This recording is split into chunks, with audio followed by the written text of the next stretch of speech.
Hello? Hello?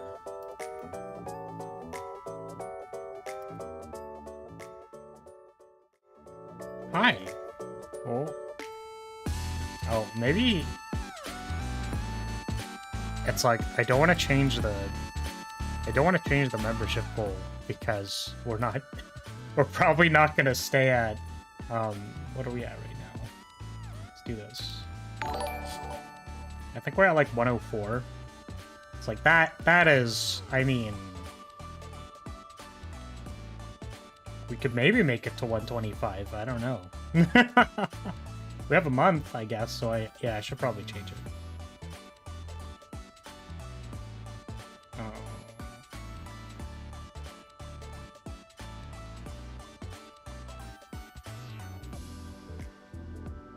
Is it this one? It is this one. I think 125 is the next one. Let me check though. I'm like 90% sure it's 125. To the next emote.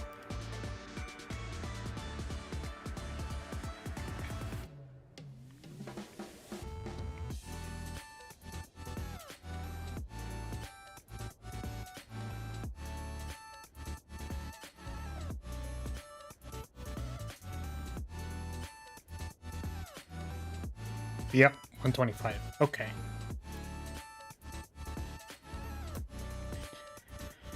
Okay.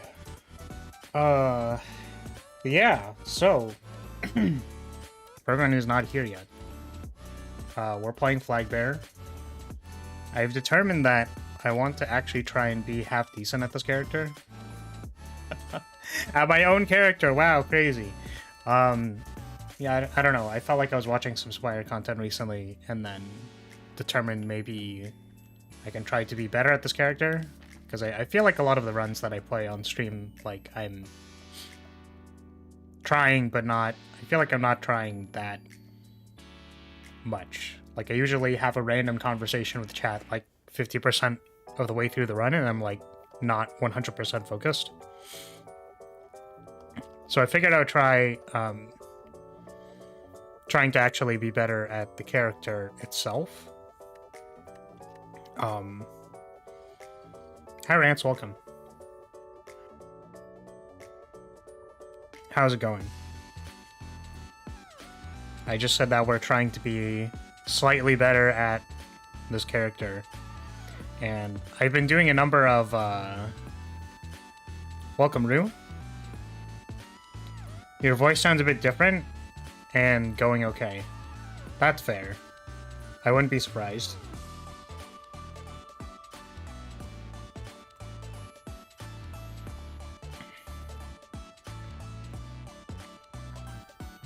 Is the Spire gonna get slayed today? Honestly, I don't know. Because what we're trying to do today is we're doing... Rowdy of your voice. Honestly, I don't know. I don't know, man. Listen, sometimes you just wake up and then it's just what it sounds like, I guess. My filters didn't get changed, did they? Filters. I don't think so. Sounds the same to me. I don't know, I could believe that there's like a slight difference, but anyways. Welcome everybody, I'm glad there are people here. I'm gonna be honest, because like, again, I don't have a schedule this week, because I'm still trying to get adjusted to the new tactician school semester. But, took my meds, clearly. Okay. But I wanted to... I kind of wanted to play more Spire and try to get better at the game. Now, the framework that I'm trying to use to do that is, first of all, we're probably going to restart encounters. if I think they're doable. And I'm going to try and see if they're doable by, like... There are certain things that, like, encounters ask you to do, like, either have a lot of damage or, you know, have a certain, like, be able to produce a certain amount of block or something like that. So I feel like, yeah, I don't know. I just want to, like, review the deck when I lose, because I'm probably going to lose, and kind of see what's, like, going on with it. See if we can actually get better at this game. What I want to aim for is, like, a 50%, above 50% win rate, eventually. I don't even know if that's possible on this character, because I know people do that with, like, the base game characters, and, like, I wrote the cards for this character, so I don't know if they're balanced in comparison to the base game characters. So, anyways. I saw the most insane copy pasta about devs in a while. Oh, what was it? Like, what do you mean by insane? What kind of insane are we talking here? I could take gold and then take the early shop and go for this burning elite. Possible.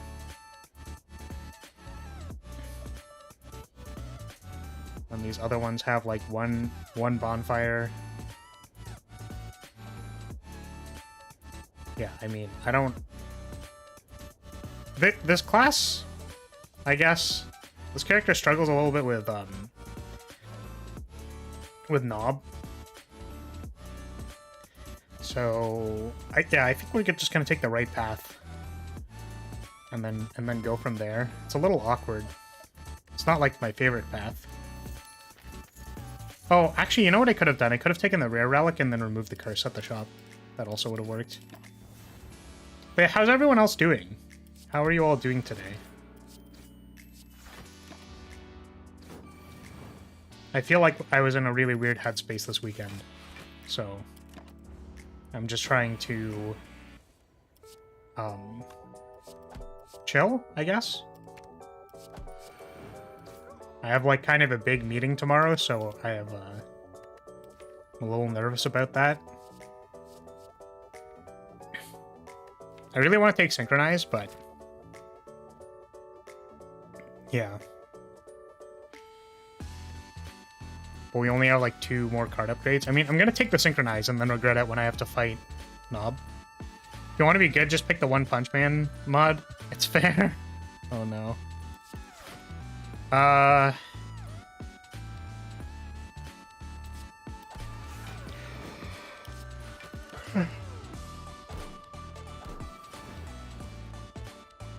I'm rushing to digitalize and upload files into an ERP. Oh, I see.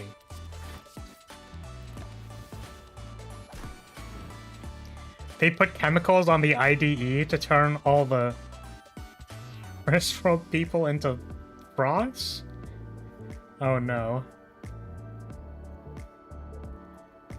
What the fuck? Developer socks? I have no idea, my friend. That sounds bizarre. Okay. Plant might be good to go, like, early plant versus Knob. It does not make damage, though.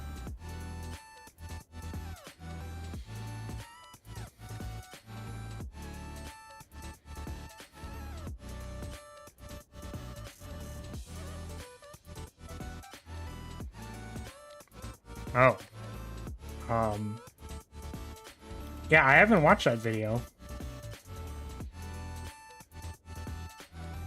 Mod who went to a girl streamer's stream.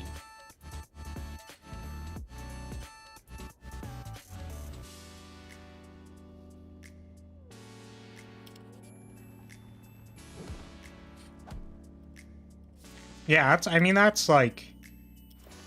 It's definitely pretty unfortunate.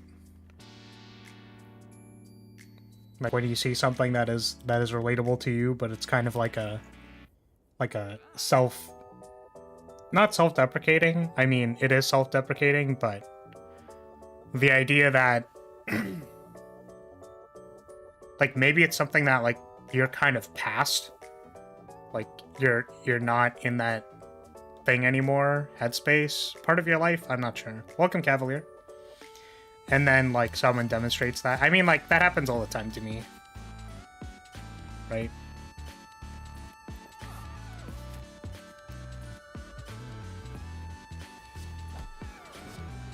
Not obviously not with the same context that you're providing, but just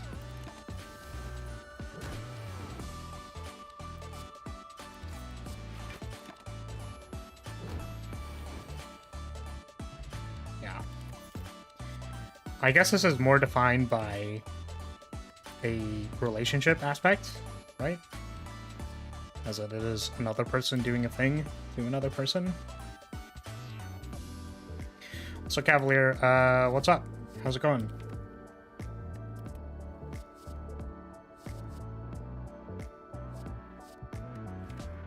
Do I want this preparation? I mean, I have an inspiration, so I kind of want the preparation. We're also, okay. So, and this is the other thing, is that, like, I'm looking for certain synergy packages that, like, could become available to me. So I found with Inspiration and Fortress that, like, individually, they're probably quite weak. But if the scaling plan of a deck, for example, is to play Inspiration multiple times, then things like my Retrace are, like, on Inspiration, and I should not, like... Obviously, it can be arguable to, like, Seraphim Feathers, then Retrace hold Seraphim Feathers, but, like, I'm really trying to assemble this kind of combo. And same with Riptime. So, and it, like, it works out sometimes. It's just, I've played some decks where I'm trying to do this, and then I don't. I'll, like, Riptime or Retrace not Inspiration, and then I'll realize that I haven't scaled at all. And then it's like, oh, I was, like, playing the deck wrong. Because, like, I put the synergy in the deck and then I didn't play it, so... yeah.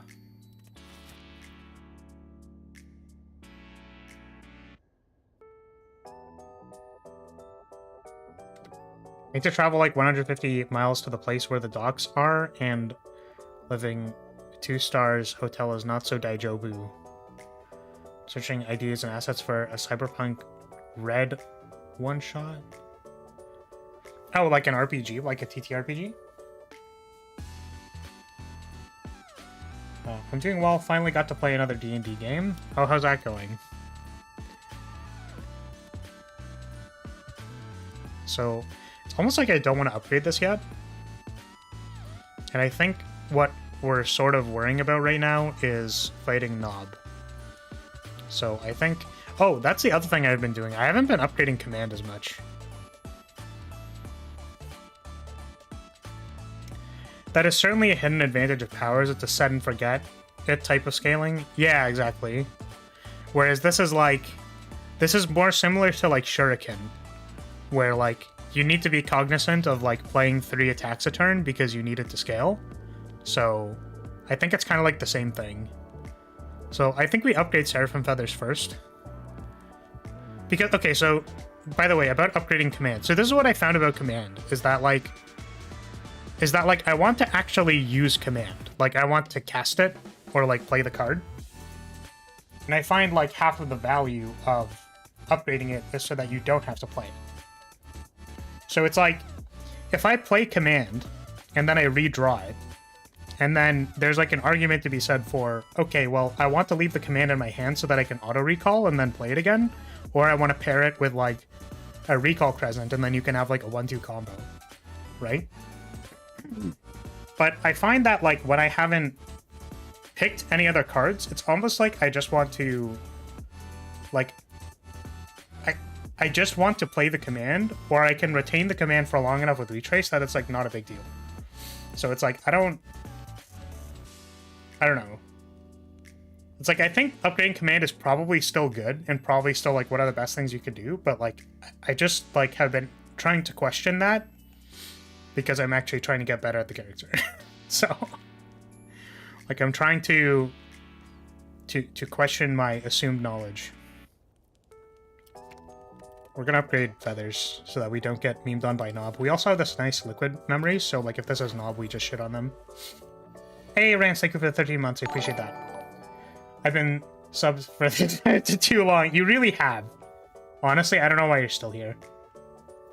I feel like people shouldn't watch me because I'm cringe.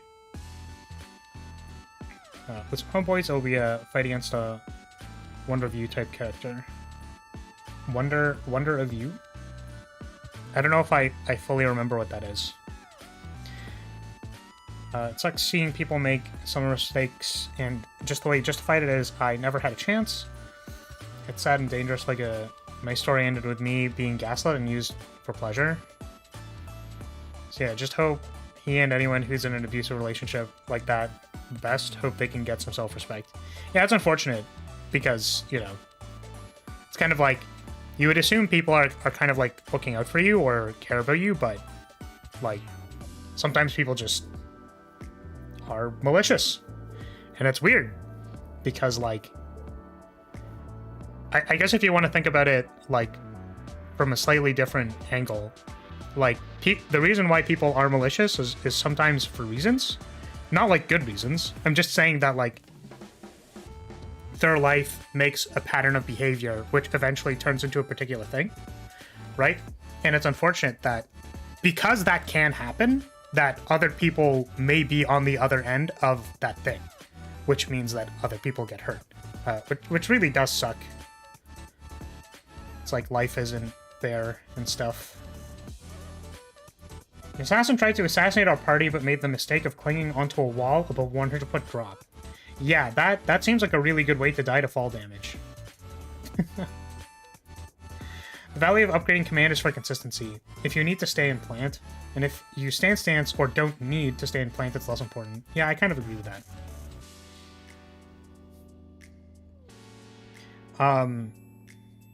Yeah, which I guess the other thing is that, like, if it depends how much, like, plants and recalls I have, I think.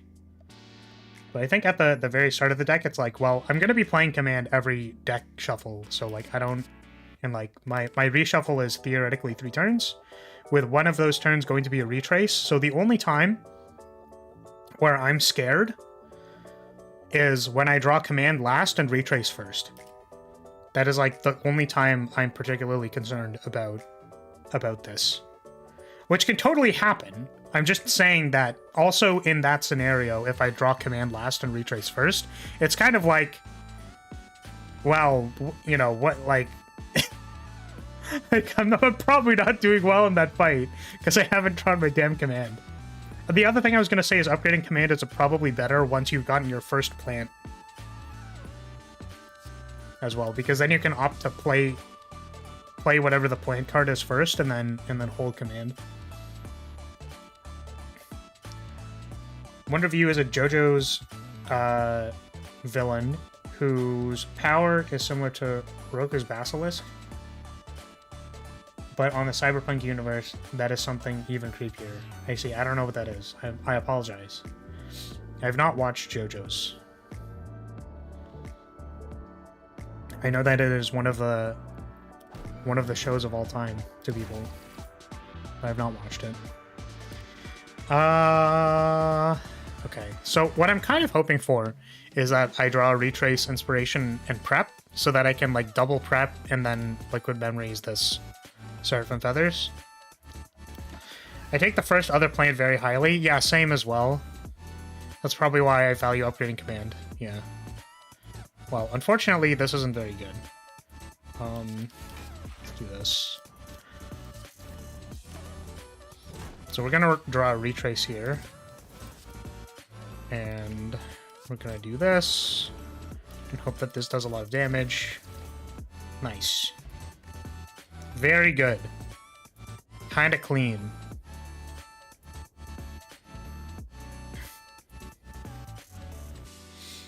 The fall at least put him below half health. And apparently could have killed him if the fall damage rolled better. I see. Ended the fight in 1 spell. That makes sense.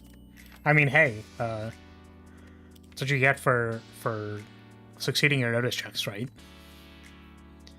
So we have 1 damage spell, or 1 damage card. We have scaling in the works. We have another plant, which we kind of want this on plant. I think what this deck is trying to do right now is like preparation to plant, and then Seraphim Feathers. Oh, another thing, by the way, for upgrading command, I think, is to keep it as Lotus Petal. So, like, if I needed to resolve a power, then, which I have done in a few of my previous runs, where it's like, I'm going to recognize that I have a Seraphim form in my deck and I want to play it, so I'm going to hold on to command. Or, I think I also did one where I retraced a Formless Rapier while holding command, so that I could have 5 energy. And then I played Seraphim form Time Walk.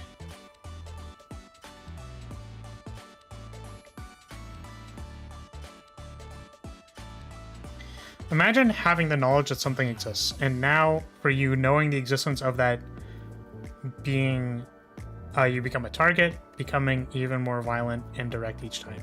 Yeah, that's fair. Okay, I understand. Yeah, it's like Roko's Basilisk in simple terms is a horror thing, where if you've heard of it and don't work to bring it into reality, when it eventually does get brought into reality, it'll end your bloodline. I see, okay. Okay, that makes sense. It's vital if you ever want to resolve Blessing. Yes, for sure. So I think here... so we have an upfront block card. We have... oh, we also have 2 things that scale with retracing or buying cards back, which is cool. We probably want to upgrade this eventually. We're looking for a Riptime or some other kind of buyback card. We have a damage card, and this is also kind of a scaler, or like a scaling card. So I think what we're missing is either another plant or like, we're not missing a block card because we have one. So I guess this is like the better of the 2 plant cards, with this being higher. Yeah, like if we went vulnerable and then this, we don't have enough energy to play all of that. So if we make extra energy with Art of War and then play all of that in one turn, then I think that does a lot of damage. Yeah, vulnerable is offensive scaling, I agree.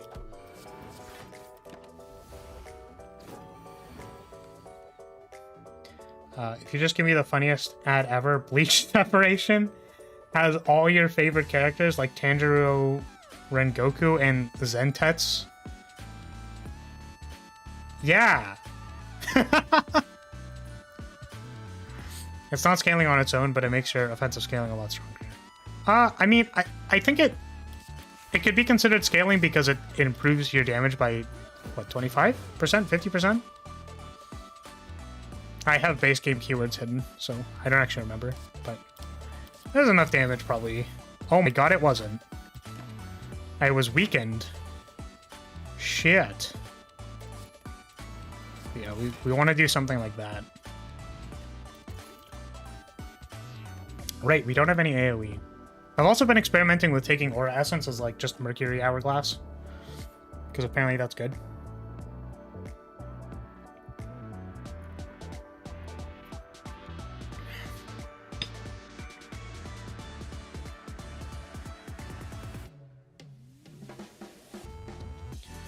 Well, yeah, it's like every point of strength will be some percentage better. Yeah. 50%. You get 1.5 times strength scaling when vulnerable is active. Yeah, we're gonna try doing that. We're gonna take Aura Essence. I mean, we can also take... I've actually lost with a couple of like, highly optimized Aura Essence decks, and I think it's because they're... Like, one time, I lost with an Aura Essence deck because I was missing block, and I realized, like, oh, I can't block for 50 in this deck. Like, I just literally can't produce 50 block in this deck, because, like, I didn't get any phalanxes or anything like that. And then I lost with another Aura Essence deck because I didn't do enough damage. So what I realized is that... So the Aura Essence package and, like, pulse scaling and stuff like that is all pretty good, but, like, probably needs you to play other cards that deal damage. So I think that... you know, the last number of times I've played pulse decks, I've been like really, really hard into the archetype and then like have ignored all the other deck building heuristics that I should be paying attention to.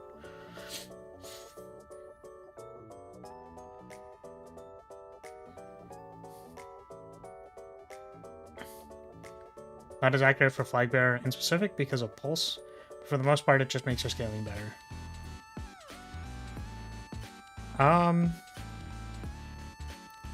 Yeah, I mean, like, you can have a way of viewing, you know, what a word means. That is fine. I consider vulnerable scaling. Because the purpose of what scaling is supposed to be, for me, is that it either makes you do more damage or produce more block.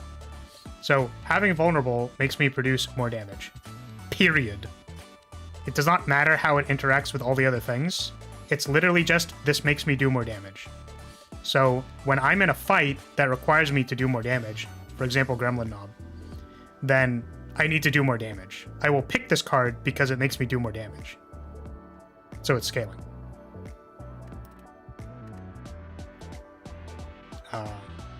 Which I guess, like, you know, haste is kind of like that as well. I know that there was a big distinction between some people having a hard line for, like, temporary scaling and non-temporary scaling. So, you know. Need retrace plus / inspiration synergy? Yes. We're definitely trying to do that. I'm a little concerned about not being able to recall. We have a preparation though, which is kind of good. I want to upgrade this inspiration. We haven't fought Knob, and then we fought Lagavulin. Honestly, Lagavulin would have been like the way better. Oh, you're saying for letter opener. Oh, sorry, I didn't understand. I consider a distinction between burst damage and scaling damage. Yeah, that's totally fair.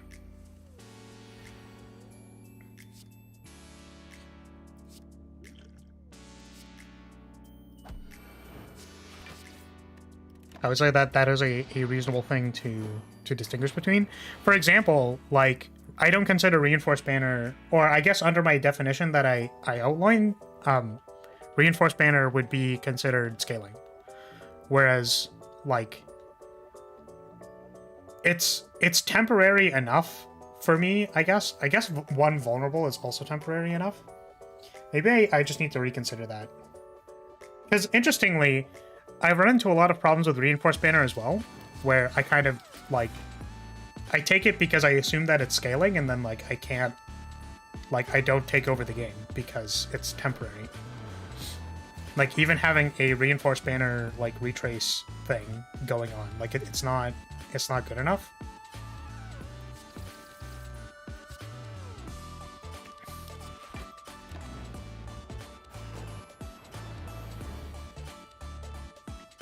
I'd call haste like a burst damage card, not a scaling card. But I'd also call something like rewind draw scaling. Yeah, I mean, rewind is draw scaling, in my opinion. Let's go. Oh god. I want to see an alternate game over. Unfortunately, this isn't one of those games where, like, we have alternate lost states.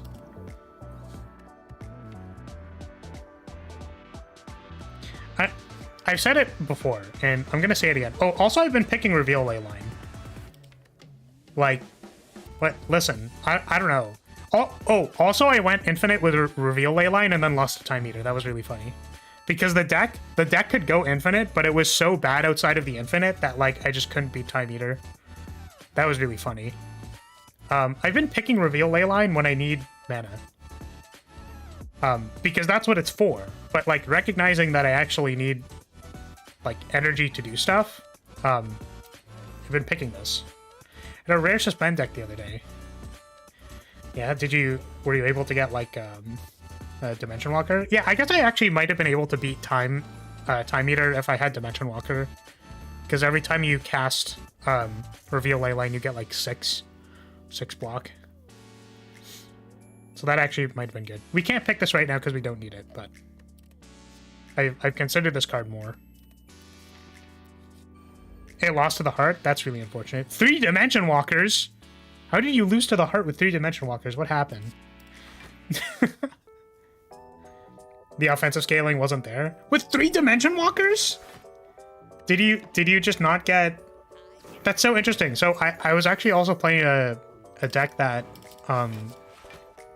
what's it called? I was playing a deck that its only offensive scaling was Invoke Lightning, and it actually got pretty far. I think it lost to the heart. But I feel like 3 dimension walkers is like that's a lot of damage. I don't know. Is it not a lot of damage? Maybe it's not. Oh, I've also been picking this card a lot. At the recommendation of people picking Backflip a lot on Silent, I think this card is probably just very good. Be right. I've also been picking block cards in Act 1, which I thought would have been a bigger problem, but it doesn't seem to be as much. I would really like to get a Rip Time, and I'm going to upgrade this, and then hope to God that I get a Rip Time. Gouged and Trampled is... Oh, by a Horned Beast. This is Knob. I think we can kill Knob with Vulnerable plus double Seraphim Feathers. So we're just going to fight this.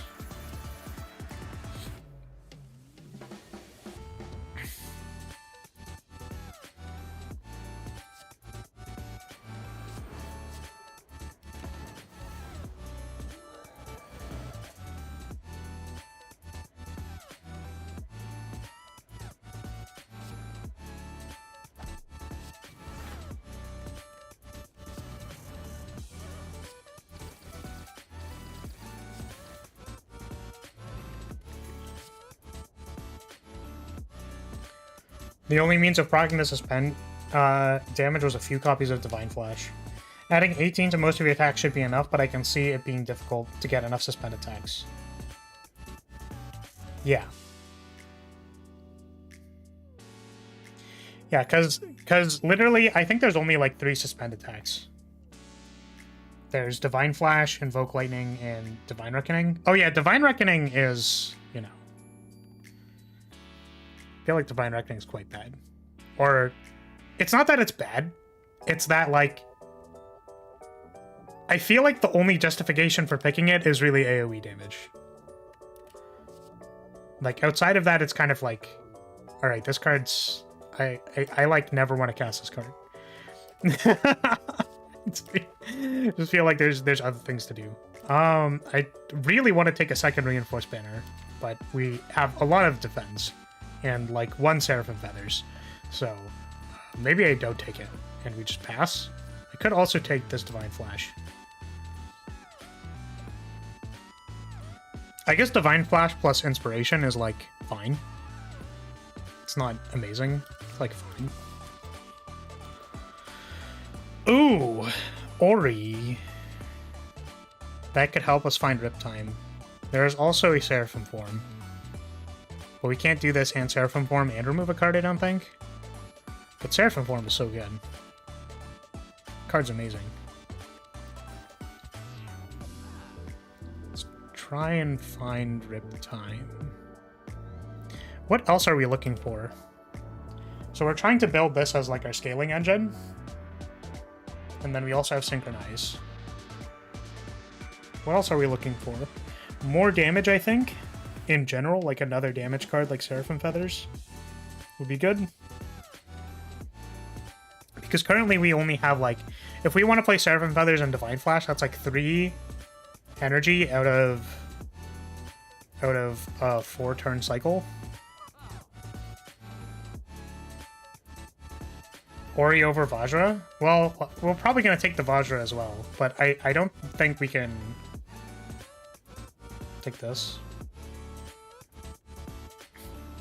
Runic Dome. Well, you know, the Runic Dome is a thing of its own.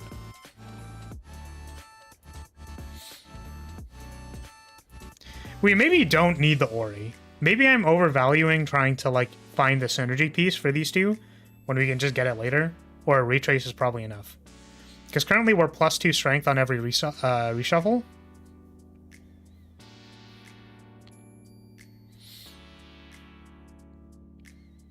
Right, I guess Dome doesn't matter for Heart. That's fair.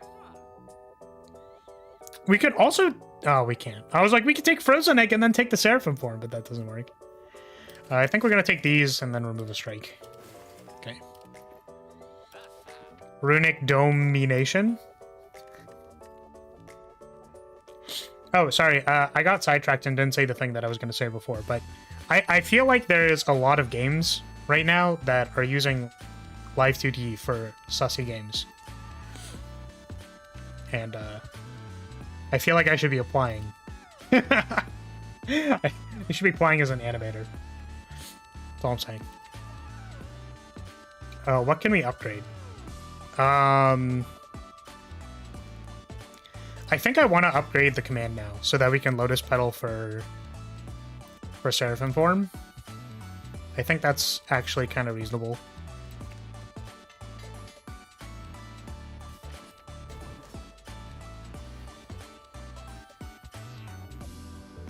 You should apply for Nikkei. Yes, exactly. That is the point. Alternatively, we could just draw Seraphim form on turn 1 and then not worry about it. So I've also... Okay, this is interesting. I played a couple of grudge matches versus Slime Boss, and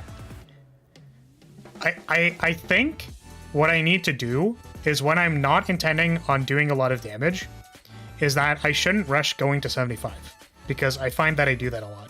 It seems kind of obvious when you say it, but I have lost a lot of fights to Slime Boss because I just rushed to 75 because I assumed that I was failing. Like, I could think like, oh, I have this flex potion and then like inspiration retrace, so like I should just be Seraphim feathering them and then like going. But then I get in trouble when I'm fighting like a bunch of 75 HP slimes. Okay. So here, I don't have any blocks. So I am actually going to rush the 75 damage here, I think. And I have a lot of mana. Because we can apply Vulnerable and Flex Potion, which means that this is going to be 7 plus 5, 12. 12 times 6. Plus Vulnerable. What's 12 times 6? 48, 60, 72. 72 plus 50%. Like plus 35, 36. 72. 102 plus 6 is 108. So I'd be fighting 41 HP slimes. The cards in my deck are Inspiration and Synchronize. I think we should be okay. Plus the damage from command. Yeah. This seems pretty good.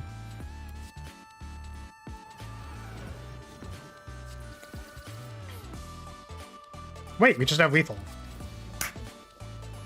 Amazing! So about not rushing damage. But the problem is that like I have actually lost a lot. See, great split. The most important part of Slime Boss fight is getting a good split, and if that means taking a Slime Crush, so be it. Yeah, basically. Bad ending flower because a playable character in 2D Bible Black game. Wait, what? Huh? Great split? Vertical? Like, welcome, Ren. A split as in, you know... Of course you lose a lot to the goo. Well, the problem is I lose because I'm bad, not because I want to lose to the goo.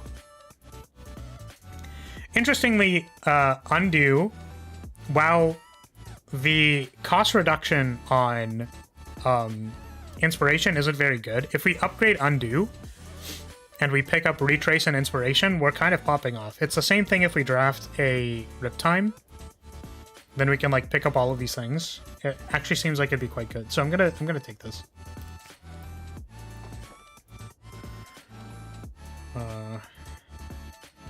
I don't know what's best here. I feel like if I pick Coffee Dripper, I need to like really pay attention. But we've already picked defense cards. So I think it's reasonable for us to be able to... Oh, Undo's also good with the Reinforced Banner. Also good at recasting Seraphim Feathers. Undo's just pretty good in this deck. It's good at casting Synchronize. Could also take Calling Bell. the thing about Coffee Dripper is that, like, I only like taking this when I have, like, drain time. Like those old Flash games. Oh, man. Yeah, clearly what I'm gonna do is I'm gonna make one of those games where, like, Flaris goes into a dungeon with a bunch of monsters, and then it's like, every time you lose against a monster, there's a bad end. And then it's like a collect all the bad ends with Flaris.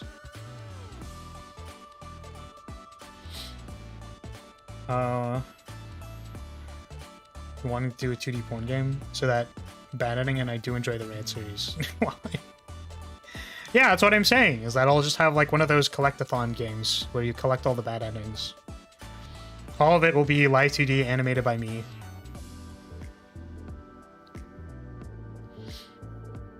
And this is where people say like, haha, yeah, I would buy that. Unless, joking?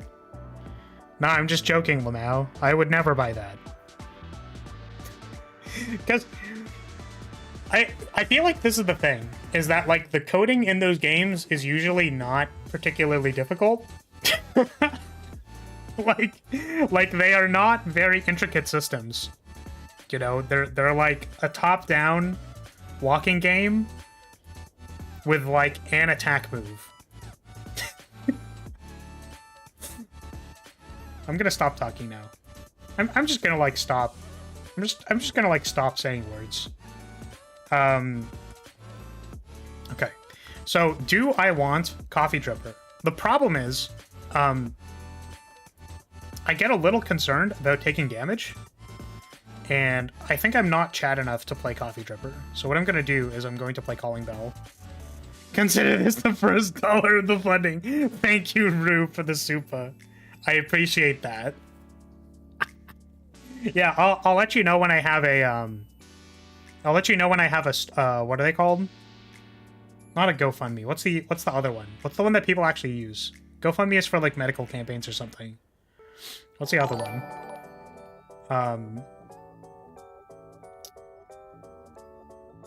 Kickstarter. There we go. I'll start a Kickstarter scam. Yeah. The best things to pair with the drip are external healing sources and or really consistent, powerful turn ones.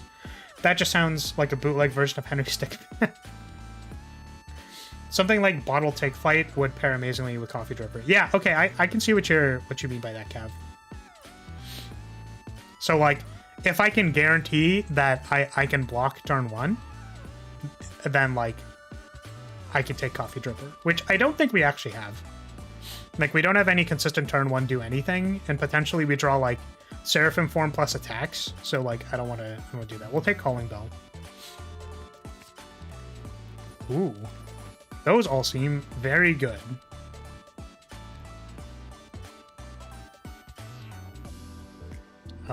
We don't want to go to the store yet. We've already done the Burning Elite. We probably want to fight a couple of elites. This one has a sandwich with a light shop. Potentially, we can skip this one and go to the fire. I don't see why we would do that. But we can fight 1 to 2 elites, probably 2 elites. Number of question marks. And then a bunch of encounters here. Or 3 encounters and then some events. Seems fine. Okie dokie.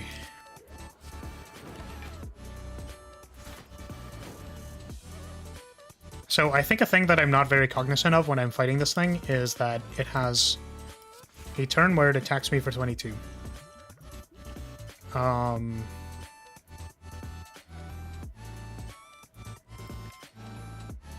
We have a rewrite still that we may not draw. Next turn, we'll have Might 2. So if I get 3 defense plus Might 2 is 21, I would take 1 damage.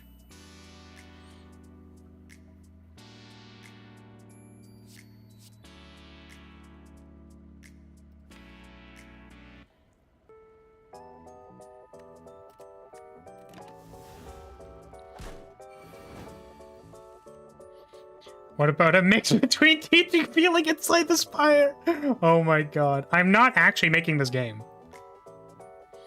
Might 2, don't you lose 1 might a turn? No, might loss is progressive. So based on how much fatigue you have, you lose 1, then 2, then technically 3, but you never actually lose 3.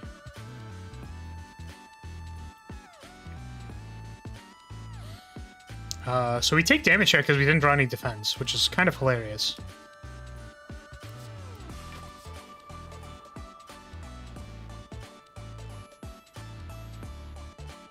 Yeah, fatigue 2 means -3 aura might. Yeah, total, because it was 1 then 2. Yeah, so we're taking damage here. Unlucky.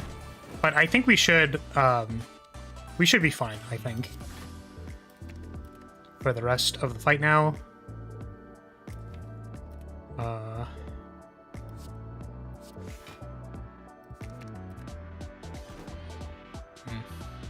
I guess that's like just kind of what we have, so it's pretty good. Now we just need to draw our Seraphim Feathers, do a lot of damage.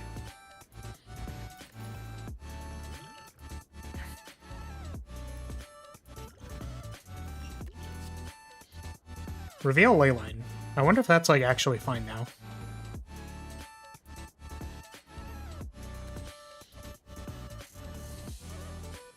It's like, I don't know what determines when Reveal Leyline is good. The thing is, we didn't get an energy relic, so I kind of just want to like take it and try it, but I don't know. I think if we upgrade Retrace, then that gives us enough energy. We also have this Art of War that, like, if I'm cognizant of, I think we can do a lot better.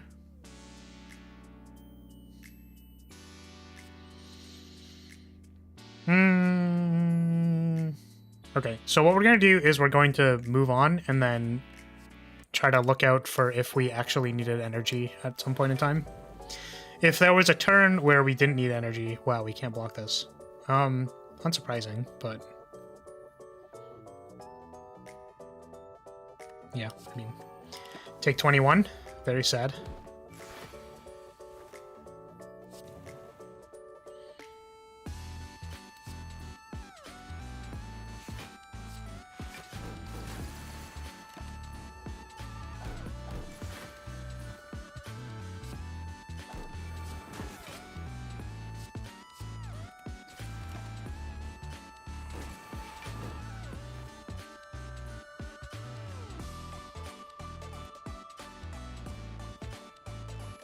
It's like, not that I think we actually need to resolve any scaling, but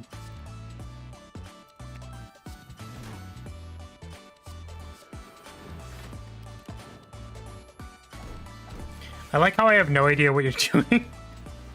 Well, why did you join a Slay the Spire stream if you didn't know what I was doing? Also, welcome. Would you like to know what I'm doing?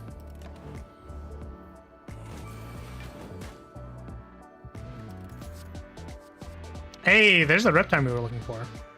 I don't know, YouTube recommendations. That's fair. I mean, welcome.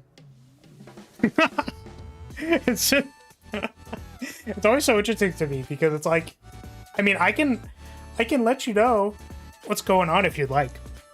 Basically, this is a mod of Slay the Spire. Slay the Spire is a roguelite deck builder game. Roguelike deck builder game. Where you start at the bottom of the spire, you fight encounters like these enemies and stuff, you pick cards, add them to your deck, you want to get to the top of the spire, and then kill the heart, probably. Hades meets Yu-Gi-Oh! Yeah, basically. Actually, I think Hades came out after Slay the Spire. I mean, it's not like roguelikes are new; they are old. But yes, I think that is a good conceptualization of what this is. But yeah, this is a modded character for that game of me that I made. As you can see, the blue idiot in the bottom left over here looks very similar to the blue idiot in the bottom right, which is me. and we are currently trying to get better at playing at the hardest difficulty of the game. This is Ascension 20. I don't have a particularly high Ascension 20 win rate because I'm quite bad at this game, so I'm trying to become better at it. We can block this turn in letter opener. I don't think I want to play the Seraphim Feathers and take damage when I don't have any other scaling doing.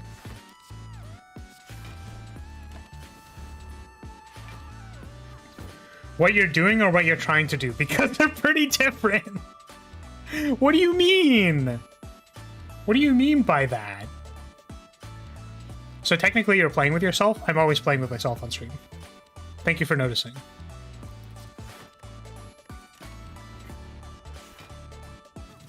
Only 6.5% of players even have the achievement of beating A20, so you aren't really that bad. That's fair, but I'm not where I want to be. So there's a lot of damage. I think it'd be really cool if we got, like... We could get, like, an Excalibur here. I don't know, we could get a lot of things here. Excuse me. Holy moly. Is Temporal Spike more block than Divine Flash?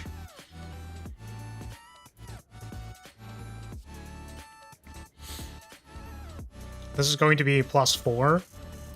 So that's 10 block plus 6. Oh, plus like more than that. I don't know which one. So Temporal Spike is minus... It's 25% of 18, right? Which is like 4, right? 4.5? I'd assume a large amount of that percentage is drop off from having to grind a character up to A20, not purely skill. Yeah, that's fair. It's a lie. The mod came first, the girl on screen came second. Oh my god.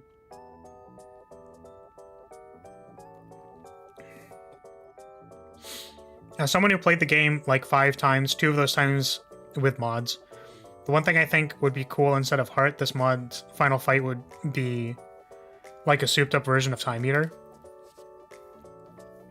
Or it could be the dragon that we fought. Remember when we fought a dragon for... I don't know if that was on a birthday stream or on an anniversary. I don't believe whatever comes after.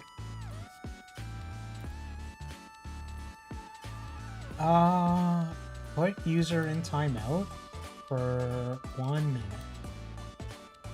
Wait, why didn't I time you out? Put user in timeout for 1 minute. Oh, the chat window's too small to show the confirmation. Oh, there we go. Nice, good job.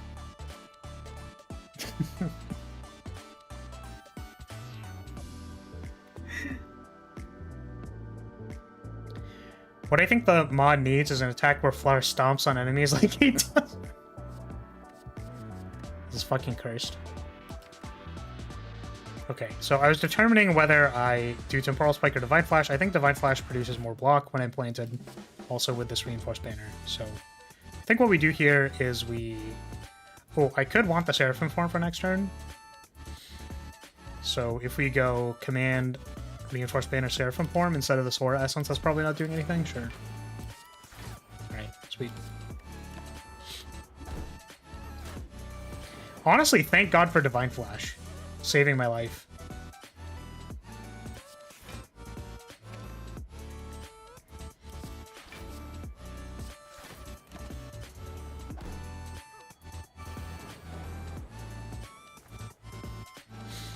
If you and the dragon... you're legally obligated to make an Easter egg where the dragon does the toothless dance one. Oh my god. Why am I here? Why am I here? You know, chat was better when no one was talking. Divine Flash is so good I rarely skip on the first copy on floor 1 or 2. Yeah. That's quite good. Okay, what are we doing here? I don't want to take the damage. because I am low.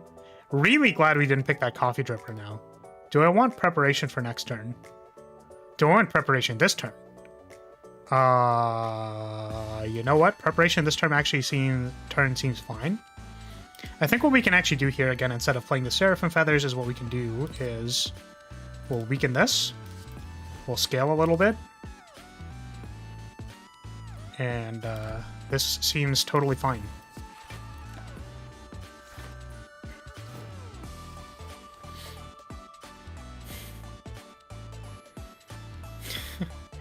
I think you could have played the Ore Essence too if you planted with Ore Essence, then used Command to Recall. Oh yeah, that would have worked. Just think of that you're stomping on your preemptive revenge on us for talking.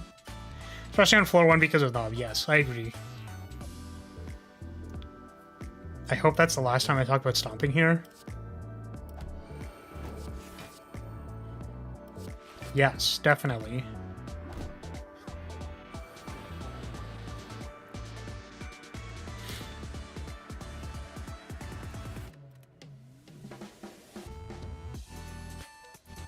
How much damage does Feathers do right now? 5. So 9 times 6 is 51.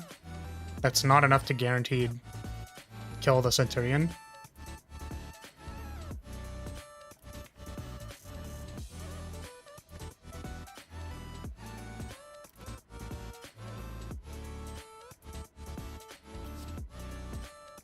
Yeah, I mean, I don't think we're like in a rush here because we have 2 more turns of Seraphim Feathers. Like, I think we're fine. So we just do this.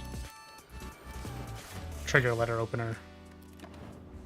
Oh, that killed him. Nice.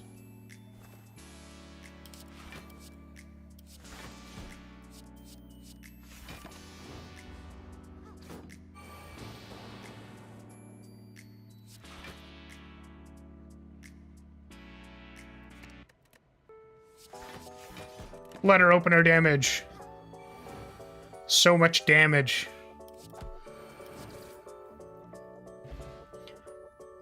What about talking about Flower getting curb stomped by Time Eater? I mean, yes.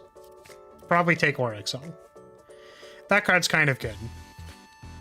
I don't know if you guys know this, but Oryxel is a good card. I don't know if you knew that. Hear me out. This card may be good. You know, I was thinking about my evaluation of cards. I think Oryxel's pretty good.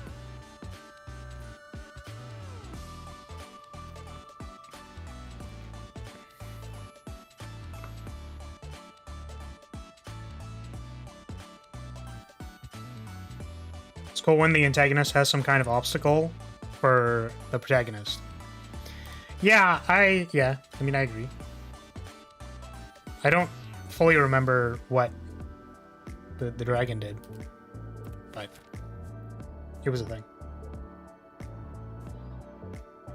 Oryxel is probably the best card on the character. I agree. I think it is like probably the most auto-pick card. Which is really funny because this is supposed to be the Rushdown equivalent, or it was supposed to be like Rushdown slash what's the other card? Inflame Split. And then it just ended up being Rushdown on Watcher. Which I think is funny. I can duplicate a card. I think I just duplicate Oryxel. We could also duplicate Command Plus. That actually seems better. Let's do that. 3 apparitions. I don't think we need apparitions in this deck.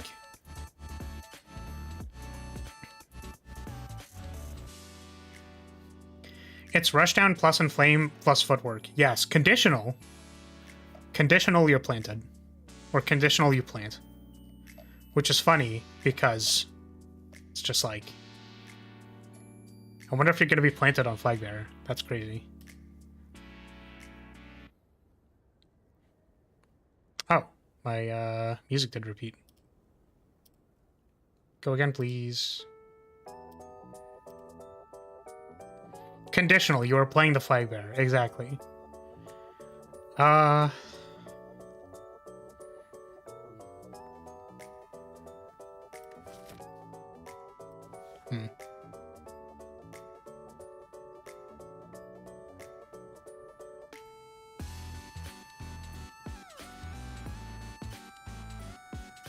Apparition goes hard with Royal Pillow? I guess it does, because it's... Yeah. You know, that's fair, actually. Sure, so because we have Regal Pillow, we will take this. I guess my problem is that, like, when you have a big deck, you draw the apparitions late, and then it's kind of bad.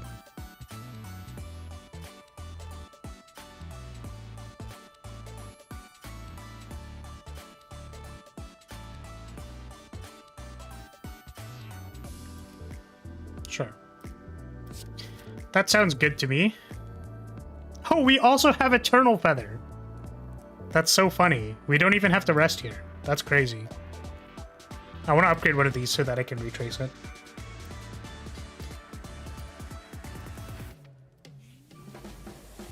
Book of Stabbing.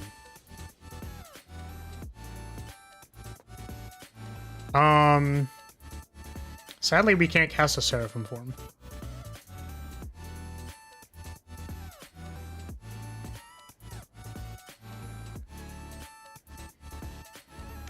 Question is, do I need to cast this apparition? And I don't actually think I do. Because this is going to be 3? So it's going to be 5, then 8 is 13. I guess that doesn't block it. But is it better for me to have 2 reinforced banners for next turn? Like, I think so. Than shuffling 1 wound.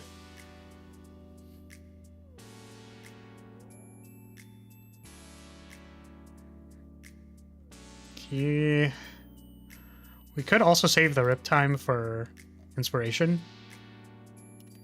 Yeah.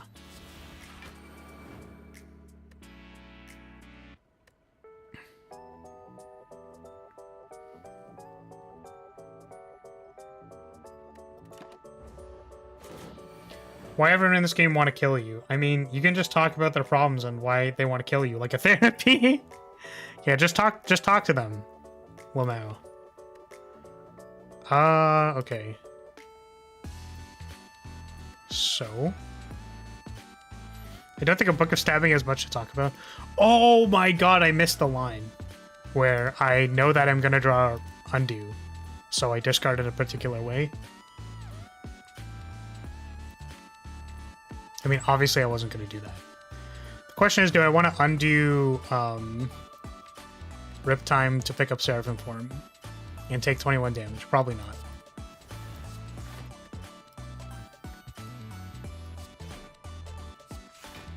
We are so dead to this Book of Stabbing. Welcome, Rav. Hey, I think your badge got upgraded. Or was that when you subbed on the other one? I don't know. Because I'm trying to slay the Spire. Imagine if someone came in trying to slay your house. Oh boy.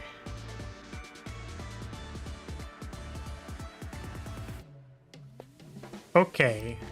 The remaining cards in my deck are kind of mopey.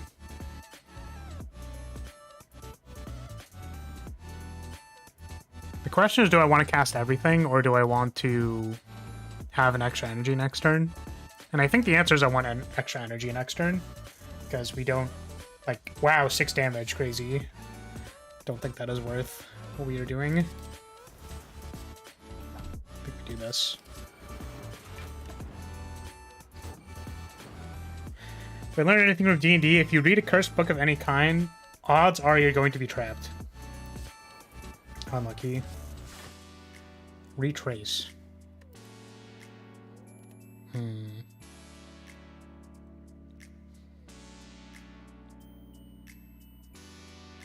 I don't think we have time to retrace.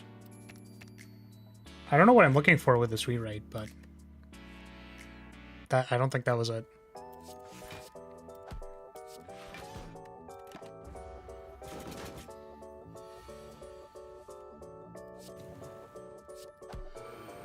Am I dead? Kind of looks like we're dead. Yep. That is really unfortunate. Run seemed like it was going fine, but I think the reason we died was because of, like... we had, like, one attack card. There was a lot of this scaling that I wanted to resolve. And then Book of Stabbing was like, hey, by the way, you need to do damage. And I was like, why? But, like, did we have any options to pick any, like, particularly damagey cards that I, like, skipped? I don't think so. I maybe could have taken Excalibur over this Undo. At the first boss rare? I don't know.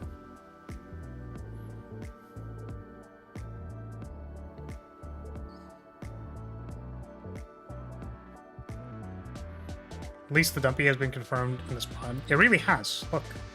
It's my butt. That is the size of my ass. It is very big. Yeah, I don't know. I want to say that that draw was just like a little awkward. Like, I really would have wanted to draw Seraphim form on a turn with an apparition after, like... Because think about it this way. I could have drawn Seraphim form on any other turn where I had an additional energy off of Art of War, like, with an apparition. Like, that just, like, could have happened. You know what I mean? Like, I don't... Like, I don't actually know what I was supposed to do there. But this deck, like, this deck certainly seems slow.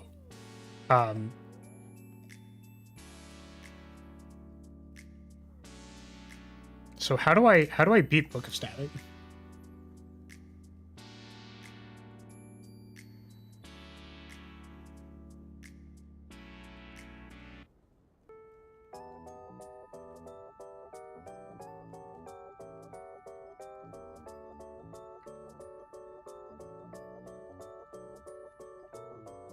Yeah, I also wonder if, like, taking the apparitions was maybe, like, maybe makes fighting Book harder.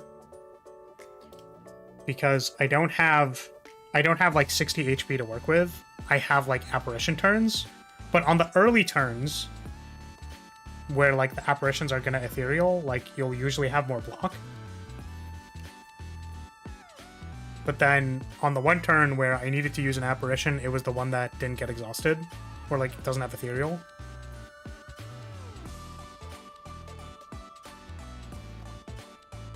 So I don't know. I think we just, like, weren't able to assemble anything particularly impressive in the turns we had.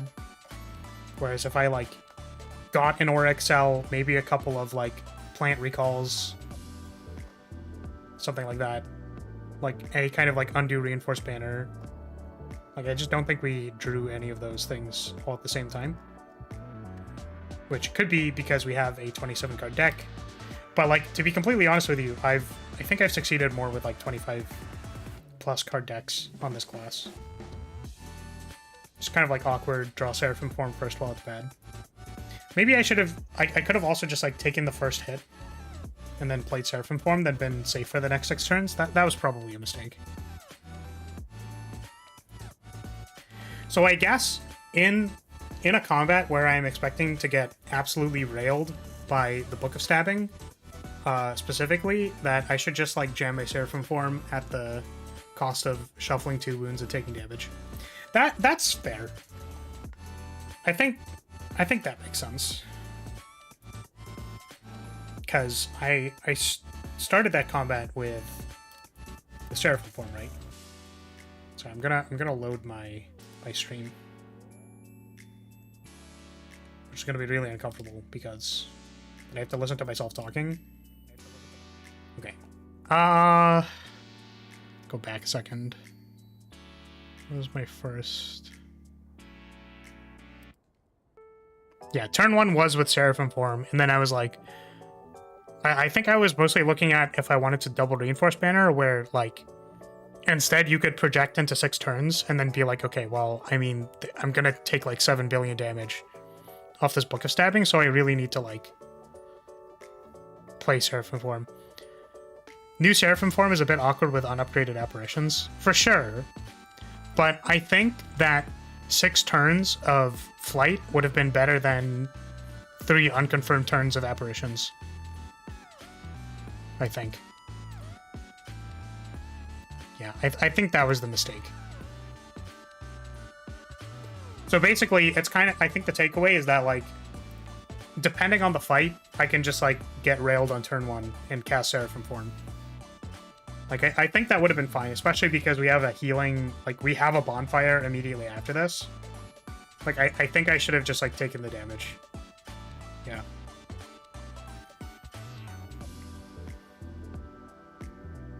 Especially because I would only lose 2 apparitions. Yeah, exactly. So it's like, I would have 6 turns of Flight, and then, like, 1 turn of Retraceable Apparition is just, like... Like, that just seems fine. So, I think I played this fight wrong. Just, like, turn 1, not playing Seraphim Form was, like, a huge mistake. Yeah. Okay. I can get on board with that. It's a shame that no matter how thick the deck, it won't make his chest thick as Von Milkia. Cursed.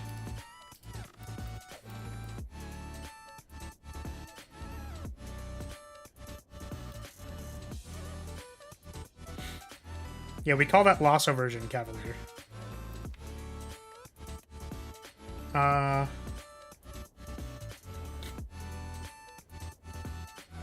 Okay. Can I snipe any elites? Colorless card, random relic. There is an early shop to ditch the relic.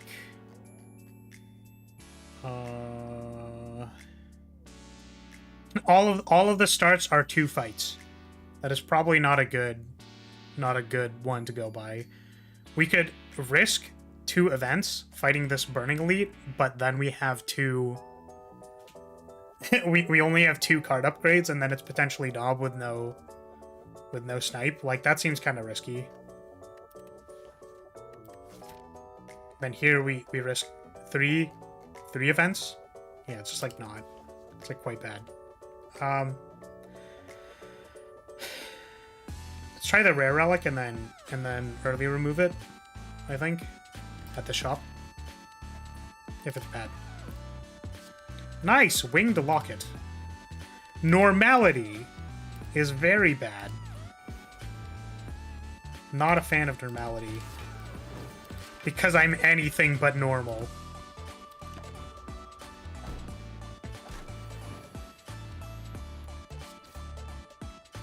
Do you think Pillar should be nerfed / reworked? I don't know what to say to that. Because I feel like Pillars is very good until it's, like, really not good. I guess my problem with Pillars of Light is that, like, in decks that are trying to win the game, you often draw a lot of cards on this character. So I feel like it's hard to become Hellbent with Pillars of Light, and some of the setups for it are, like, somewhat specific. Have you tried taking less damage and doing more damage? I have not tried that. Thank you, Loxel, for pointing that out to me, though.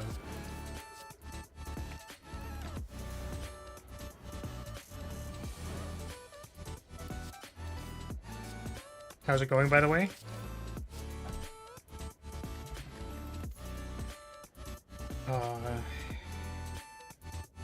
Could take Twin Slash for damage. It's not great. Recall Swirl is a nice block card.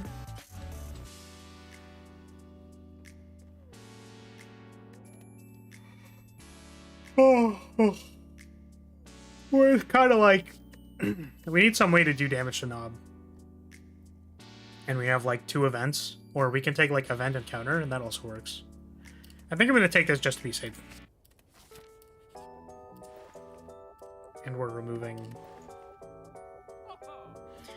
But do we buy an Aura XL? Okay, hear me out. Normality, kind of bad. But having Aura Excel, very good. I'm gonna get punished so hard for this. It's like not even funny. We're going to cast the Aura Excel, draw Normality, and be unable to play the rest of my turn. It's just so cursed. Oh my god, I can transform the... I can transform the Normality into a different curse.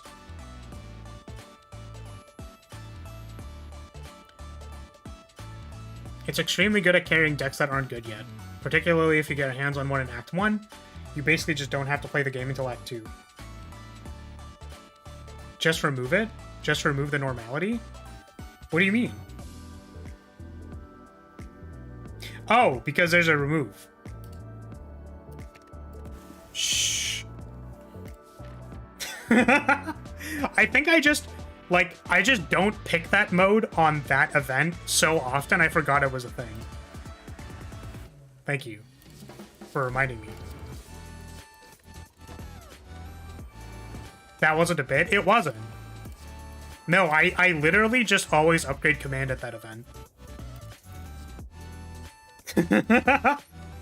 I upgrade command or transform a strike. That is like actually what I do 90% of the time at that event, yeah. How is that not a bit? It was not a... I'm literally telling you why it's not a bit. It's not a bit because I never choose the remove option at that event. That's what I'm telling you.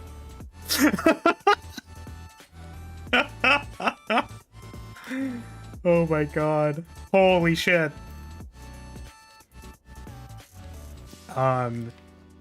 Okay.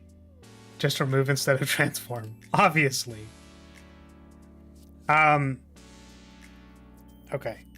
So, well, we have an Aura Excel. Pretty sure that this momentum swipe will be good. Alternatively, we can take the temporal step. It one blocks what's it called? Oh, what are they called? Pillars. Bowling pins. Yeah. I think the thing that I would say, by the way, on the topic of Pillars of Light is that, like, I think that you are pretty unlikely to get a rare before the Act 1 boss. Right? Like, you are trying to get, like, an rare, like, one rare, by fighting elites, getting to the Act 1 boss. So it's like, if you get a Pillars to beat the Act 1 boss, and then it becomes worse later, like, I think that's just fine. Like, I don't actually have a problem with that. It just seems like working as intended. But I don't know. I kind of agree that, like, it's not my favorite card. Like, I used to value it, like, very, very highly, and now I don't know how I feel about it. Because it has tension with what it's supposed to be good at.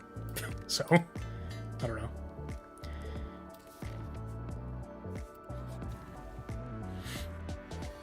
Die to Knob, you say?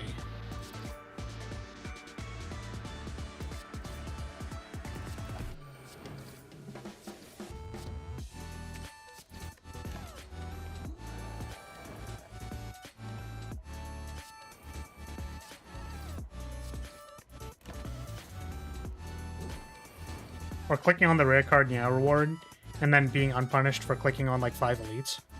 Yeah, that's fine, though, is what I'm saying.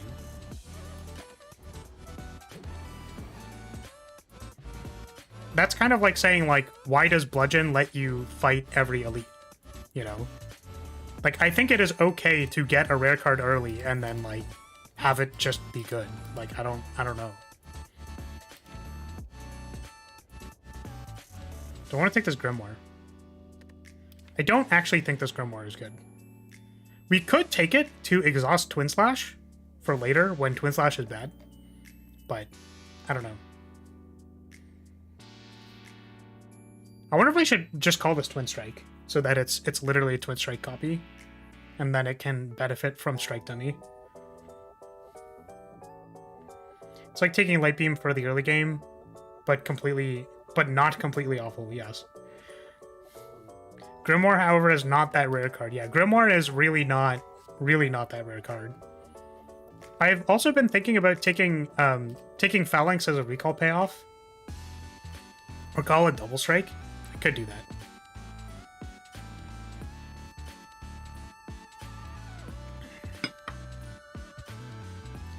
So yeah, I do wonder about taking Phalanx as like defensive scaling. Just like in general for a deck that is going to be recalling. Because I feel like I don't pick this card for that reason. But maybe I should.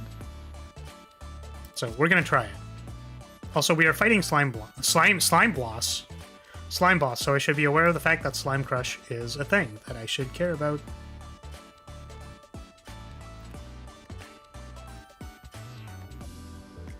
I've been taking Phalanx as a recall payoff, usually when the deck is closer to combo than value, but I still take it for that. Yeah, that's what I'm saying, is that like I don't actually pick this card for Stance Dancing. I usually pick it for like Pulse decks. So I am gonna try it as a Stance Dancing.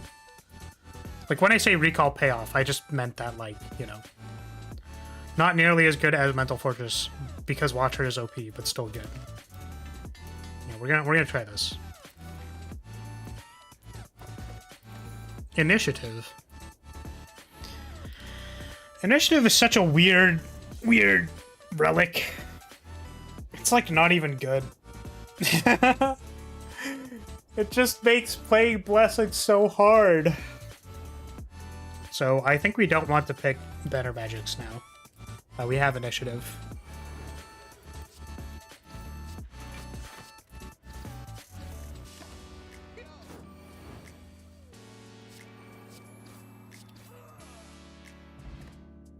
Initiative feels like it should be a shop relic. I think it was.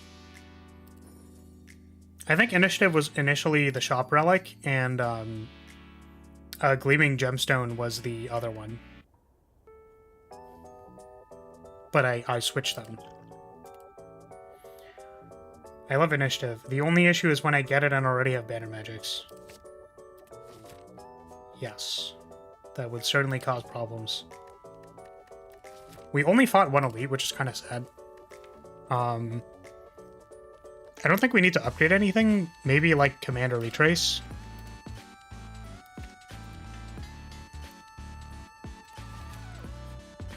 I kind of want a recall card now. Oh shit. Big damage.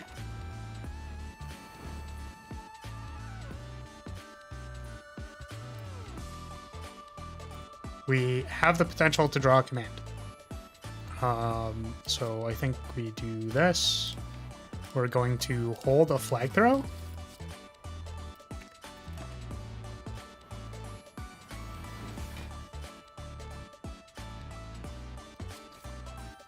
We didn't draw command.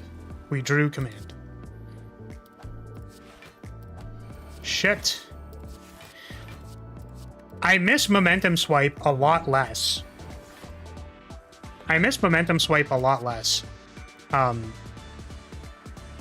What's it called? My brain. When I'm not on stream. Wait, no, Gemstone is a common now. I forget what is my shop relic.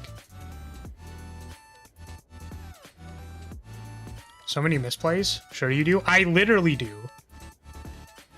I literally actually do. Do I? Okay, so hear me out. Do I want to keep a recall? Like, do I want to draft a recall with the intention of potentially getting 4 block off of Phalanx? Do I want this to be 0 mana, get 4 block off of Phalanx, potentially negate the... Oh wait, the bad turn on... The bad turn of Auramite isn't there anymore because I have an Aura XL. Alright, never mind. Riptime is a combo card, so maybe Riptime is good at doing these two with Momentum Swipe. Let's try that. Upgrade 2 cards. I'm gonna go to 3. And die immediately. I know I'm not going to die immediately, but... What's that silent card? The 0 mana block 4? Yeah, that one isn't great. That card can be okay, actually. There are use cases for that card. Vena, how's it going? I've been meaning to actually message you, and then I never do it. Because I haven't forgotten about your offer to play your games on stream. I am legitimately interested in doing that. My break has just been all over the place. The shop relic is Sapphire Heart, which is also pretty bad. Yeah, so is the shop relic supposed to be... What's it called? Is the shop relic supposed to be proportionately more powerful? Like, where is it on the power scale of other relics?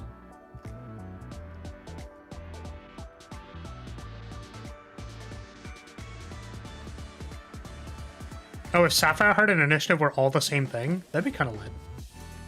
I'm gonna take this Aura Essence for the reasons I said before. But yeah, how's it going, Vena? How are you doing? Most shop relics feel like uncommons to me. Okay. Another missed opportunity was to make the defeat pose of players the Yamcha pose. That's not based on anything but vibes. I mean, vibes are fine. I was asking it on a vibes axis.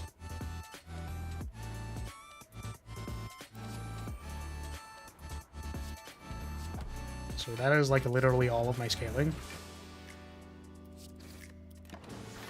I'm thriving. Coming back here feels slightly nostalgic somehow. Interesting.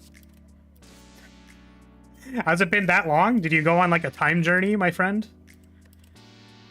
Did you just like go to another plane of existence? I think we hold command here. Because we're going to be blocking for a lot next turn. Should be excellent in some situations and decks, but potentially harmful in others, like Brimstone.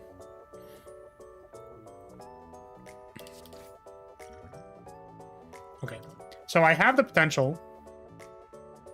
I have the potential here to flip the slime. The question is if I want to do that. So we have 8, actually 6.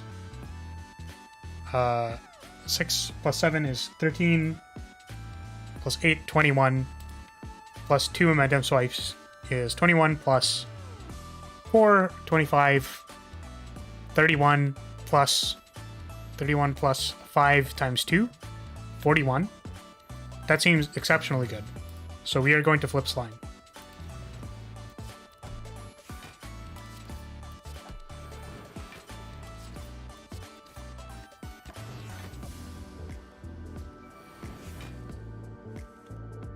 Riptime is not good here.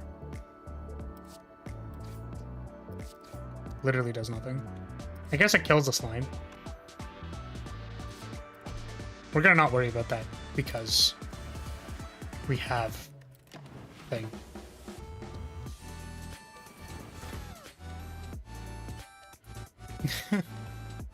Smite the goo under your boots. These are gonna die to the thing.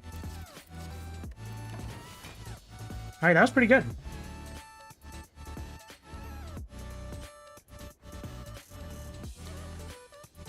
You should have worried about what? Getting gooed on? Alright, well, Time Walk is the best easy take. We could also take Blessing because we're a combo deck. We're going to be Aura excelling. So Blessing is really good with like Formless Rapier and like Twin Slash Momentum Swipe, like this entire package of stuff. But Time Walk is also kind of just like insane, so.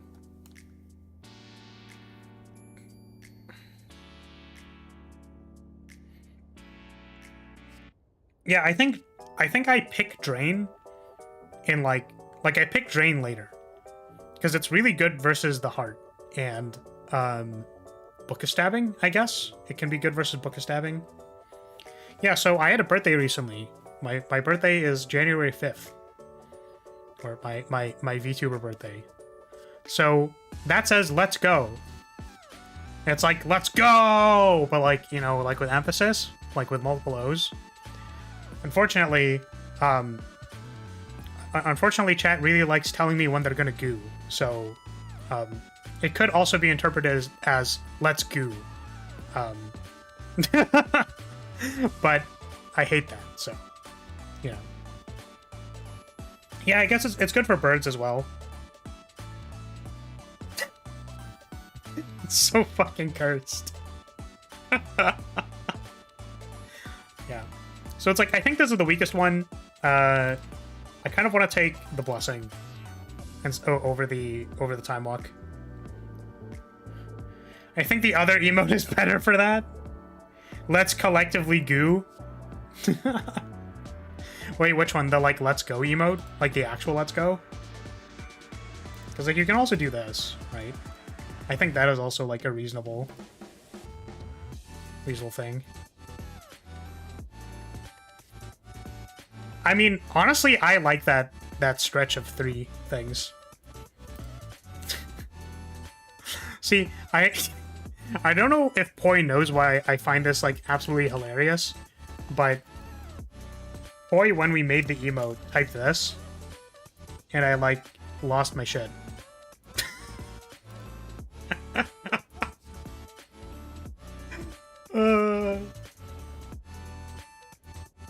There's just a clip of Kobo saying "goo goo gaga," and it's like one of my favorite shit posts.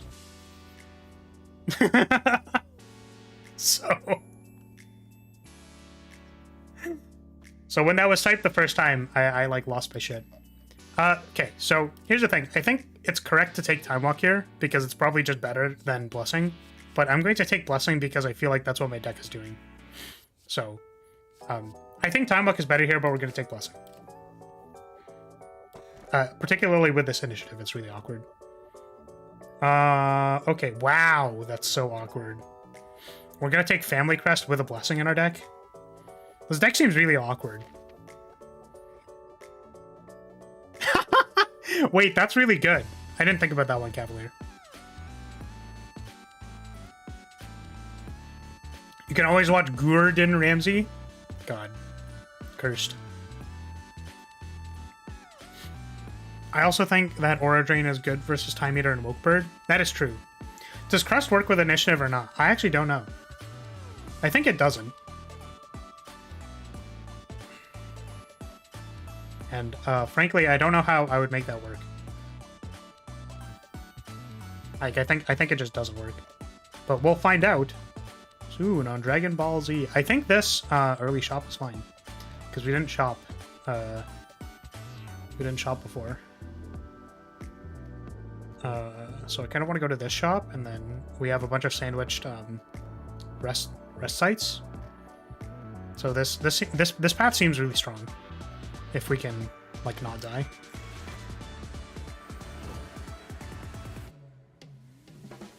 It didn't in the past. Yeah, it seems like it doesn't work.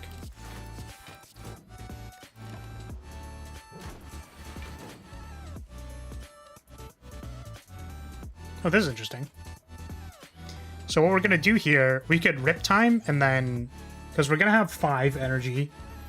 So we can Rip Time and then play a Defend, or we can Phalanx and gain 4. I think we want to play the Defend. This is just but a mere step into the path to make Flares into a femboy Bow the Whale or Lumi. Forgetty Beam, that comment doesn't exist. Listen, I could go completely off the deep end. If we wanted to go through a horny arc where I just go completely off the deep end, like we could do that. We could certainly try our best. But I don't think I want to do that. Yeah, Phalanx Command, that's what I was thinking. We could make 6 by replaying Command, or we could play a Defend. And interestingly, I think Defend is stronger here, because we're gonna have a Defend with additional Dexterity.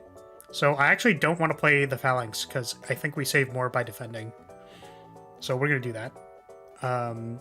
We can't play the Aura XL. So I think this is stronger.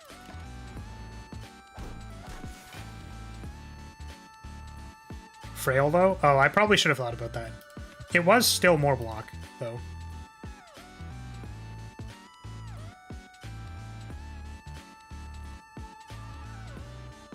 Oh, right. I didn't think about the energy, because I forgot I had in it, what's it called? Family Crest.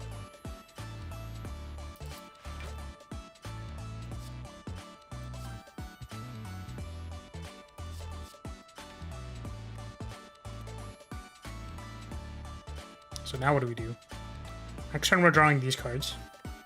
So I think what we want to hold for that is a command.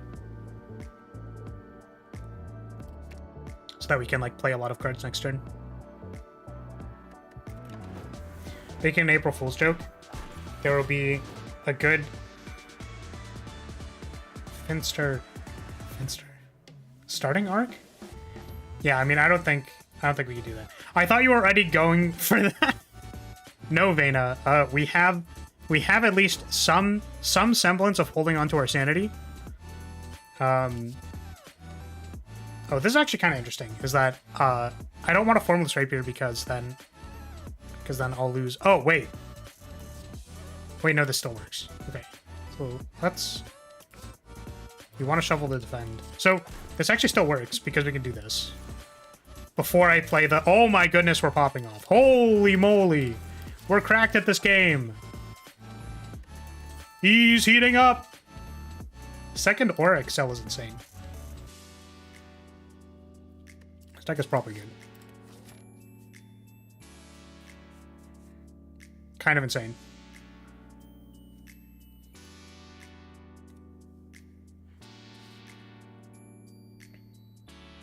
Yeah. Sorry about this, by the way, Rue. I'm not sure if I, like, corrected this in the past or wanted to correct this at some point in time, but my pronouns are he, him. Just thought I'd mention. Just thought, yeah. I just thought I'd bring that up. In case that's important to you. Or, it's important to me, so thought I'd mention it. He's heating up! More block, less scaling. Yeah, I think the energy would have been better on that turn poi. I just like forgot that I had Family Crest. It's my bad.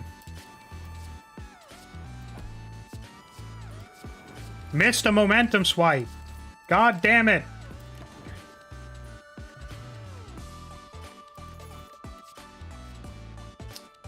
Thank you for noting it, Rue. I appreciate that. Okay, so let's just take a second here. What is this deck not doing? I think we don't have any good block cards. Like, I think we don't have any of the strong block cards. Like, we don't have a Synchronize, we don't have a Barrier, we don't have any of those. English is not your first language? No problem. It is all good. So, I kind of want to take the Divine Flash, but the problem is that we don't have like a big block. We do have this Phalanx, I guess, so that's how we're producing a block in this deck. That makes sense, actually. So maybe we take Flag Vault, actually, so that our... Oh, we would probably want like a Recall. If we got a Recall Swirl, that'd actually be insane. Does that mean I take Divine Flash, though? Because, like, I don't know.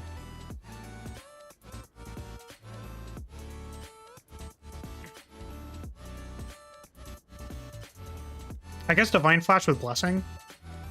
Divine Flash scales ×2, so I think that's just probably good. Alright, let's take Divine Flash. We're looking for a good defend card. That's kind of awkward.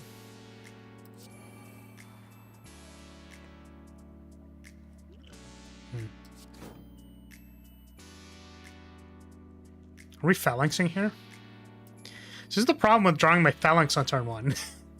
It's that I'm just sitting here taking a bunch of damage. This one. I don't need to block the enemy before turn 3. Well, unfortunately, I think I do. It's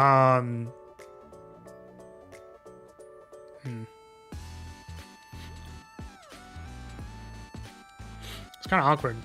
I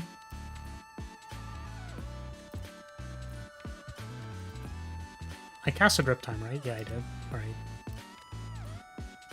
So we're not going to be able to play this Blessing, which sucks. I think I'm just going to use this now. And then I think we want to defend.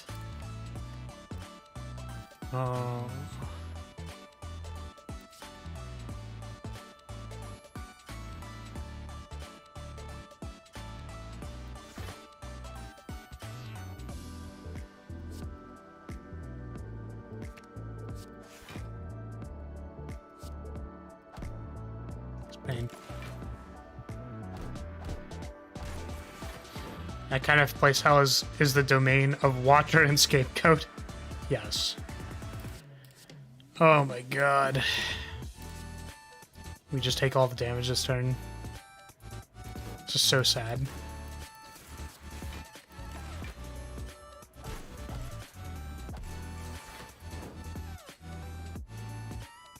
Okay.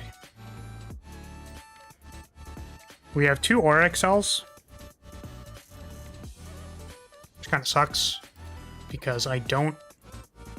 Well, I guess we're not picking up the Momentum Swipe again, so... We just do this. Yeah.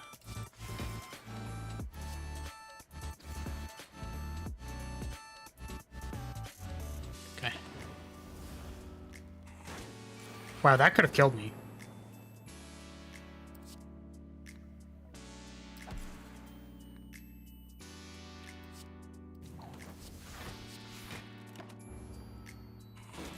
I keep forgetting how relentless Avocado can be. Yeah, it's just like so brutal. I just realized there's background music. Was that always there? No. Slay the Spire has background music, but also, I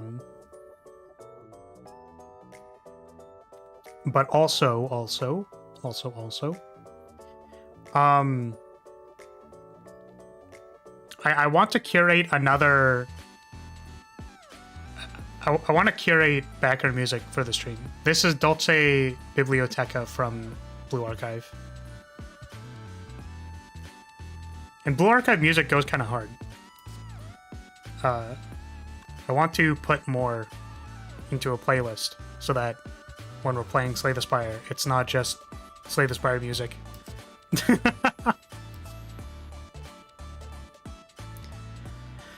Okay.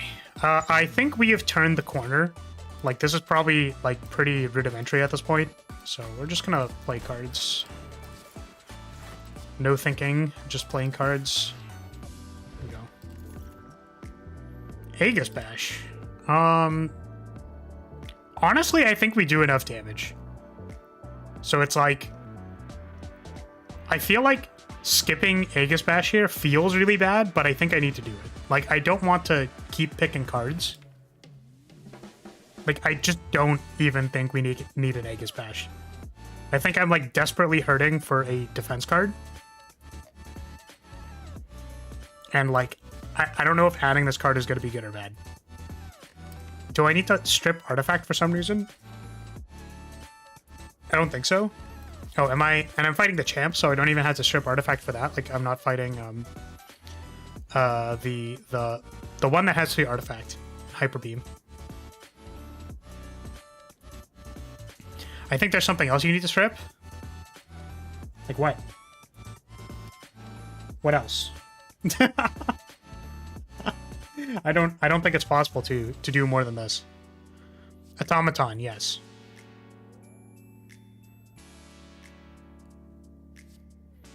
They used Voodoo Magic to use an enemy as an extra health bar? That'd be kind of interesting. Yeah, we're going to try skipping this Aegis Bash. I don't think we need it. Even though it feels kind of bad. Jeez. Please give me a defense card. Like a Take Flight or something. Anything. Do we have another shop? We don't have another shop. We could take the bomb and lose. Let's buy a potion. We have maybe had some mana issues. Do I take another momentum swipe? We have a 21 card deck. Yeah, I think we're a brain rot deck, so we do this. Rot in our brain.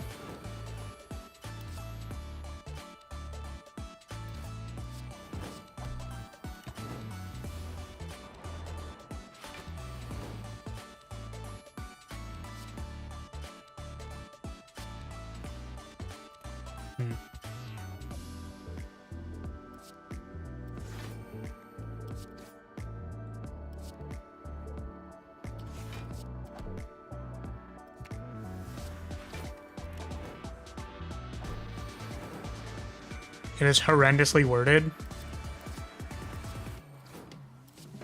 Seems like it.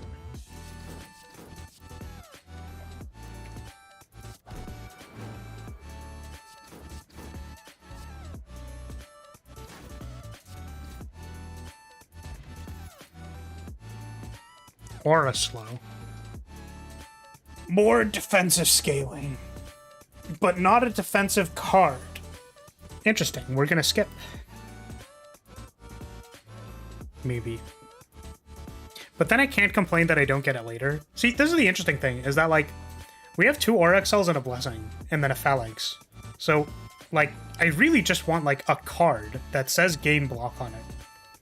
And I'm going to continue to try to be disciplined and not take this card, despite it being really good.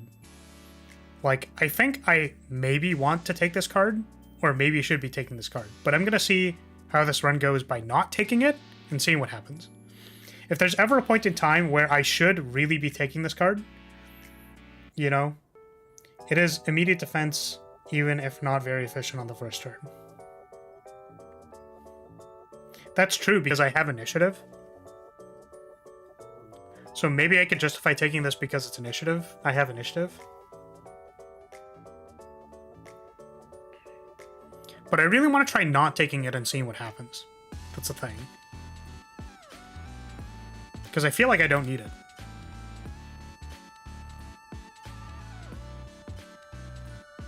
But maybe that's just, like, being too short-sighted. Because, like, what am I going to do later? I talked about my games in late October. Time goes by so slowly. With, it feels like it was years back now. Damn, Vena. I mean, like, if you're going on, like... if you went on a time journey, like, just say so, man. Like, if you went into another dimension and then, like, went on an entire 80-year journey, like, let me know, bro. I want to know.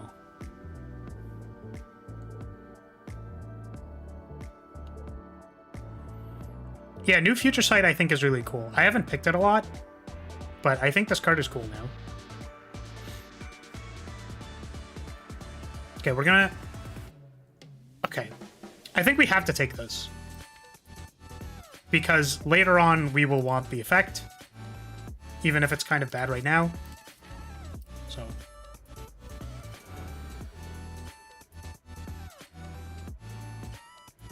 it's kind of bad. Do we die?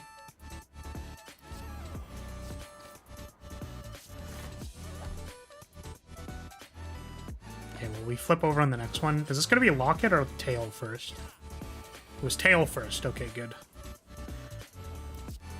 Because definitely did not want it to be a Locket first. It'd be super awkward. This doesn't actually kill this guy, which is really annoying. Maybe I should have Thorns Potioned on turn 1.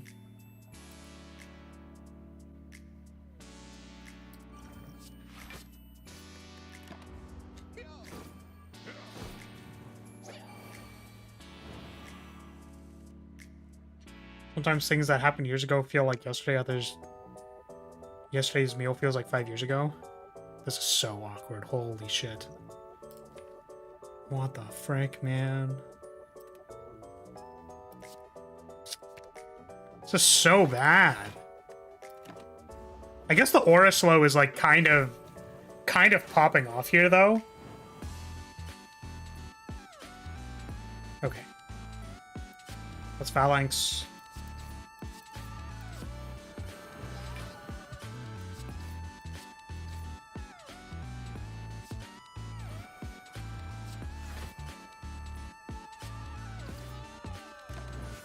I mean, like, honestly, only using the lizard tail here was good.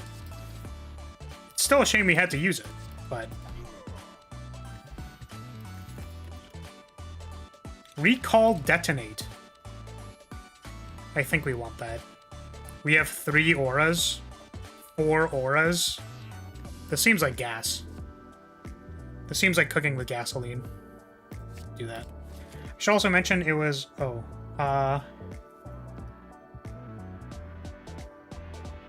It was a multiplayer game, and the heart bugged out when I played Time Log. That's interesting. Isn't Aura XL 2 auras? It is not. Aura XL is 1 aura.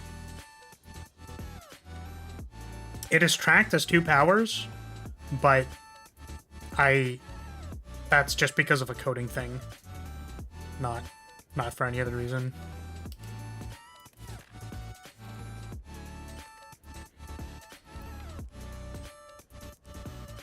Do I upgrade here? I have mana problems, so I think I want to upgrade Aura Slow. Yep.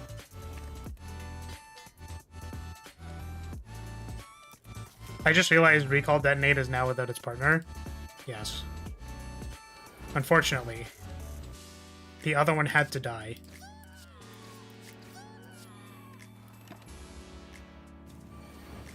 Thought I can always rewind time. Yes. This is somewhat true. Okay. So we are hoping to draw a retrace. Should remove the word aura from the power name of the draw half? Maybe.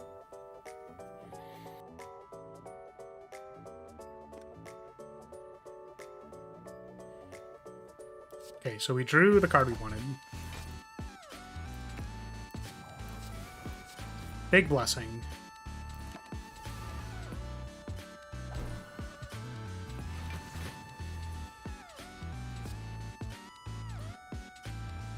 Oh wow, this is kind of awkward.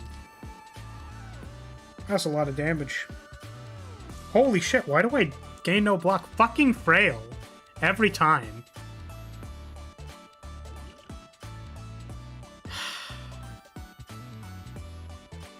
Okay, so if I gain 18, I just like still die to this. So fucking unfortunate. I get what you're saying, Cavalier, but like,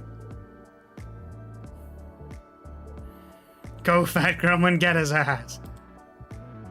But again, the reason why it was like that in the first place was just due to like programming problems. They could probably change it. I don't know how many people it's tripped up.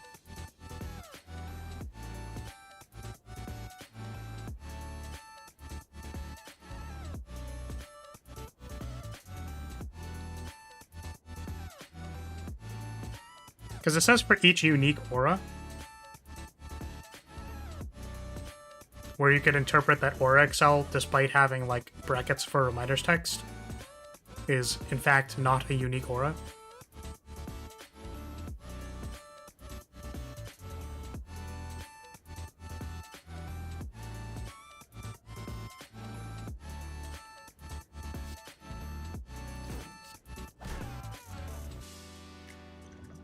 Okay, now if we gain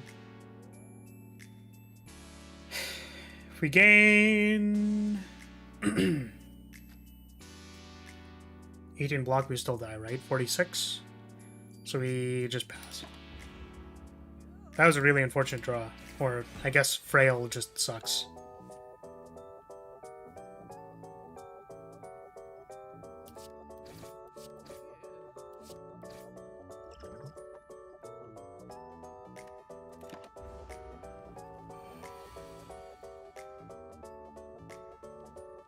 We want to draw a command.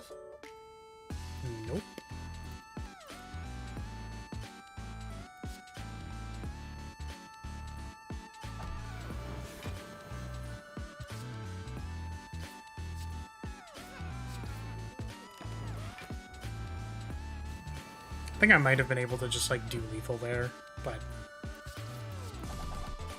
it's fine.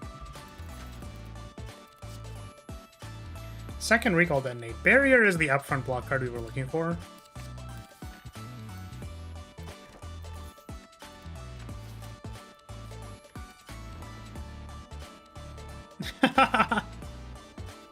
UB Gremlin? No! No, not the UB Gremlin! Oh god! Well, I have no block! Fuck, man. I think we just have too many attacks. Maybe? I don't know.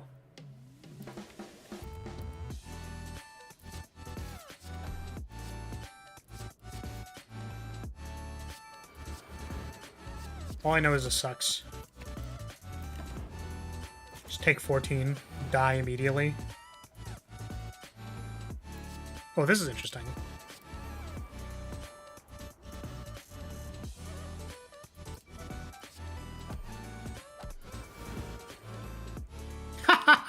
That's so funny. Can I get away with Cast on Blessing? I think I can with this energy potion.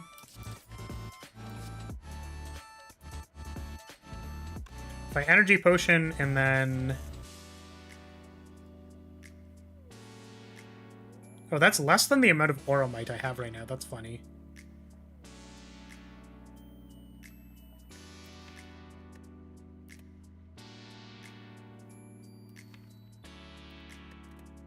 We could also kind of be out on drawing Recall Crescent. Or not Crescent, Detonate. Yeah, so I think we just do this. And then we can actually still cast Blessing. But maybe we don't have to. We can save the energy potion. Yeah.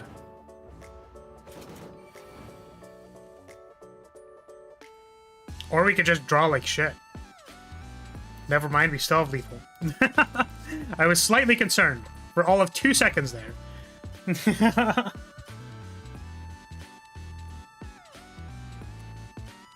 Ugly Bastard Gremlin makes your legs weak and will frail. This is cursed. Fortress, I do not need more scaling. Banner Dance. We don't have too much AoE, but I think we have enough single target that it doesn't matter. Light Beam is not good.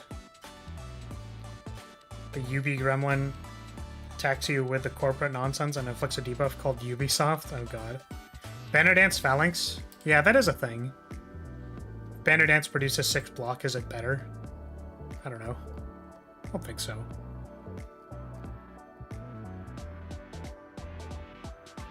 I think we already have enough of what we're doing. I would also like to mention that Banner Dance is quite bad versus like Heart and Time Eater. We're not going to do that. Hey, look, a fight where Banner Dance would have been good.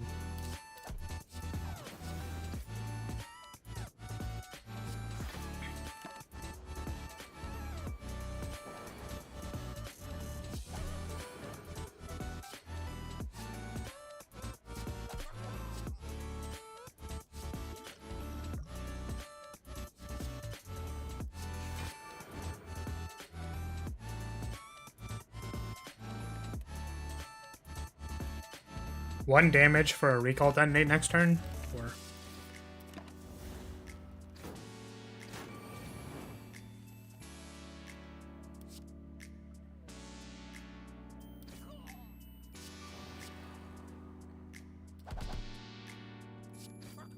It's fine against the heart with just a single phalanx. Yeah, it goes even. But it doesn't, like, do what I want it to do, which is, like, go up. I want it to go up.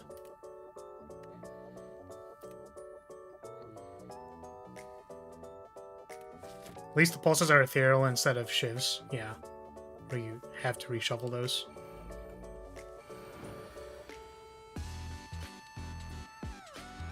Oh, recall block might have been better. I think I just tuned out. I saw, like, inspiration. And then tuned out.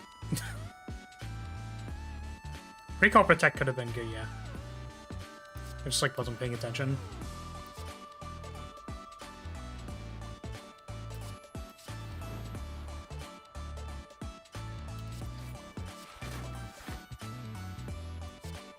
Get this out of my deck. Oh, I didn't mean to do that. Whoops. It's the other one. I also tune out when I see Recall Protect.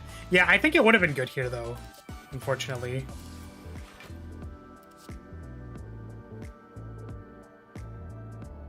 Oh, am I dead?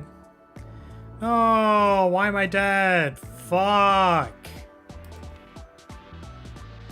That's so unfair.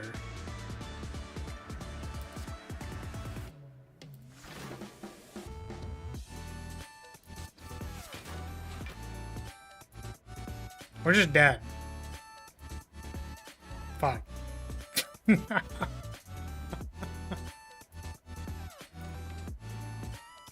Thing is, I don't feel like this deck did anything wrong. We just, like, didn't draw these cards. You know what I mean? Right? There was no other thing I could do, right?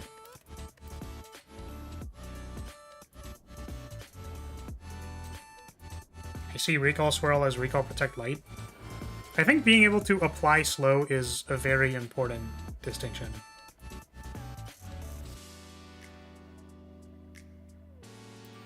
Yeah, like, not playing any of these cards doesn't do anything. It's just all does the same shit.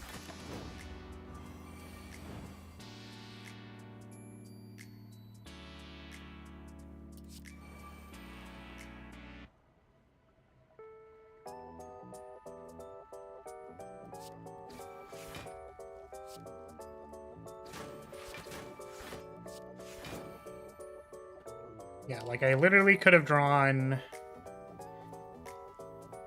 I actually kind of wonder if the reason...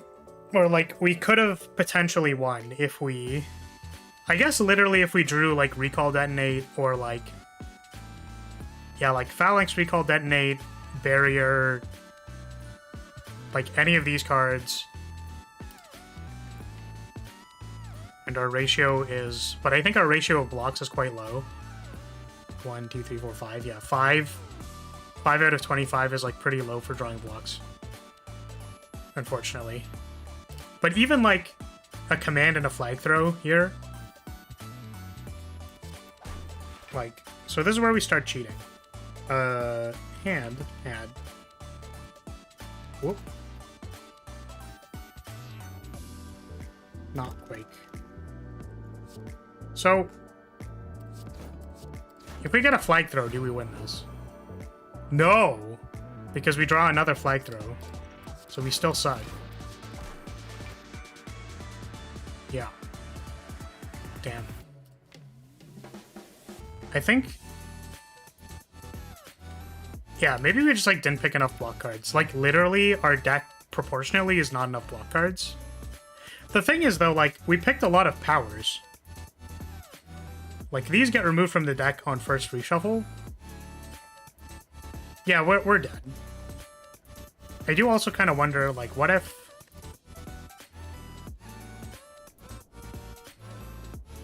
Way to improve at the game by cheating, SMH? Well, I'm trying to figure out...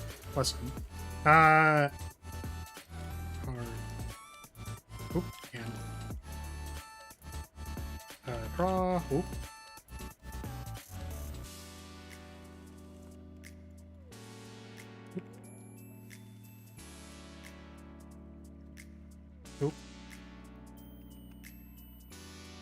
Like, is this fight winnable, or did I actually do something wrong? Is basically what I'm concerned about.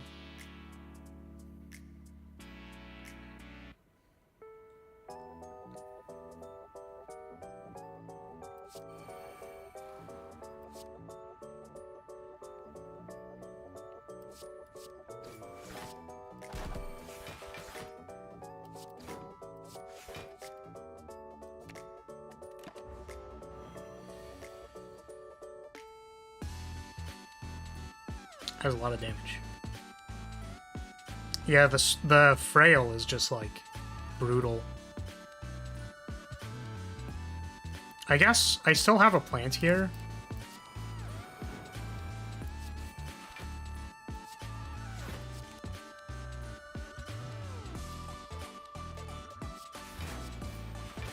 goes to 21. We're still alive.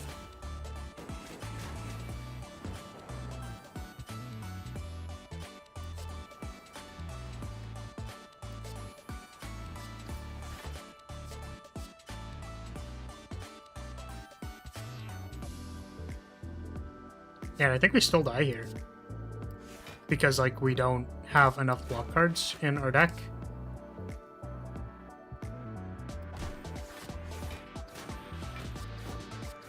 Yeah. Like, I think this is the big... This is the problem. So we just, like...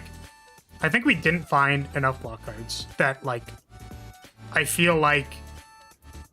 I wanted to have, like, a good upfront block card to have, but I maybe could have opted to pick something like Flag Vault.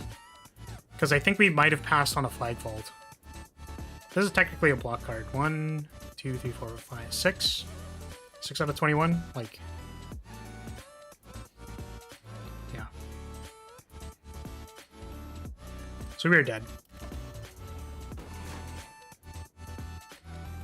I think we died because we could not consistently produce 21 block. Which is fair.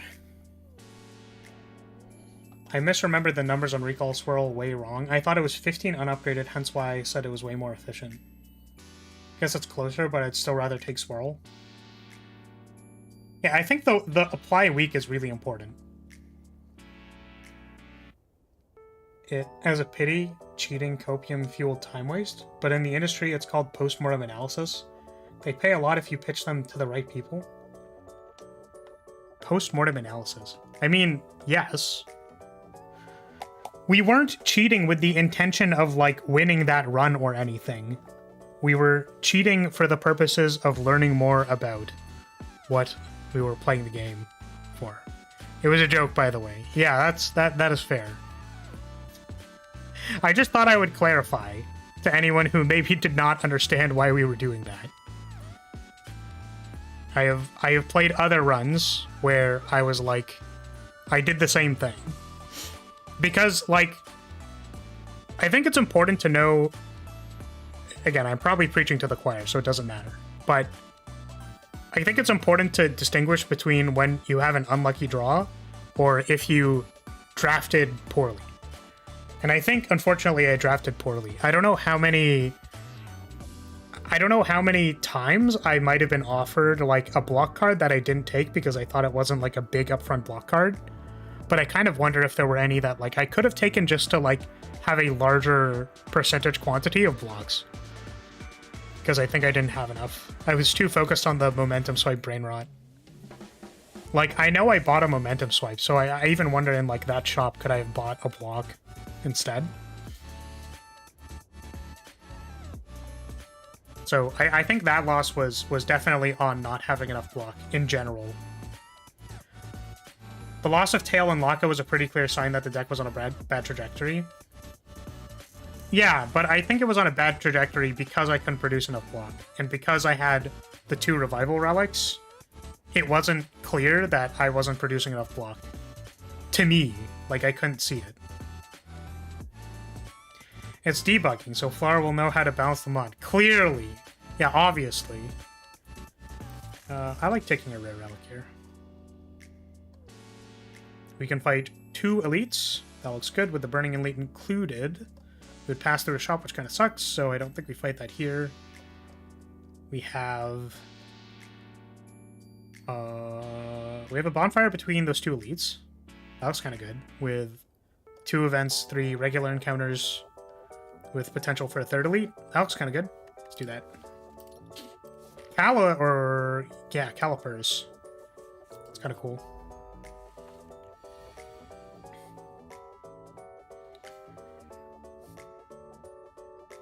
RNG loves Flower. Oh, like a disowned father love or a sugar daddy Flower? Or not Flower? There's no sugar daddy Flower. I don't have that. That's not a thing. That's not real. I am no one's sugar daddy. Nice Freudian slip, though.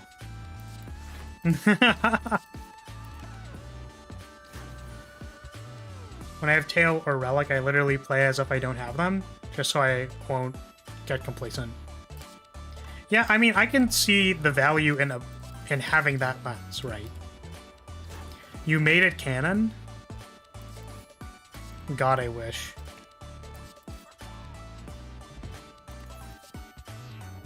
If there was an in-universe incarnation of Flaris that was a sugar mommy Flaris, that'd be big. I would be big. Take Flight Pog. I'm pretty sure Take Flight is pretty Pog. Calipers plus Take Flight is kind of Pog as well. Cougar Flaris. Yeah, clearly. Yes, Flaris the character without someone piloting Flaris behind the screen is like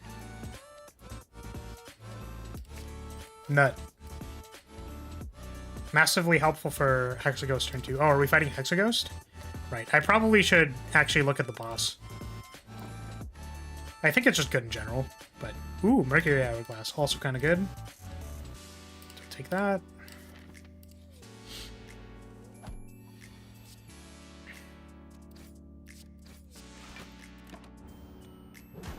Looking at the boss is a good idea. I think the problem is that, like, I don't make a lot of decisions based on the boss. Or, like, I don't know how to make those decisions yet, so. But I know what people have said is to have a plan for the boss you're gonna fight, so.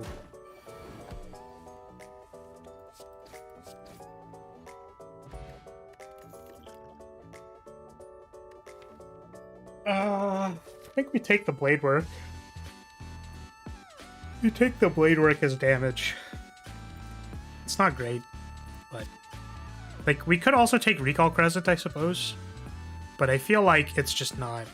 You know what? Okay, I'm gonna follow my instinct and actually take the Recall Crescent, and then get punished. Because my problem with this is that I've taken this before and still died to Knob. Because you can just draw it really awkwardly, like this.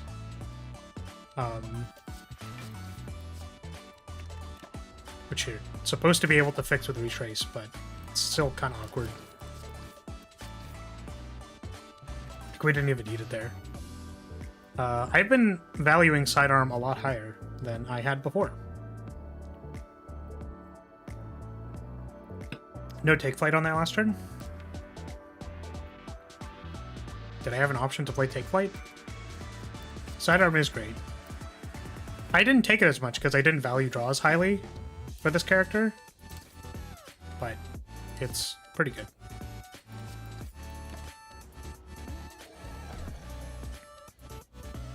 Uh, 1 and 3 to draw command. Do I sandbag the Flex Potion? Damn.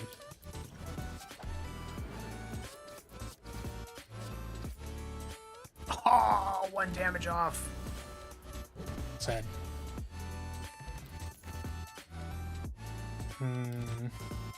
Recall Focus is a good card. We already picked Recall Crescent, though. Could have taken 2 damage instead of 7 on the 1 turn if you played the thing. Judgment Cut with Sidearm? What? We're stepping into Fate, multiple versions of the same character, but totally different one form from another territory. Well, the only headcanon is whether or not there's a pilot in the mech. Playing or being a VTuber is just being a mech pilot, honestly. All VTubers are just mecha anime fans. Will I take Shatter? Shatter is probably really good. I think Shatter's particularly really good with Crescent. We're gonna upgrade it so it doesn't suck, maybe. I want to upgrade all of these cards. Command, Sidearm, and Shatter. I think Shatter is more critical if we fight pylons.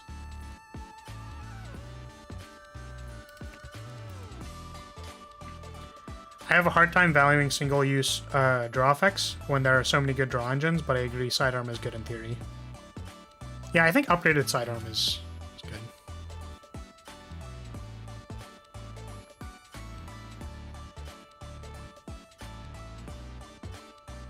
You cannot, excuse me, you cannot be a sugar mommy since you don't have the assets to be one. You're fucking banned, bro. You're so banned. I'm literally banning you right now. I am in the process of banning you. Fuck! I pressed the cancel button again. God damn it. User in timeout, 1 minute confirmed. There we go. You're banned, kiddo. Literally, your entire life is over. Got him. What did this say? Let's go.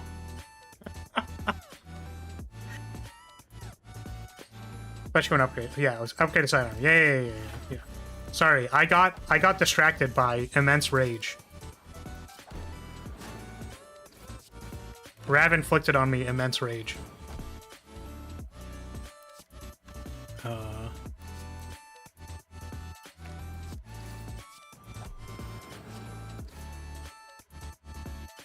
Race? It is not time to race, because we are probably take flighting next turn and defending. Which means on the turn where we are getting debuffed, we're going to be on -1. This seems fine. I think we'll be fine.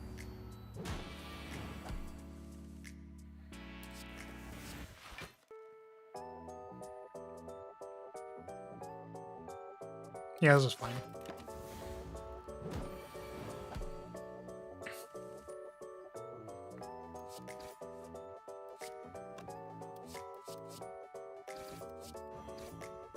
Okay. Dimension Walker. There's no reason to pick it yet. What kind of a pilot-based frozen tuna armored core pilot where being alive is optional, or a beta soy boy Gundam pilot where you need 10 systems to ensure the pilot can operate properly? I mean, I'm clearly a Raven. Always have been. Wait, Flaris is a Raven? Always have been. Do I want to upgrade anything? We could potentially fight Nob again, or Pylons. Take Flight can be pretty good versus Pylons. I don't think we need a second Take Flight. Upgrading Command It might actually be good to assemble this. Help assemble Recall Crescent Command. Like for the replant. I think I want that.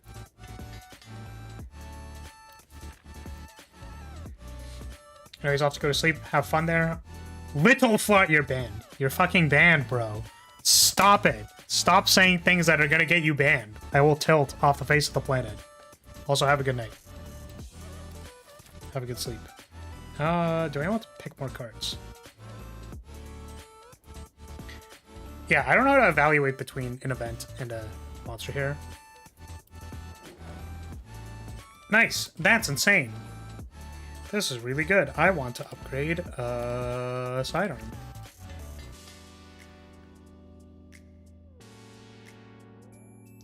Explains why you steal so much in open world games. What? Because I'm a Raven?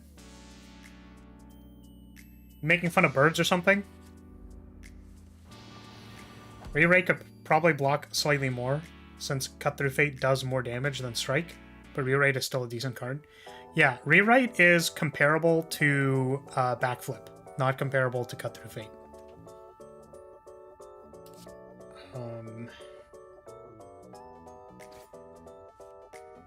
Oh, we have Gremlin Horn. That's kind of cool.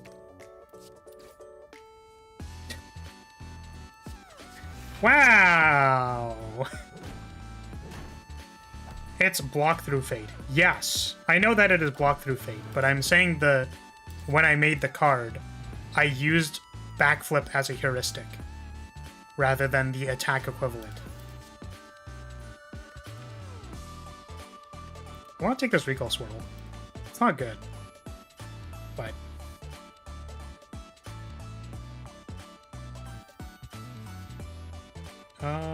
formless is also really good. Just take formless. The gremlin is so horny. Oh no! Hey look, it's pylons.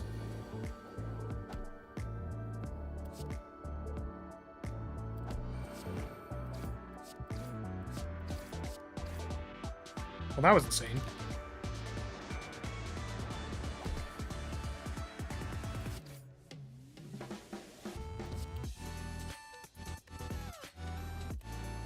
I think it is more important to get our game plan going here. Maybe one block is okay. We draw a lot of blocks next turn. That's really unfortunate. We sidearm into attacks. We block and then sidearm into attacks. Backflip draws 2. Yes, but backflip is the card manipulation block card for silent. It's not the stats, it is the function on the class that is important. So the function of Rewrite on Flagbearer is to be the block card that draws cards. So the example of that on Ironclad would be Shrug Off. So this has higher manipulation power than Shrug Off, but less total card draw than Backflip. That is the point of the card. We'll draw one of the Dazed.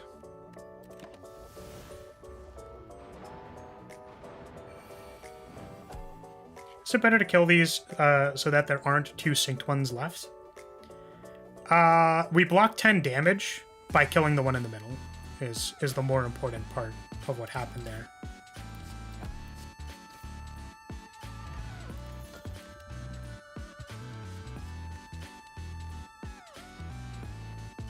Do we want... We just take him mid-second. Fine. We don't heal because it is Hexa Ghost. And we want to upgrade.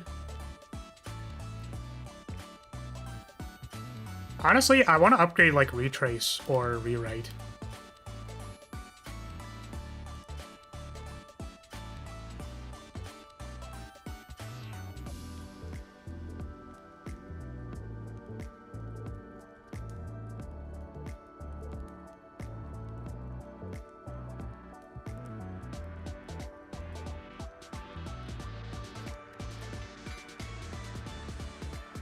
It's indeed usually better to kill one of the synced ones under most circumstances.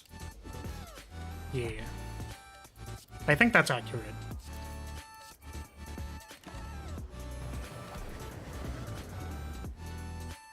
Okay.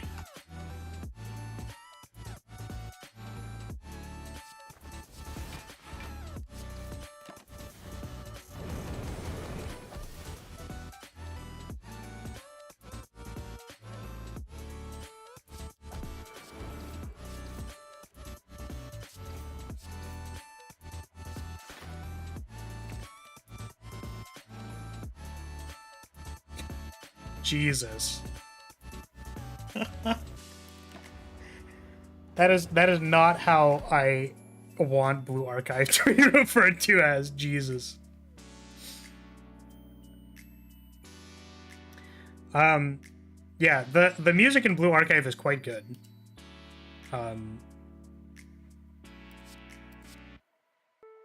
It goes pretty hard.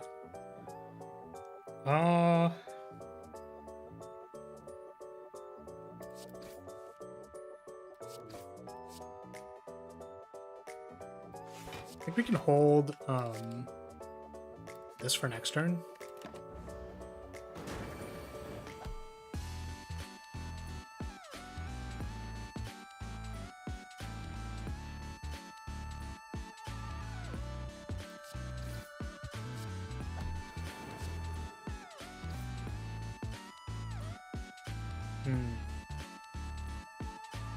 I think I still don't want to cast this in mid-second.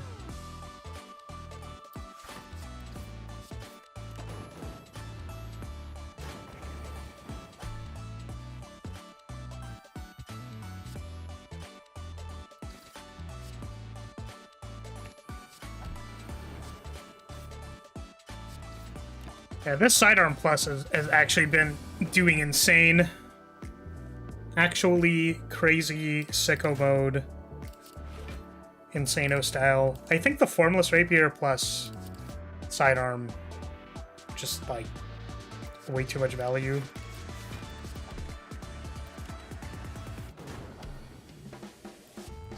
Wow. That was exceptionally clean. Did we even take damage? I don't think we took damage in that fight. Sanctuary is insane, by the way. I don't know if anybody knew that, but this card is insane. I did? Damn, that's too bad. I think Sanctuary is probably most insane rare. Most craziest, insanest rare.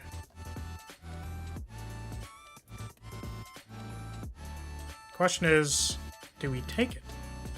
Because we could not take it and then just do something like... I think most insane rare is Drain Time. I guess Drain Time can still be insane.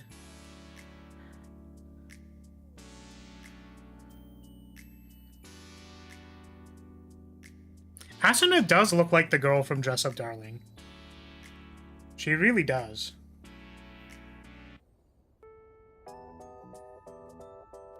Asuna's the blonde one, right?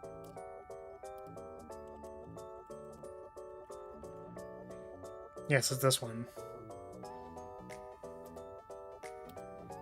It's one of those things where, like, if you actually look at them side by side, they don't look anything alike.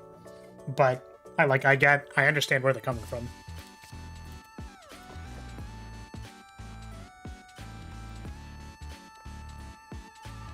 We have 4 strikes and 4 defense. I think we're gonna take Pandora's box and win the game. 1 second, let me check something.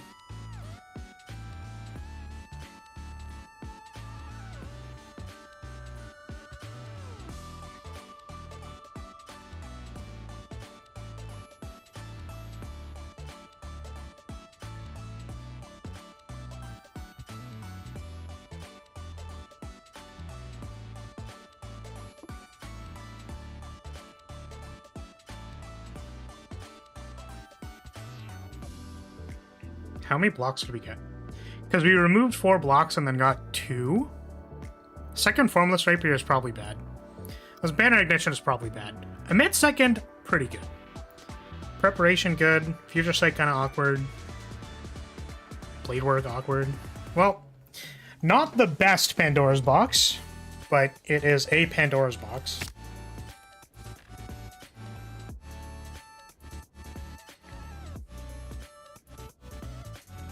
Burning Elite is in the center.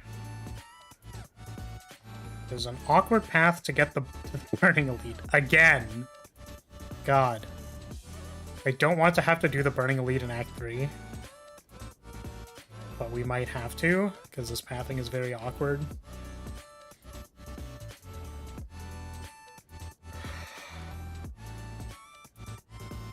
I feel like all these paths suck. Left one has 3 elites and a late shop with some bonfires, so maybe the left one. Okay. Just no keys whatsoever. What are you doing next turn? We don't need to take flight next turn. We don't want Banner Ignition. We're going to be casting this Rewrite, so maybe not Formless Rapier.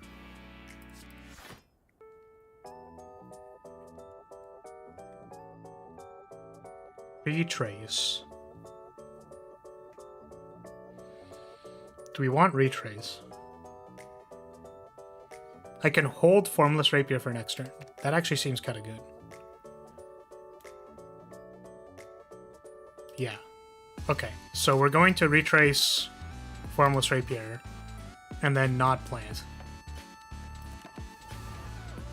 Very value. Fuck, and we immediately draw Formless Rapier. I'm so tilted! Tilt! I'm gonna tilt. I'm tilted. Fuck. God damn it. Wow, these emit seconds are bad.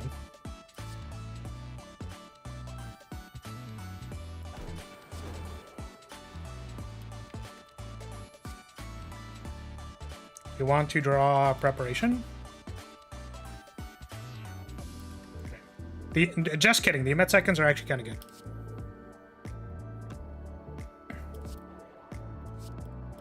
Lamau.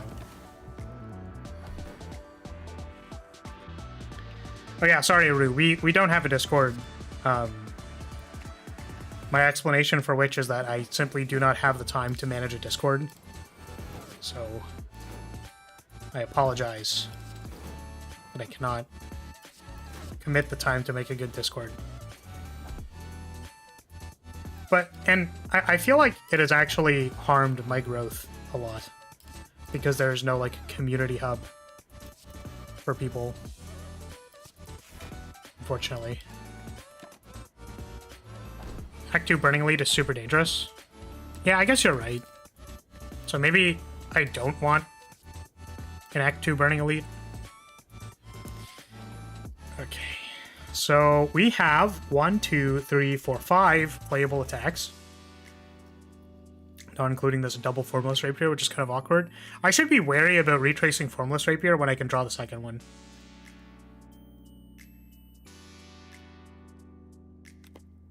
Does having a Discord actually take any time? Doesn't it just exist on its own? I don't want to have to moderate a Discord. That is the time I am referring to.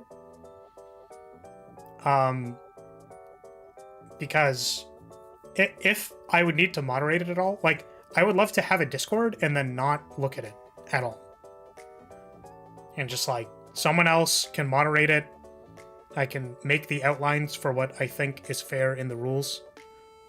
And then have someone else moderate it. Unfortunately, no one has ever offered to moderate a Discord for me. So, as long as that remains the case, then it'll just simply stop existing, or not exist. I would also like to say, so I don't know if I've ever, like, fully mentioned this, but I have made a Discord server. The Discord server was made before I debuted 3 years ago. I have the outline of a Discord server on one of my Discord accounts, and it has been there for 3 years. However, as I have mentioned, I always think about, like, am I prepared right now in order to take the time to curate and moderate this Discord? And every time I ask myself, the answer is no. So, one of those days, that might change. Probably after I have a stable job and can, like, not be concerned about all the other things happening in my life. But at the moment, it's a no.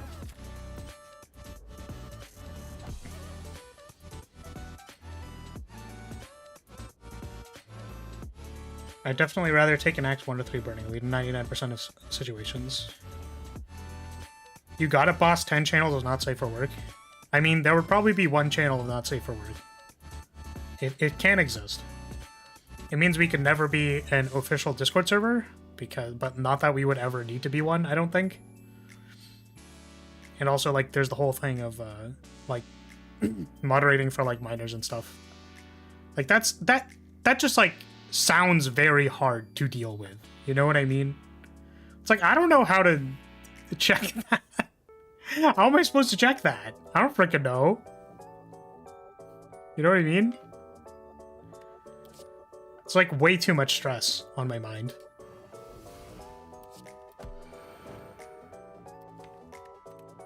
It's like those sites that are like, by the way, are you under the age of 18? And then, like, they click yes.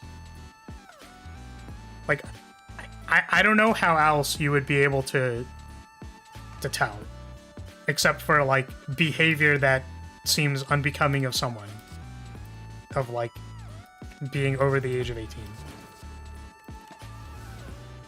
Like, it doesn't seem like there are any tools that would help me, you know? That's like a huge problem, IMO.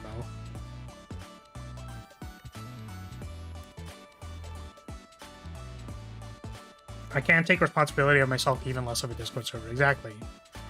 It's like, that's the thing, right? Is that, like, people, I'm not being accusatory, and I think most people are like understanding and saying like, okay, well, if you don't want to manage a Discord server, that's fine. The only reason is that like I personally feel bad that I cannot maintain a Discord server for people who feel like they want a community hub, right? And also I feel bad because I think like there are people who don't interact directly with the stream, like they don't want to type in chat or anything like that, but maybe they want to have like a sense of community by joining a Discord server. Like I can't facilitate those people, right? So that makes me feel bad. But legitimately, it's like I think if I made a Discord server, I would want to make it like pretty explicitly 18 plus. Just like, because I don't want to have to manage that shit otherwise. But the problem is like what tools are actually available for you to like to do that, right? It just seems like very difficult to do that, right? Like I don't know what you would do, I guess. Double a mid-second, by the way, seems really good for corridor fights. I don't know if I mentioned that, but... So, yeah.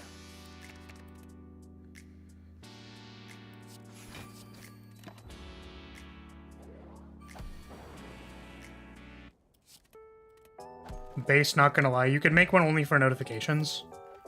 Yeah, I mean, I guess I could also do that. Just so that people, like, know when I'm live and stuff. I kind of wonder what the conversion rate is on that. I think I need more blocks because I currently only have 2. Like that. Could theoretically mod a Discord if it wasn't for how much my opinion on what's cool to post wasn't so drastically different from y'all's. I'd be a tyrant of a Discord community for this community. Well, like, here's the problem, right? Is that, like... the rules outline that I typed many years ago, right? And I think I want both of these cards. The rules outline I typed many years ago is like still somewhat indicative, I guess, of like what I feel. Like it's sort of not how do I say this? It's like it probably still needs to be reworded, but the idea is that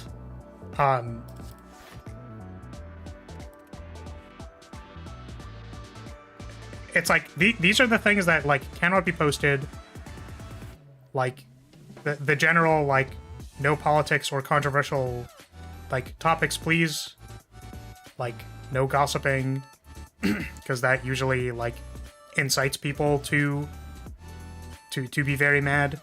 No inciting of people to speak about things that incite people, like no provoking people. And then like the underlying thing, because it is a personal Discord, is that it's like all of this is to discretion of mods and myself, where it's like we can just ban you. And then it's like, why is that a rule? It's like, because if we think you're a problem, you will just be removed. Like we hold that power in this Discord, like it or don't like it kind of deal, right? So it's like that is all there, and that's how I feel like it should be run. And then it's like I could theoretically, I guess what I'm saying is that it's like the thought of I could theoretically be a mod also means that like you need to be okay that there would probably be an 18 plus channel. You know what I mean? Or the fact that like asking someone to be a mod is not asking me for you to inject your opinion on the thing. It's like refer to the rules and see if people are following the rules. And then there's some like the 2 mods discretion thing is more along the lines of like people will try to skirt the rules in an attempt to be like, that's not part of the rules. But it's like, okay, even though it's not explicitly part of the rules, you are clearly being a bad actor, and like we need to remove you. You know what I mean? So like that's why it's there. Doesn't seem too useful to have notifications aside from the few occasions you don't make a schedule.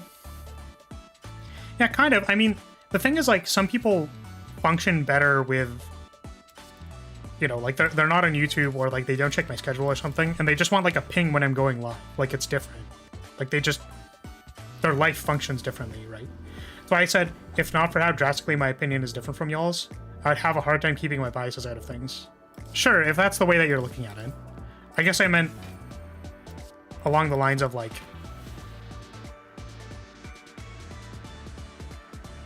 if your job was to be a moderator, then I would hope that the idea that your opinions are drastically different doesn't actually matter. But I can see what you mean when you say, like, no, it would just be very difficult for me to, like, handle it. Because, like, if you're different. I don't actually know if I want to draft the third emit second. Like, it seems kind of good to have 3 emit seconds. The problem is, when I fight something that has, like, any amount of artifact, these things start becoming really freaking bad.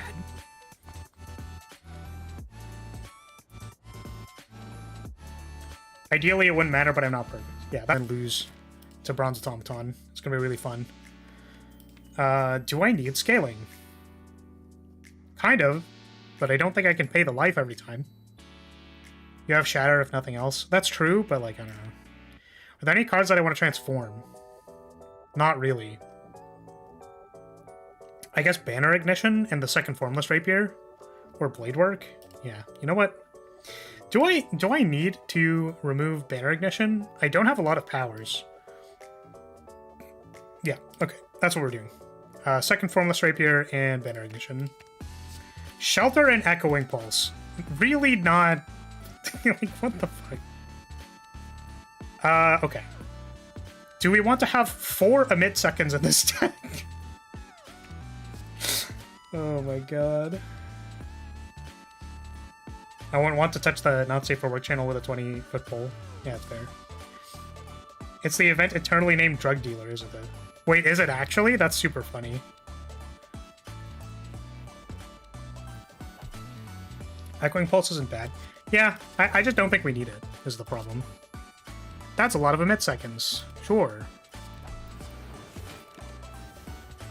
Guys, I figured out how to beat Book of Stabbing. I figured it out. I cracked the code. Guys, I cracked the code on Book of Stabbing. I figured it out. We have learned how to beat Book of Stabbing. Good job, me.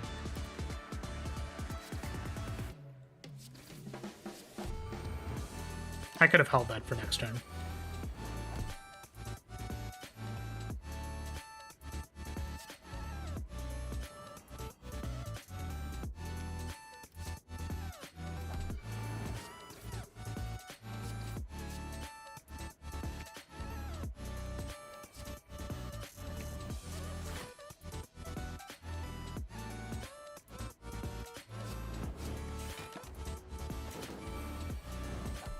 Book from Skid Row.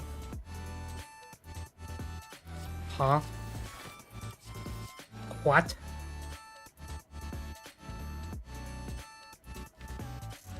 That's really funny. We should be fine. Oh. We're actually at lethal.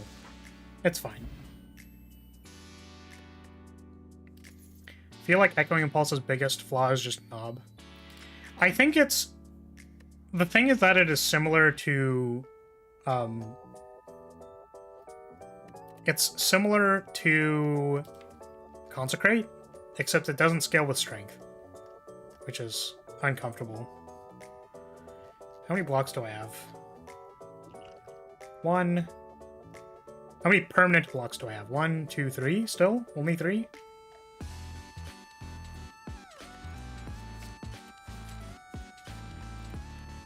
Let's upgrade... We don't have a mana relic, so I kind of wonder if a 0 mana emit second would be good to pair with the Shelter. Or if we just want to upgrade, like, Take Flight or Sanctuary.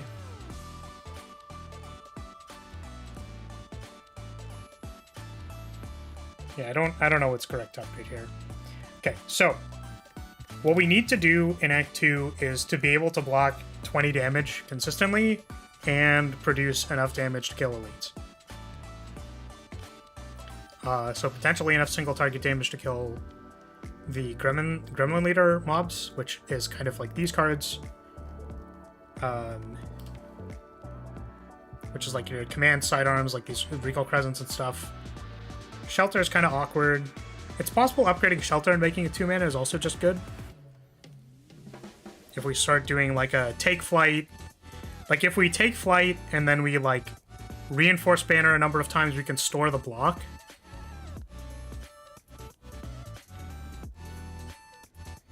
Oh, Sanctuary? What? What did you think I was saying?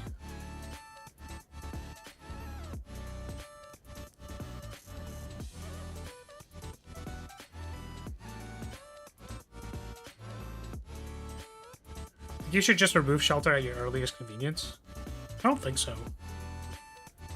I don't know much about Flagbearer. How is a mid-second not extremely overpowered? So, a mid-second is very good. The reason why it is not overpowered is because Artifact exists. So, Artifact means, like, it cancels the next status that happens. A mid-second is also a rare, so you're not really supposed to get 3 emit seconds. It's also single target, so there are a number of cases where, like, stunning one thing doesn't, like, versus Donu and Deka could get you killed. Or stunning the Spire sentries, there's 2 of them, also not ideal. And also because of just like how Flagbearer is situated, like stunning one thing doesn't win you the game most times. It's quite good in corridor fights where people do not have Artifact, but it's like this card is not like it. Stun is very powerful, but it does not immediately win you the game. And there are also like rares that you might want to pick over it. So it's like Time Walk is oftentimes better than Stunning One. Or any card like I could be between an Emit Second and Aegis Bash, which gives vulnerable. So if my deck doesn't do enough damage, like I need to like do more damage. An extra turn is huge on the base characters. Yeah, this has Time Walk in it. But, like, generally I have not looked at a mid-second and been like, okay, wow, this is just, like, so insanely above raid. Apparently other people have made, like, 1-mana stun cards. The other thing about a mid-second is that it doesn't cycle intent. So, and this is kind of the same with Time Walk, but if you stun someone who is going to attack you for 50, but your deck does not inherently block for 50, stunning the enemy does not change the fact that you are going to get attacked for 50 next turn. So it's like, I stun you, and then it's like, if the block you could have produced on the first turn is higher than the block you could have produced with the second turn, like, that's not good. It's a lot like Vault and boss fights without Artifact, no. The thing is, I have a Vault copy. It is called Time Walk. So it's like, the way that Flagbearer can win is by, like, having Time Walks and having stuns and stuff. Like, it is strong, but it's supposed to be the thing you leverage to win the game. However, there are still, like, things in the game that mitigate how strong it is, like Artifact, or, like, gank fights, and stuff like that. And also, I have literally played decks where I draft 3 mid-seconds, stun the heart 3 times, and still die because it attacks for 56, and I can't block for 56. Like, it gives you time, but it does not inherently, like, solve any of the problems that you need to solve in Slay the Spire, which is producing a lot of block, producing a lot of damage. Like, those are the very critical things that you need to do in this game, and interestingly, stunning does not actually, like, solve that problem. So, like, you still end up losing if your deck sucks. But what it does do is it gives you time to resolve powers, which, like, kind of Flagbearer's thing. The hope with the gameplay is that, like, or the initial intent when I made it was that like Flagbearer was supposed to just like have a bunch of powers that you become unstoppable after you resolve all the powers. So you're like a control deck. So in order to be a control deck and resolve all your powers, I made a lot of cards that were like Emit Second, Sanctuary, and Time Walk are the 3 like free turn spells. So, but they're all like free turns in different ways. So like Time Walk is a lot more aggressively slanted. I think Emit Second is the most ubiquitous, but loses to Artifact. And then Sanctuary is good at specifically being a Time Walk that cycles in 10. So it's like if you can't actually block for 56, you want Sanctuary. And it provides a solution to fights like Spire Sentries. So. And the only reason why I have such a long spiel about that is because I was required to think about this when I printed this card, and then someone was like, why do you have a 1-mana stun? Isn't that kind of broken? I was literally asked this question like 8 months ago. And I was like, no, I actually think it's kind of fine. Because normally you get like 1. And it's like, great. 1. So anyways, we're upgrading Shelter. Because I think we're going to go on the Shelter plan. Let's see if we can produce a lot of block and win that way.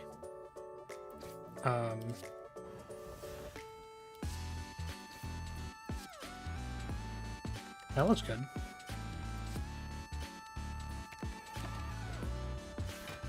Are there any ways to apply stun in the base game? No, there are not. It is a mod keyword that allows you to do that. Someone made a keyword for it.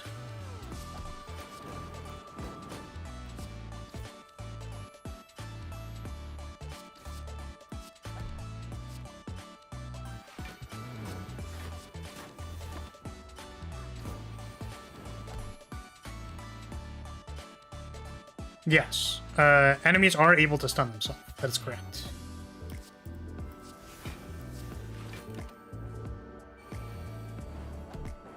Yes, that is also possible. You can stun the avocado by getting rid of all of its plated armor.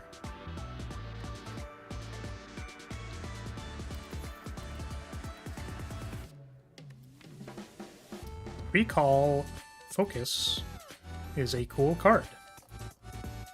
But not with Reinforced Banner.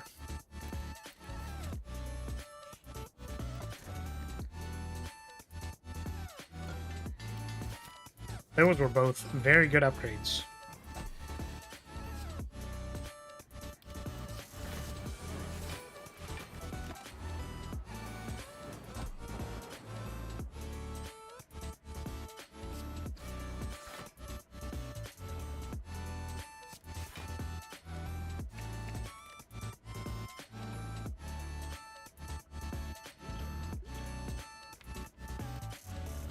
I can use a potion in a hallway fight. I think so. I don't want to take the damage.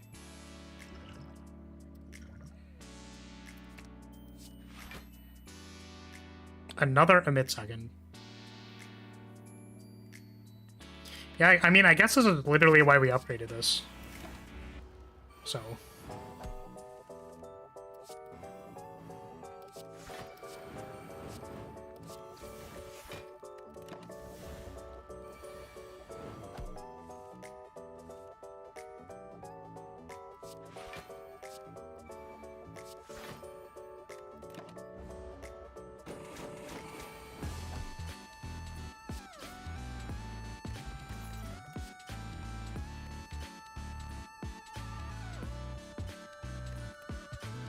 The Portal Step is probably good for our Shelter.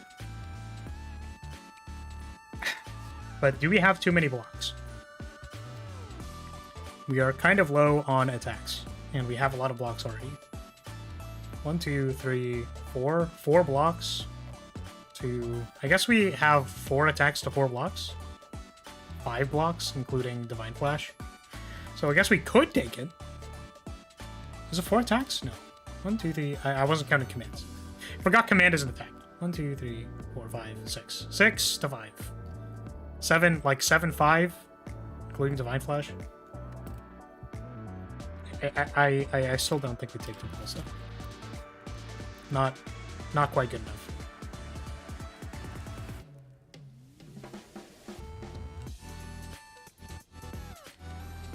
Gotta say, I like the whole flag-bearing time-mage knight concept.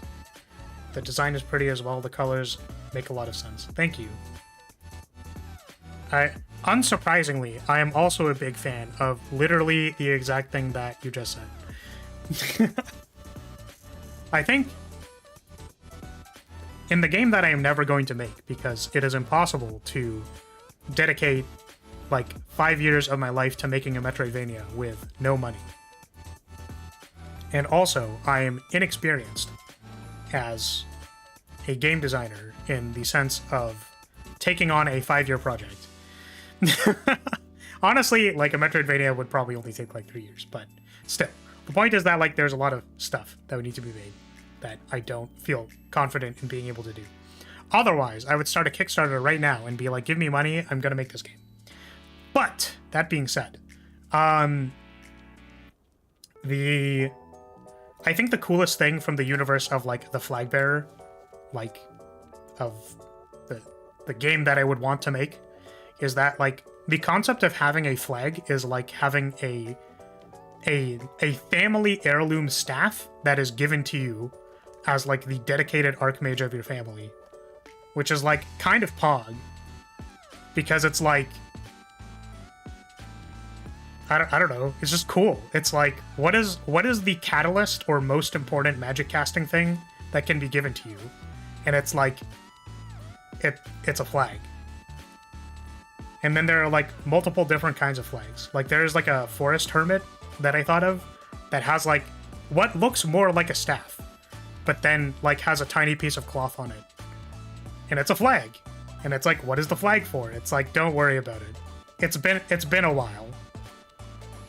It's been a while since this flag has been relevant, but yeah.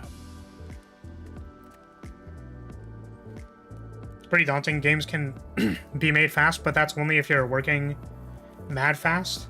I'm like 1.3 years into the current project. Nice.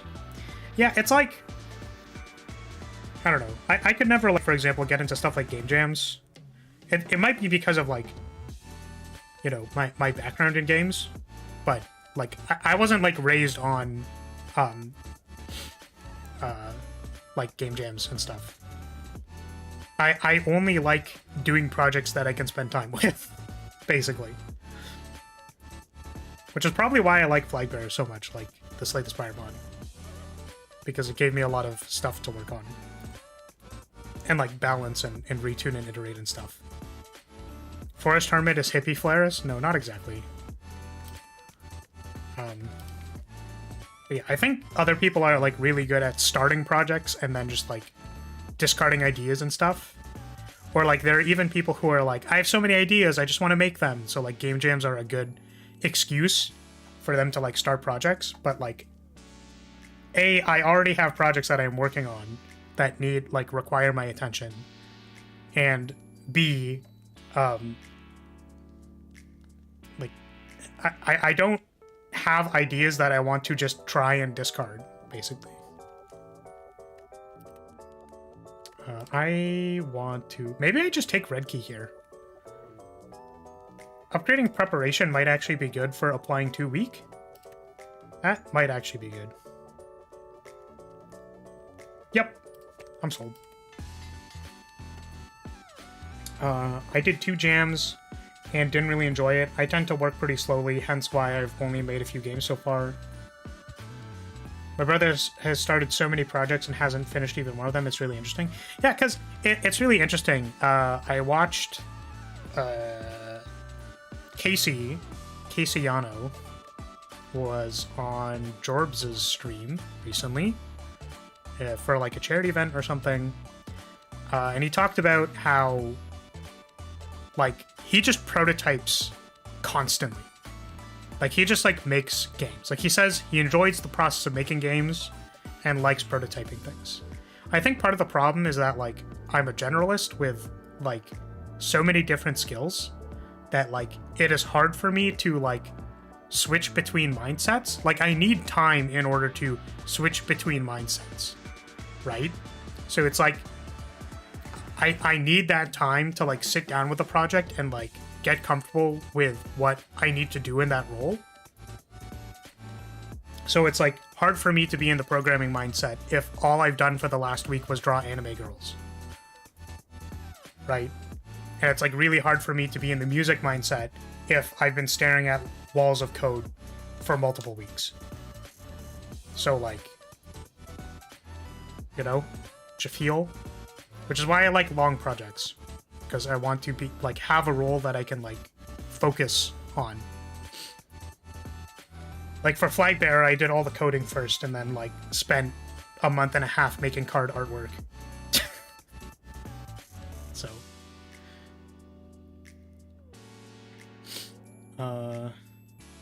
Sorry, my current D&D character is also technically a flag-bearing mage knight, but the flag-bearer part isn't really the main focus. He's more focused on his divine magic and his draconic parentage. He also has no time magic. Fair. I mean, the time magic is pretty specific to anime existing, anime beyond fantasy. Game jams are insane. I love them. I want to make a boomer shooter of VTubers, but I truly don't know where to start. I know the basics of level designing and world creation, but nothing on optimizing. Yeah, it's kind of the same for me. Like, I don't have any, I don't really have experience doing, like, game development level coding. I can do, like, feature coding, but not, like, it might be kind of sus to use my code in the final build, to be completely honest with you. Start by playing the best boomer shooter of them all. Ultra count. Hilarious.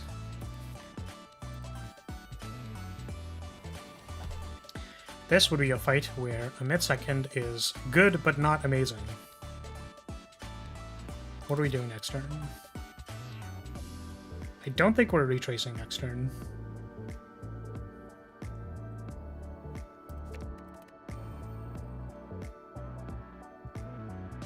Am I sanctuaring this turn or no? I don't know, man. I kind of want to just use potion. Okay, let's potion.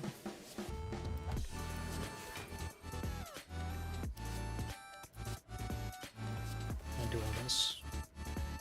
Shatter? I want that next turn, not this turn. This is awkward.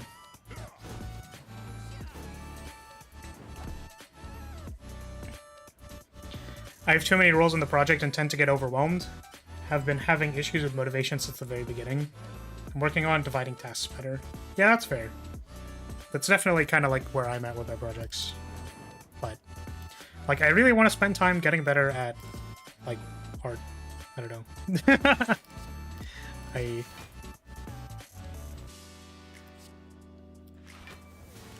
feel like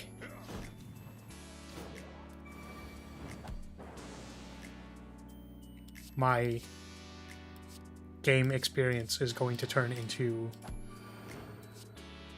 things that I can do on the side while I focus on art. I don't know. That's maybe a bad outlook. See, like, this emit second has been really good, but, like, doesn't immediately solve the encounter for me, which is what I really like about it.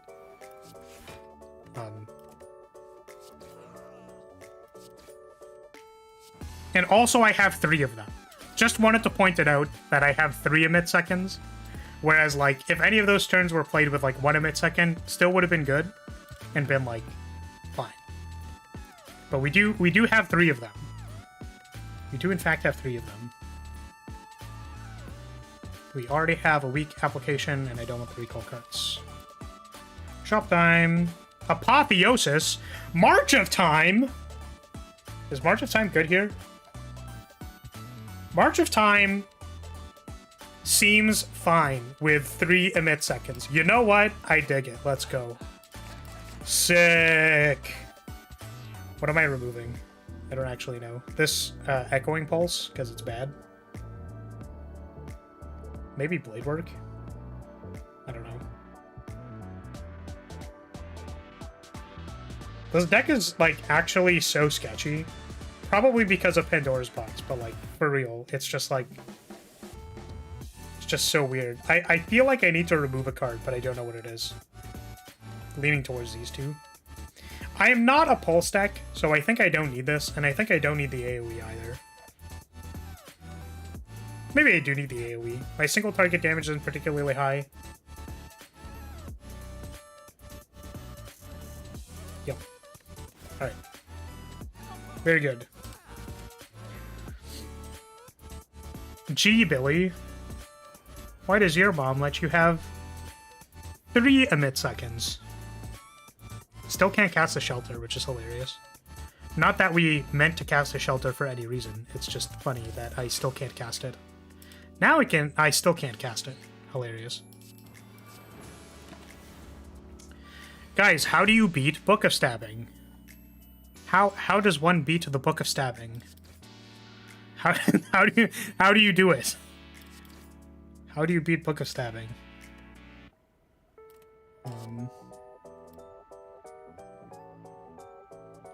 I think we actually need to prepare for our March of Time turn.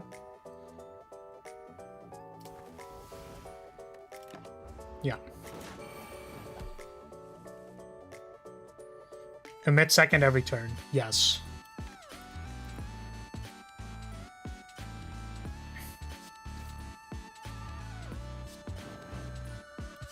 March. Emit second Apotheosis.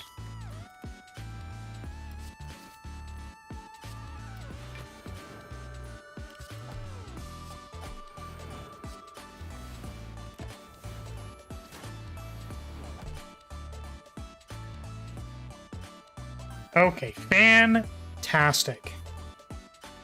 Not fantastic. Because we don't want the emit second this turn. We want the emit second next turn. Is there a way we can draw it next turn?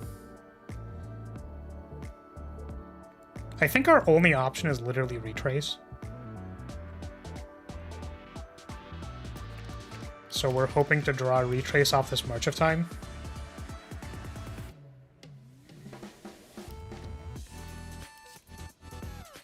Fuck.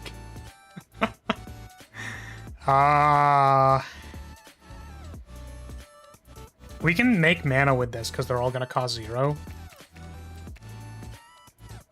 Oh, if we double emit second, actually. Can I check my graveyard? No. Shit. If we double emit second, it actually would have worked. Okay. Retrace? Thank God. We draw the retrace.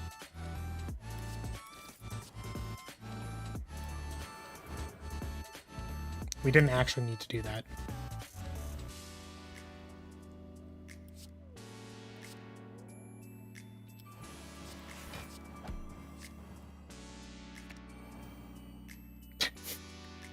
This still just works, which is funny.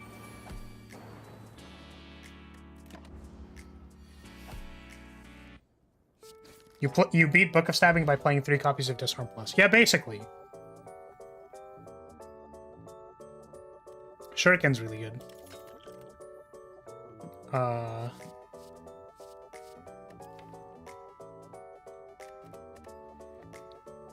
I want an Excalibur?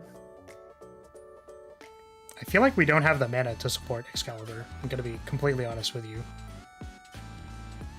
It only has 1 arm!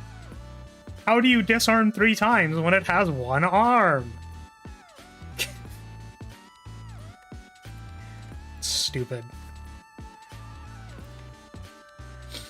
I think we take Excalibur as a... we might need a lot of damage card. And we're gonna upgrade Apotheosis. Okie dokie. Ooh, March of Time is interesting if we want to just raw dog it, but I don't think so. Right, I forgot this deck is playing Shelter. Need to shred that artifact.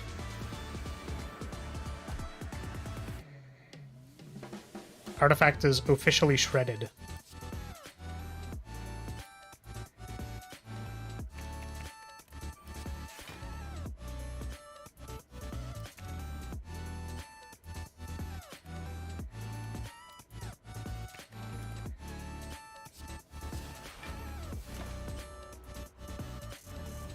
Not my emit seconds.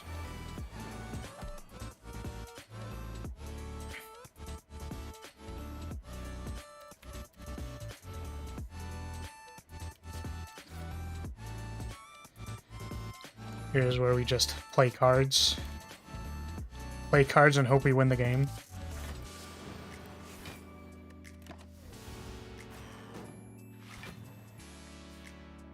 My March of Time! Wait, that's my good card. Give me that back.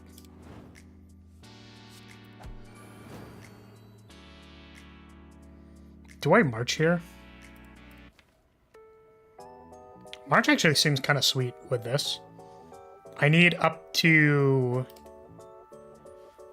Do I want up to 3 off March?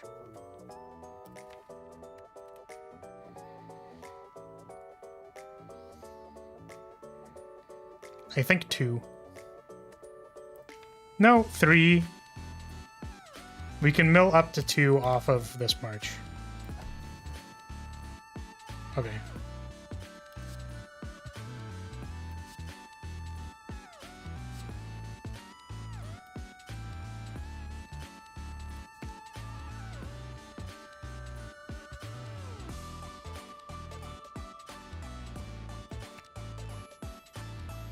This will cover us. Oh, I'm so bad at this game. Holy shit. Oh no. Oh no, I'm bad at this game. Oh no.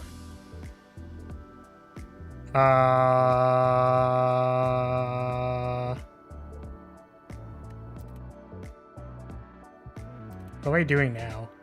I know it's kind of like hard to fuck up at this point, but like I still would like to play somewhat optimally. I generate 1 off of recalling, so maybe I can hold this retrace.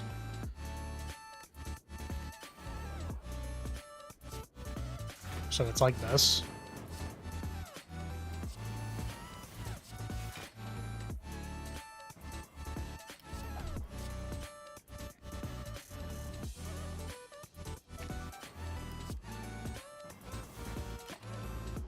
Good thing you'll have time sickness, so that won't be an issue next turn. Oh, gas. We're cooking with gas. I wonder what happens if you play 2 marches of time. You get 2 of the debuff.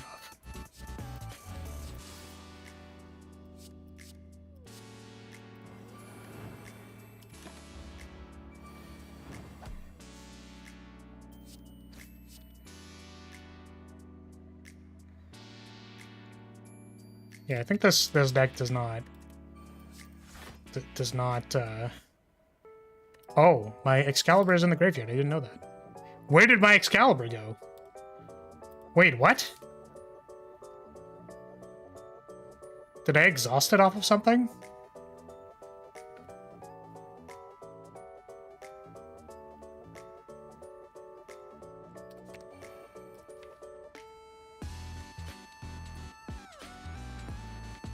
Huh? Where did my Excalibur go?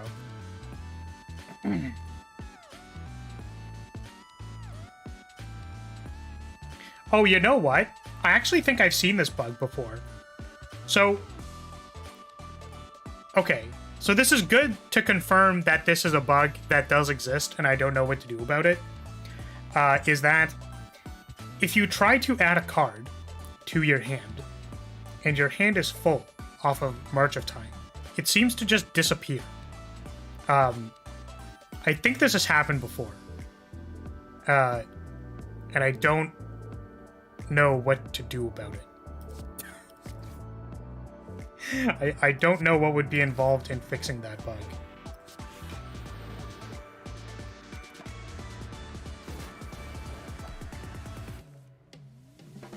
That's good to know. Let's try not to mess that up again.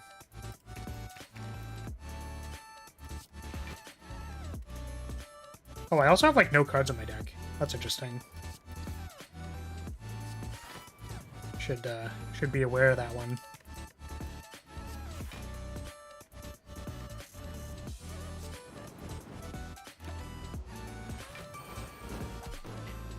That's kind of a sloppy oversight. Probably just discard what's left over.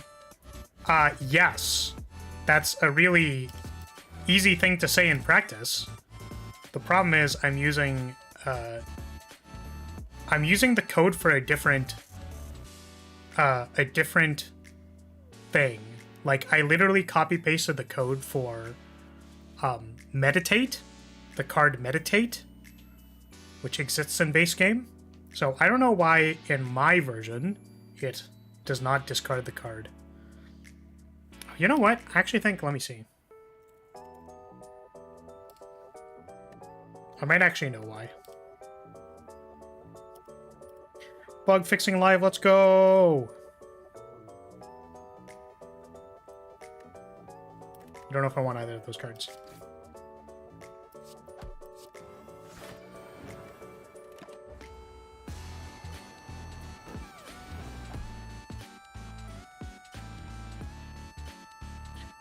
What does Meditate do on a full hand? I don't know. I think I might not have the full hand part of Meditate. Is the thing. Or, yeah. No, I can think of a few reasons. Do I need a Time Walk? It's better than the other ones. I don't like any of these. But I guess it's this one. Okay, let me see. Let's open up ye old code.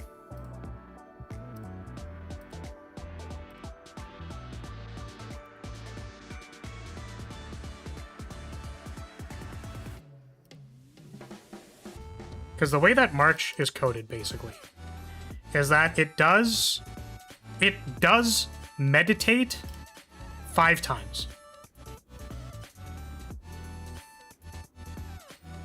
I've experienced the same bug with Undo Plus, which I would assume uses the same code. Yes, it does. So I think this is a problem with the way that the undo action is coded. Okay. Discard pile is empty. True, this is done. If discarded pile is empty, make list of cards to move. Get the top, make a stat equivalent copy, and then do that.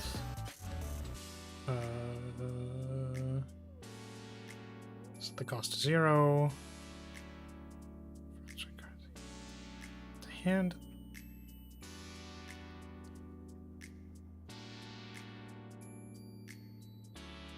What? For C cards to move, if this player's hand size is less than 10, move this card to their hand, remove this card from the discard pile. Else, create hand as full die. Is that supposed to be there?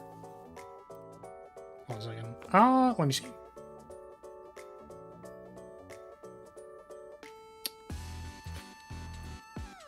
Let me check the base code. It's possible that that's just like not supposed to be there.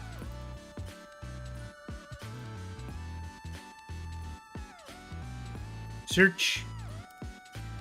What was this for? Open type. Meditate. Open.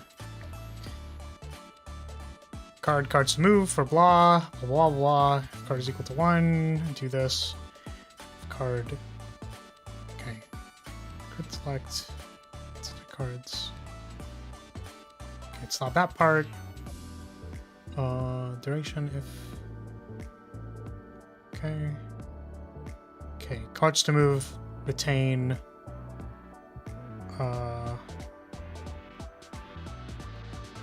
If it's less than 10, add it to hand. It actually doesn't have a condition for having too many cards in hand. That's weird. Where did I get the other one from then? If number of cards... Okay. If thing. If... Okay.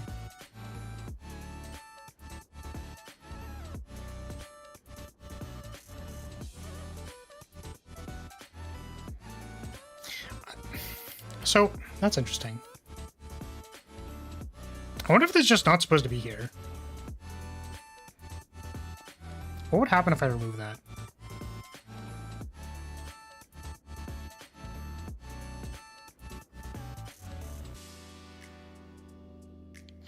These resolve one at a time, so...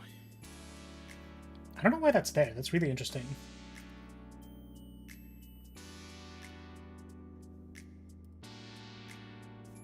Let me just choose my path first. We need to go to the Burning Elite. Burning Elite takes me to multiple elites. The Burning Elite path actually looks pretty good. Except for the fact that it has 2 shops. Don't want 2 shops. I barely want 1 shop. Let's start here with the event. Okay. Bug fixing, live.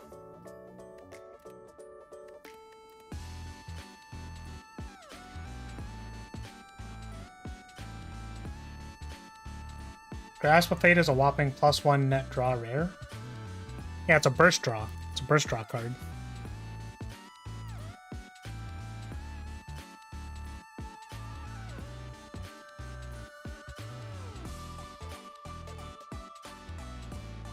Okay. What language is this in? Java. It is just raw Java. Supposedly, the workspace is a framework for making video games, which I did not know because I've never coded in just Java. Oh, I said I haven't experienced. Oh, interesting. Okay, well, let's test.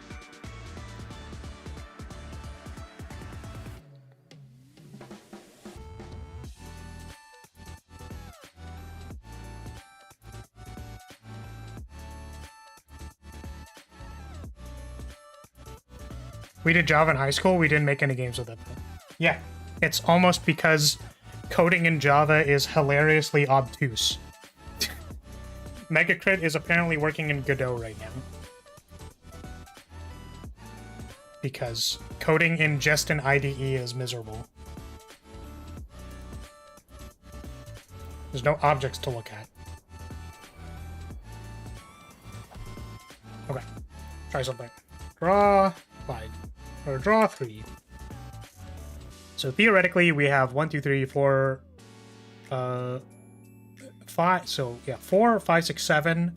So if we mill 5, oh, we're only adding 3. Fuck. Hold on a second.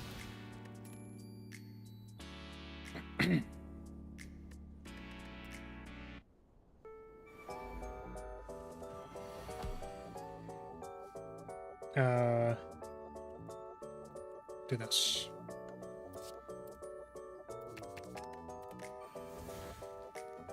Okay, hand is full. And the cards still disappear. Okay. Very cool. I did hit compile. Oh, I think I didn't hit package. That's why. Hold on a second. Pause. I think I hit compile, but I did not hit package. Whoops. That is on me. For not pressing the right button. Okay, now we run.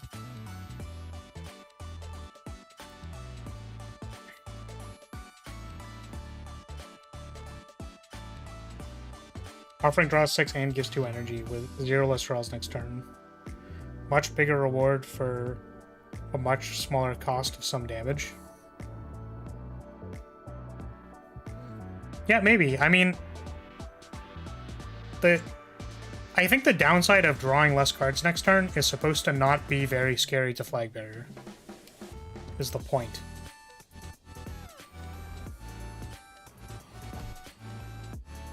Try this again.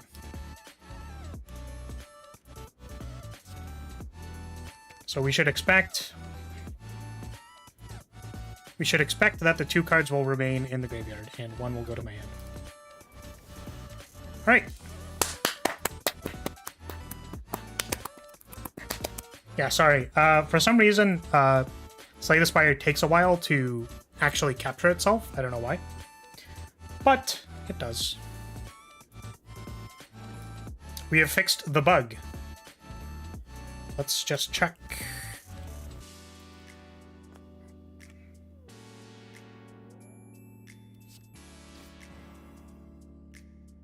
Wait, that drew a card. Fuck.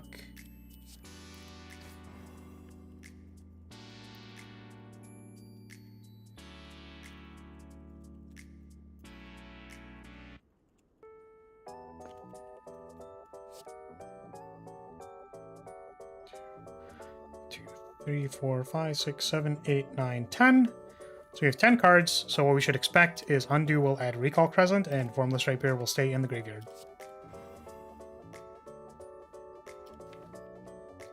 Nice. Very good. So what did it do now on the full hand? It added the card to the hand, and then the other one stayed in the graveyard. So this is the interesting thing, is that for some reason, the code of, like, removing the card from the graveyard just, like was in the other case. I don't know why, but it is. Downside of drawing less cards next turn is very disruptive to Flagbearer, especially since the character lacks burst damage. But, like, half of the point of the cards on Flagbearer is to circumvent Time Sickness. Like, Retrace is in your main deck. Well, thank you for the head pat. Retrace is in your main deck to mitigate 1 Time Sickness. Or things with Suspend. So, the idea is supposed to be that you cast Grasp Fate, and then you, like, suspend something and then maybe resolve a power. So you're happy that you were able to find the power sooner, and then the suspend effect, like, covers the fact that you don't draw the cards next turn.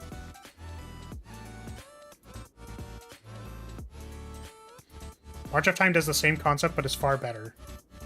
Disagree. Because March of Time costs 3.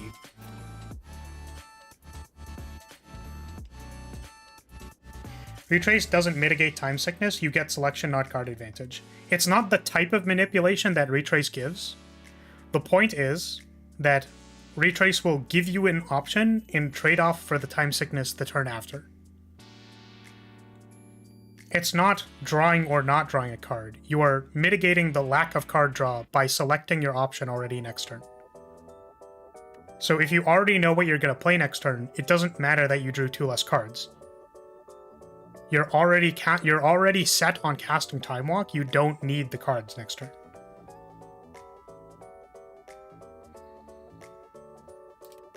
So it doesn't actually matter if they are different types of manipulation.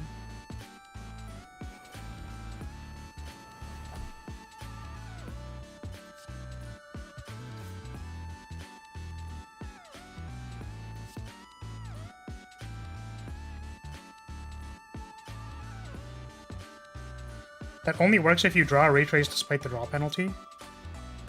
You don't draw Retrace on the turn with the Time Sickness. You cast Retrace on the turn that you drew 5 cards.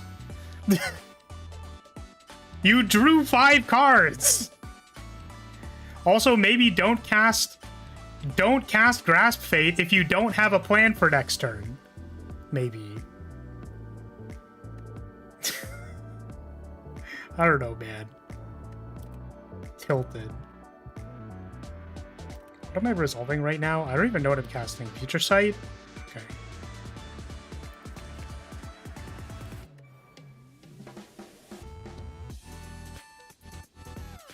My plan is to use Grasp Fate and pray to Jesus for good draws.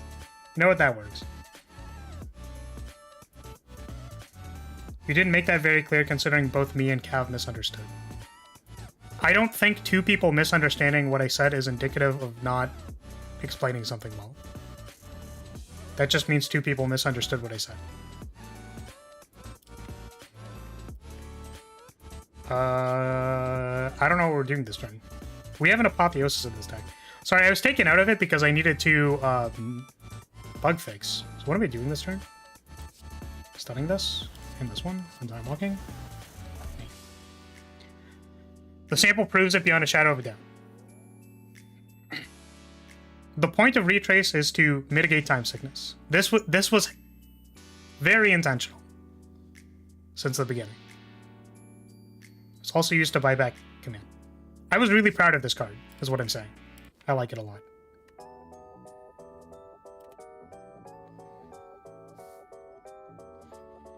Both Grasp Fate and March are Diet Blasphemy. That is the most of all time statement I have ever heard. I have no comment. March is supposed to be Blasphemy, but Grasp is supposed to be 0 mana draw card with slight downside.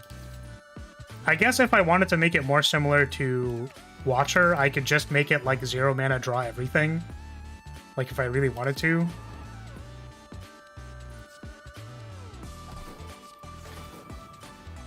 This is also independent of the fact that, like, it's possible that Grasp should just be something else.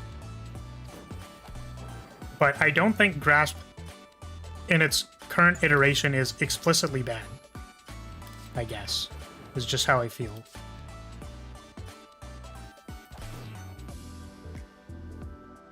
The problem is that the downside is awful, that it almost entirely negates the upside. See, the thing is, like, how... What is your understanding of that statement?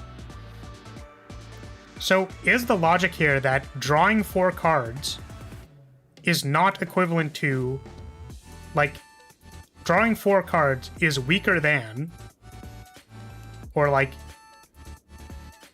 the idea of drawing 4 cards for 0 does not matter because you draw 2 less cards next turn. Like, yeah. Is that what you're saying?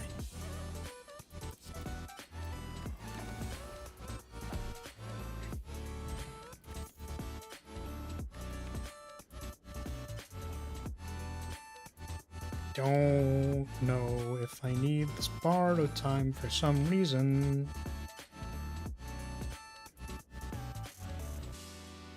I think Grasp Plate should be a huge attack. The name is too badass for anything less.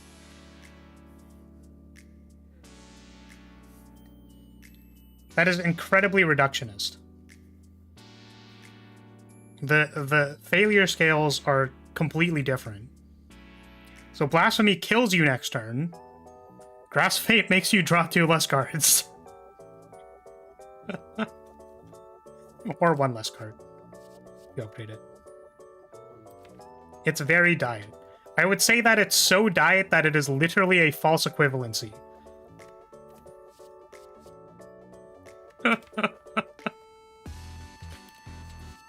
Okay, well, I'm so distracted right now. What am I trying to do with this deck? I think we're pretty locked in. Like, I think we have everything we need. So let's, like, just double check for a second. We need a plan for Spire Sentries. We need a plan for the Heart, which is going to be Shelter plus playing a lot of block cards with a Reinforced Banner and a Retrace, including Take Flight to take less damage and then play more blocks in 1 turn. We don't have a way to scale our block. So if we have a way to scale our block, that would be nice. Neither of these do that. Okay. I think you are massively underestimating how crippling the negative draw is. I think that Grasp Fate is water to Blasphemy's Coke, so Diet that it's just not the same. I mean, here's the thing, is that, like, by the way, welcome CG. I don't know if you left already, because I'm currently in the process of arguing. Turbo is Diet Blasphemy if you think about it. Okay. The function of drawing 4 cards in one turn is very different on Flagbearer than, like, what Blasphemy does for Watcher. Like, Blasphemy makes energy and makes you deal more damage. The function of drawing more cards on Flagbearer for 0 mana is to resolve powers and have access to more things at the same time. So if I need an Emit Second and a Time Walk in the same turn, I can draw both of them using Grasp Fate.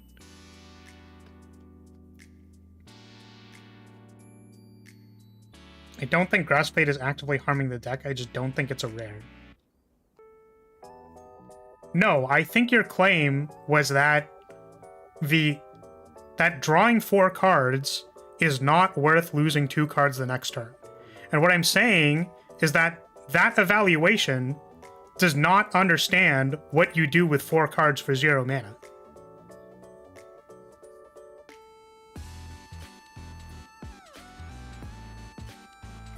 Yeah.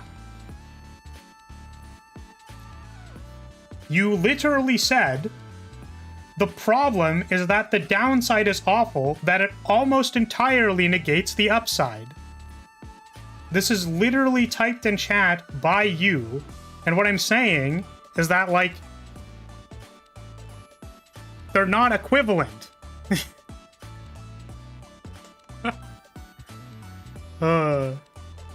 When is the stream not an active argument?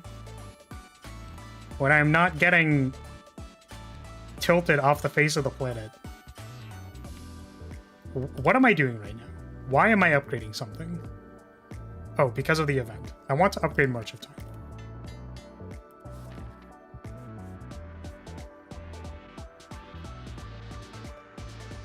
Need to go this way. Are we going to double shop for the purposes of Tiny Chest? No. It's not as big as one would expect. Yeah, the thing is that if you expect it to be like draw 8 or something, for example, right? It's like the purpose of the card is not the net card draw and net card loss of the card. That's what I'm saying. Like, the value of the card comes in having the selection now, which is extremely powerful. Because you can draw stuff like Emit Second and Time Walk and a power to play all in the same turn. Or like, if you need to draw Seraphim Form on turn 1, it's significantly more important to draw Seraphim Form on turn 1 than have it be at the bottom of your deck. So you play Grasp Fate to try and find it.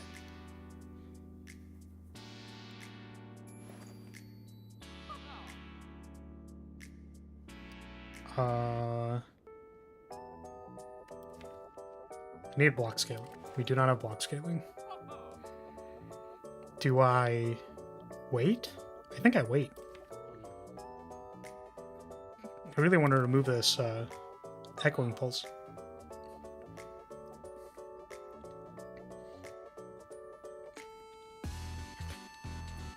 Applies 99 stun to a low HP enemy. Call it stasis. It's actually just a funny judgment. I expect a rare draw card to be equivalent in power to Offering or Scroll, not equivalent to the power of Overclock.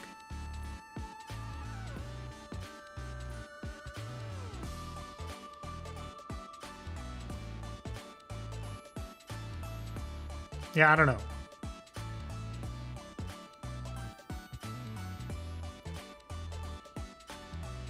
Like I said, it's possible that the card, like, still needs to be changed, or can be changed, is what I'll say. Right? But I guess, like, when I hear draw 4 or 5 on the card, it just seems like, oh wow, that card's like getting the options on this character is really strong. It's basically my claim. Because it's just like raw draw power. Does it exhaust? It does. You can't have 0 mana cards that don't exhaust because they can go infinite very easily. So it's worse Scroll. Kind of, yeah.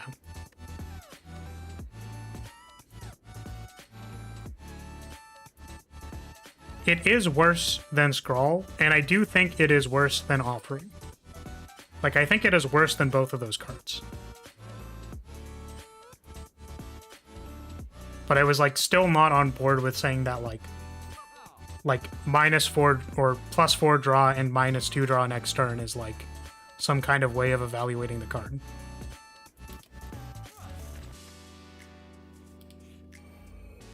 Or, like, is the way to evaluate the card, I should say.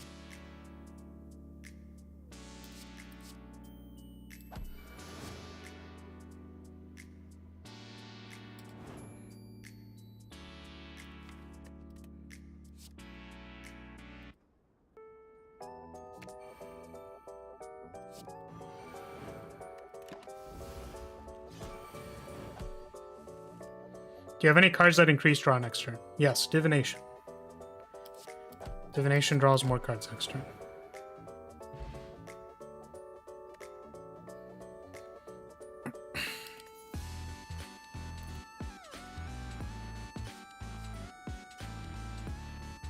Yeah, you can evaluate all draw cards in only static pluses, or you can evaluate them by what they have face up on the card. Like, you could say Sidearm is +0. It does not change the fact that it is a draw card. Right?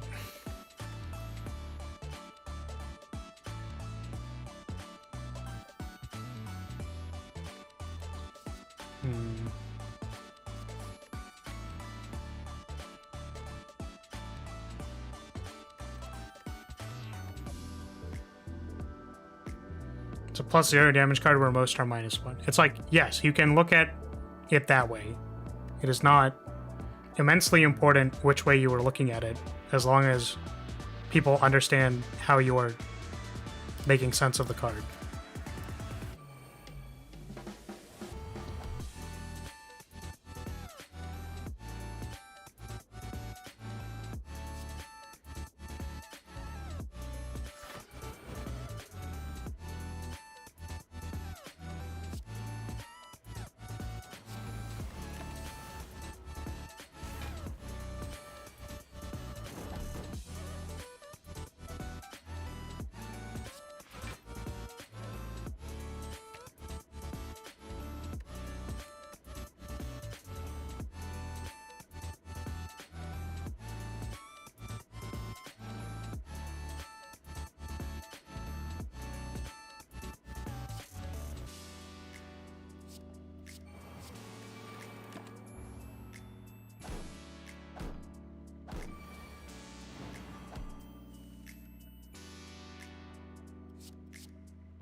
Like I said, I think that perceiving Grasp Fate as, like,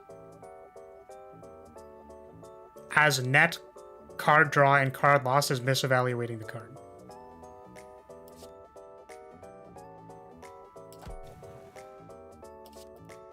Like, for real.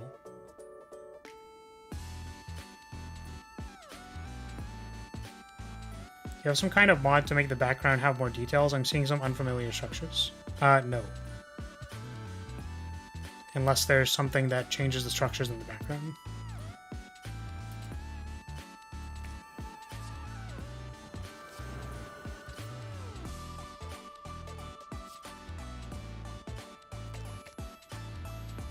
Don't think I've ever seen those.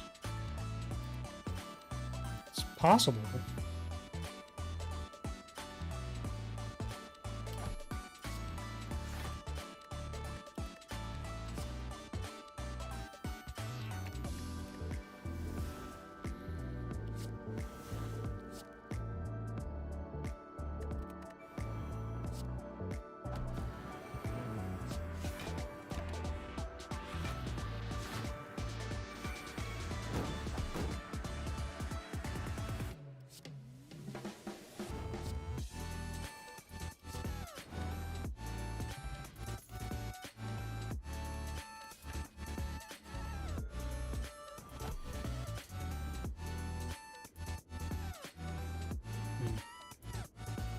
So if we get a second emit second, this is pretty good. did not hit a second emit second. We don't even want to cast all of these cards. That's crazy.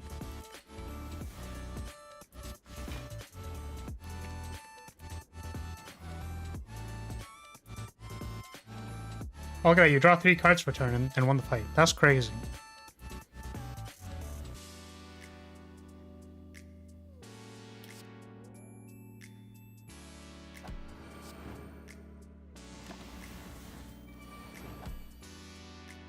You may want to do a playlist for the background music instead of looping just one. However much of a banger it is. No, I totally agree with you, Vena. I just, like, don't... I haven't done it yet. That's the problem. That is the issue. I could change it. Because we have been going for a while. I can play my BGM. Sorry, normally VTuber fans are brainwashed into listening to only one piece of music for a really extended period of time. So,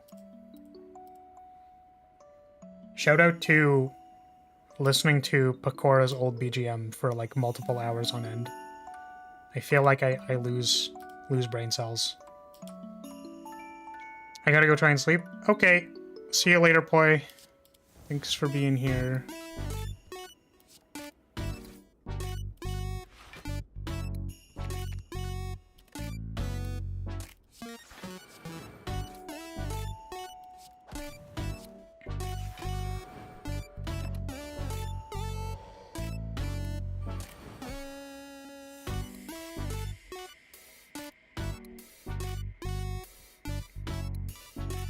Lesson Cavalier.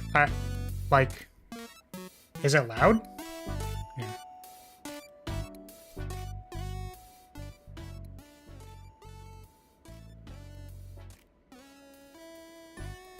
Is it better?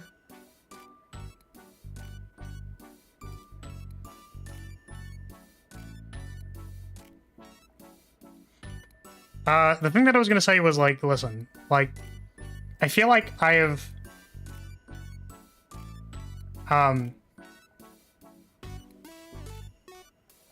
like,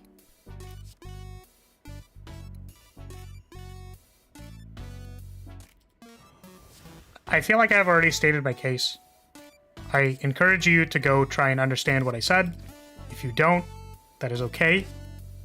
But, like, I literally cannot keep talking in circles about explaining this card to you. Like, it is not going to get anywhere. Like, I just, like, literally can't.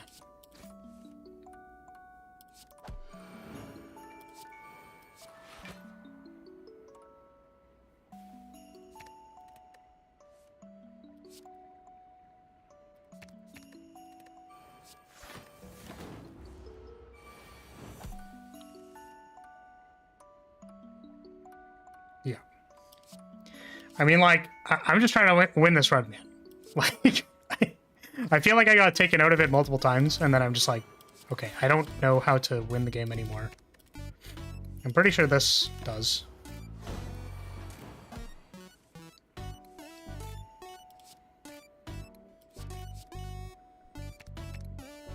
Burns are very brutal.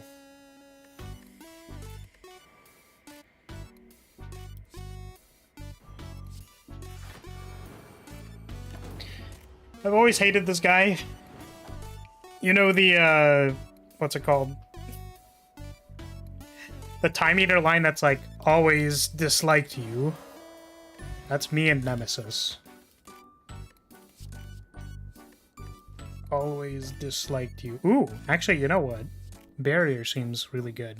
I still don't have a way to necessarily scale the amount of block I make, so I am a little concerned.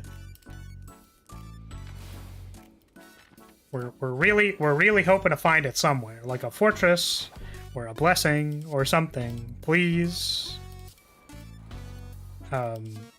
Please. Does it say gain 4 block twice? It does. So I've had someone comment on this. They said, like, what's it called? They recommended that maybe having it match the text of Twin Strike would help. But I just thought that it's easier to read, personally. I don't think it matters one way or the other.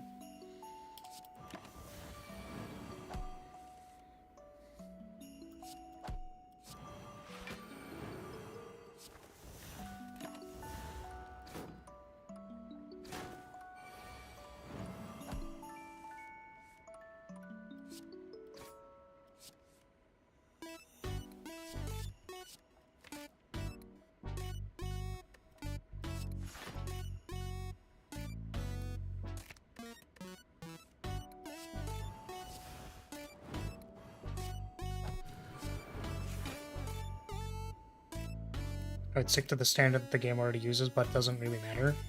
The thing is, there's no precedent for, like, block cards which do the same thing twice.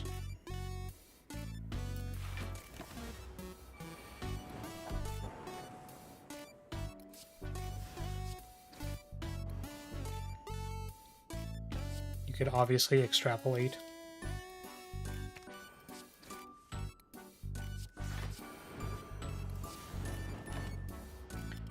Demands are getting very bullied right now.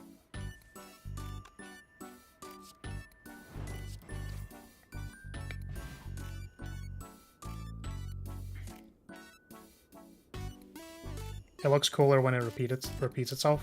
Well, like, for me, again, I just, like, personally find it easier to read when it shows the thing twice.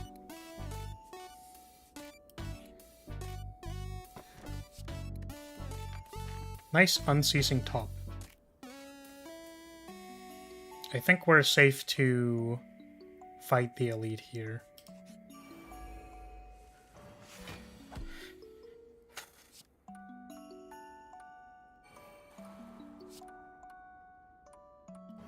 I think Bag of Preparation is quite good. This isn't necessarily what I wanted to do with this turn. Again, covers the March turn. Future Sight gives me something to do. And then I can mill these cards that I don't actually want to play next turn. Seems very good. These two need to find something to do next turn. Produce mana. Do this again, play Shelter.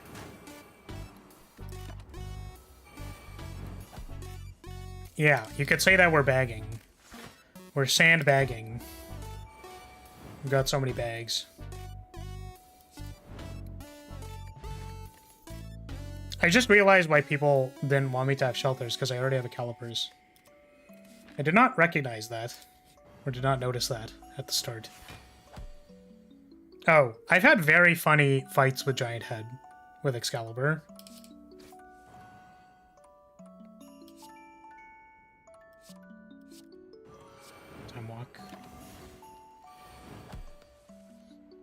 Getting a lot of frame drops, is that just me? It's probably you.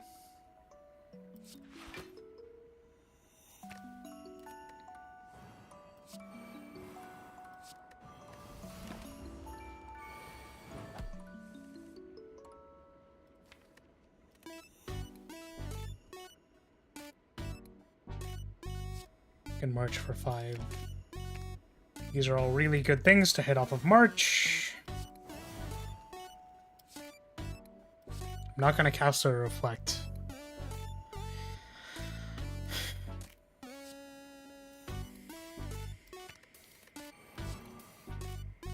Hold that for next turn. This is the perfect March setup.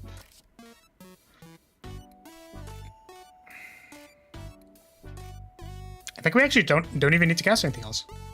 We can just pass. It's great.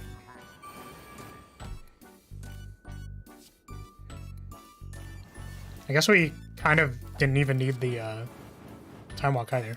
It's interesting. Or the mid-second.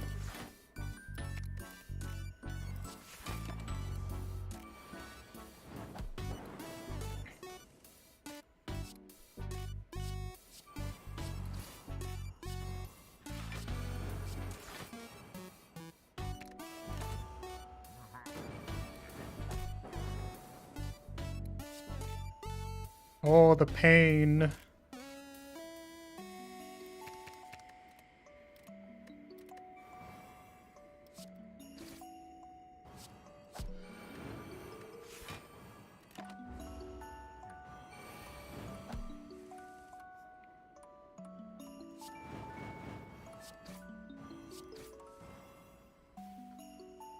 Play a bunch of cards.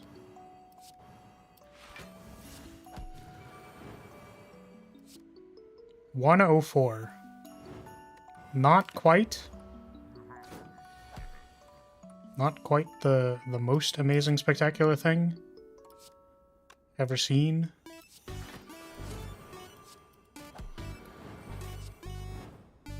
Damn it. No! No, it didn't do enough. I just assumed. That's so sad.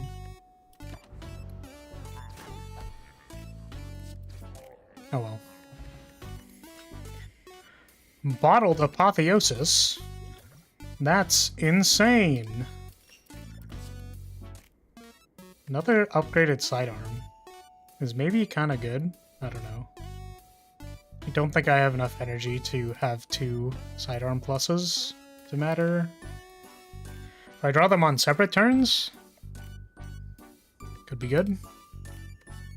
How many attacks do I have? 1, 2, 3, 4, 5, 6, 7. 2, 1, 2, 3, 4, 5.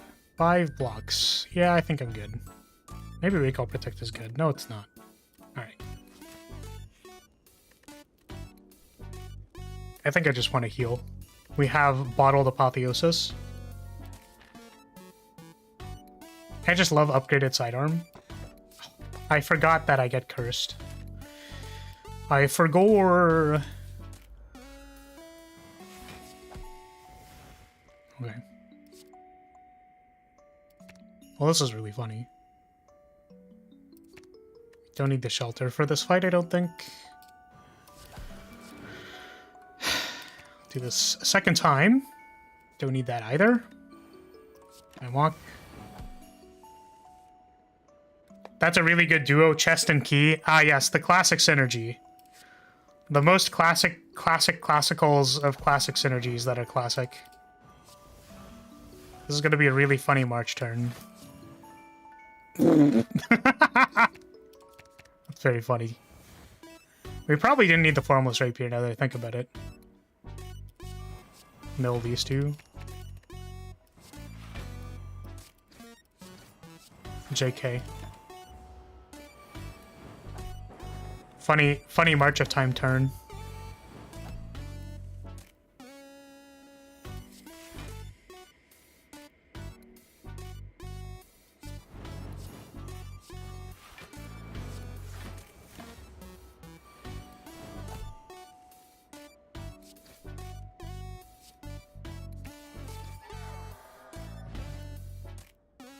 Commit second being very good.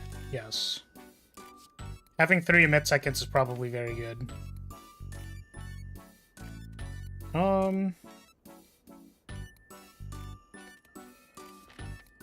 Possible that Airy was better there.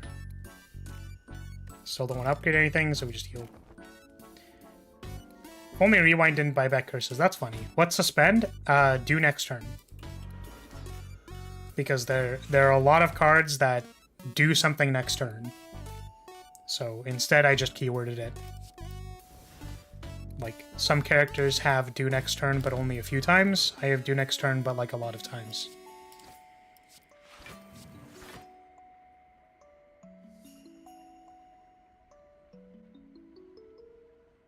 Don't think I want to cast this yet. I think I want to scale first. Actually, I guess I could do it like this. Yeah. And then we want to buy back most of these. Like this. Oh shit, we did too many. It's not good. But now we have shelter to cover our bad turn. We'll hold Reinforced Banner for next turn.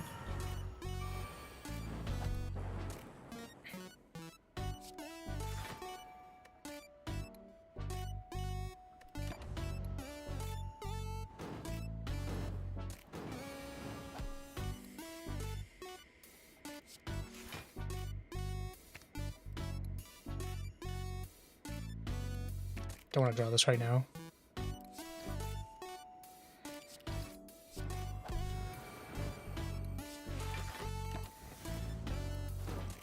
It's nice that clumsy at least goes away. It's good. I don't think we need to time walk this turn.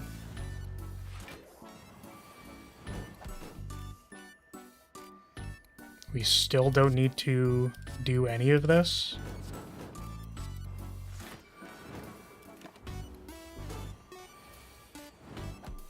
I really want to save the emit seconds for when I need them. Like now. Sanctuary, go.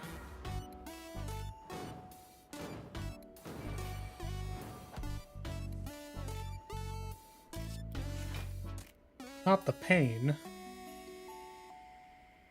Should get rid of this Ascender's Bane. Okay. Unsuccessful turn. Jeez.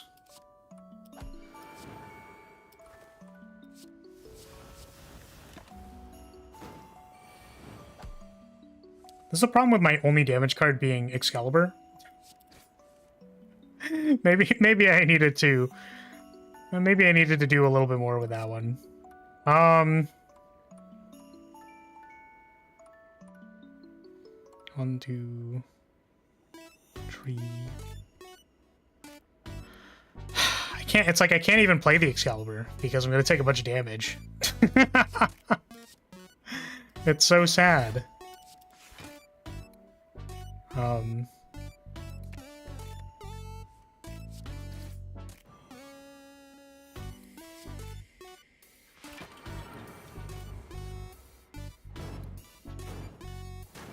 I have the passive 3 damage each turn? Exactly. That's the killer... The way we're going to win this run is through that. For sure, 100%.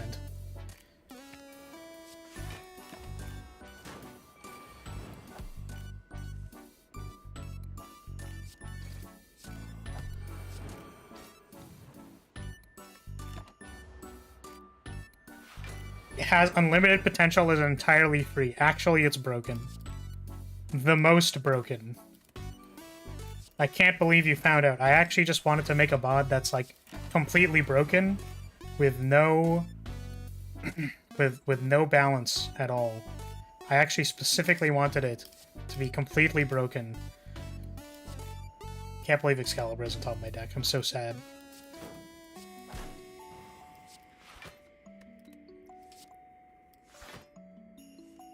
Shit.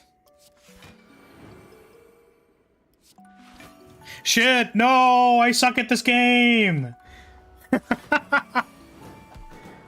That's piloting if you've ever seen it. This is quite bad.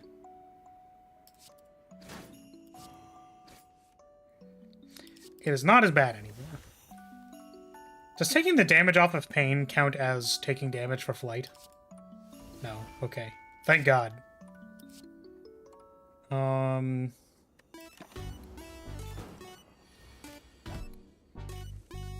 What's the blue and red potion? Command potion. So it's Planetary Recall. It just casts command. Yeah. Well, this is kind of a problem. I'm taking 48 damage this turn. Draw Sanctuary. Draw Sanctuary. Fuck.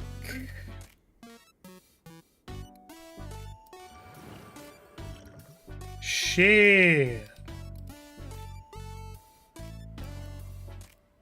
That's so bad. Pain.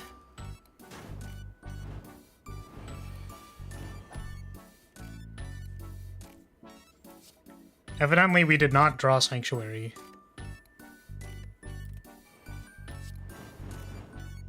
Yeah, this run is brutal.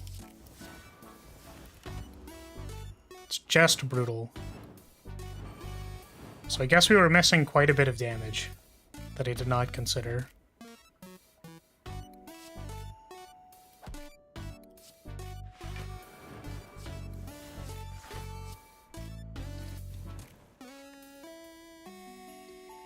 It's like I really want to stun them now. You know what? That actually makes sense. We'll stun now so that next turn I don't get blasted.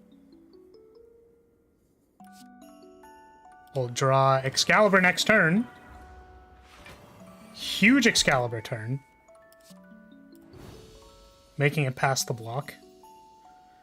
That was rough. God damn it, the pain again.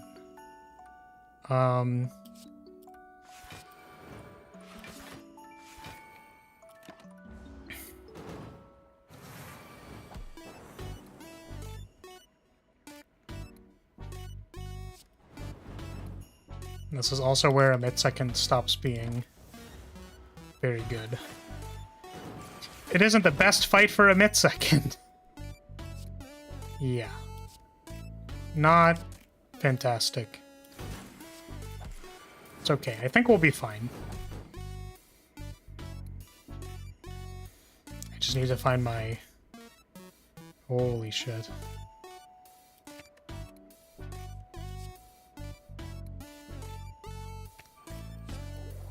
Need to find the thing.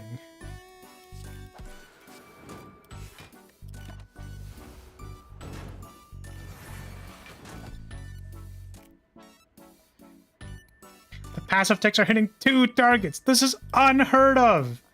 Absolutely insane scaling.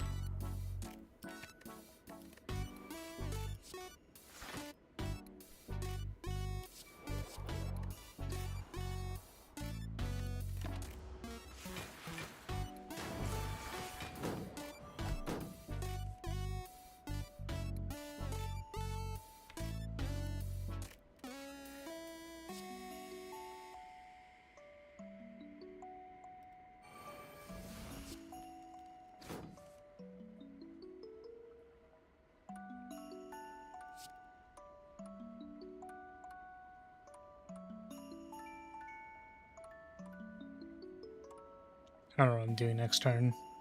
I guess I need to be blocking.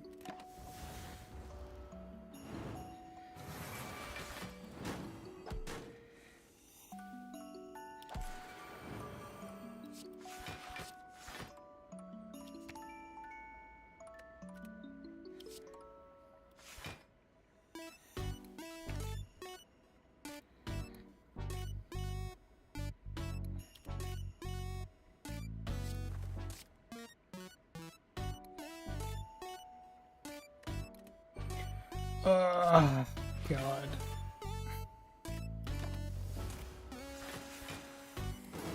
Yeah, I guess we're just lacking damage. Maybe I need to be triggering the shuriken more. Okay, if I stun both of them, does that make this march good?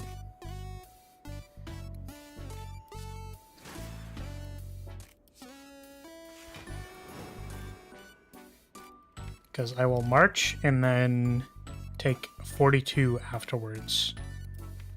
But I have a shelter, which means that I could stun both of them, do all of this stuff, and then retain my block. Which honestly isn't much, because the Excalibur is way at the bottom there. So maybe I just stun both of them and then... Yeah. It probably needs at least one copy of Brain Rot. I think all I've really got is playing these attacks. So... Excuse me, I think that's just kind of what I need to do.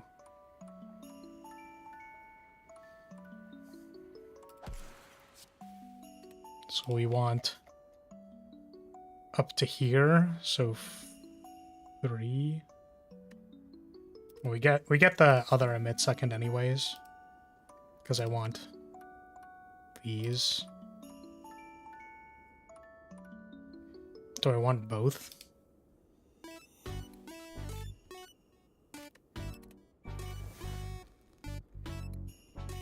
The stream title is suddenly really funny to me. Nice. You got him. You know what? You got me. You caught me.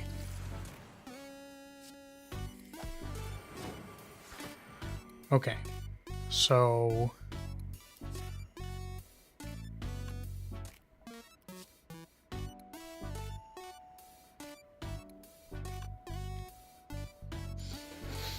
Okay.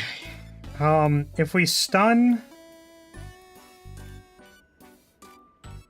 Deca for we could stun Deca for 3 turns. Or we do 2 and 1. I think 2 and 1 covers the other turn better because Donu will come off on a buff turn. And then I'll have to deal with doubles afterwards, but I think that's a future problem. Emit seconds, plural. Emit multiple seconds, plural.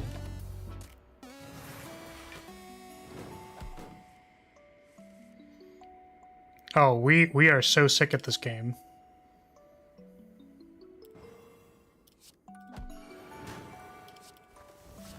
Half ya.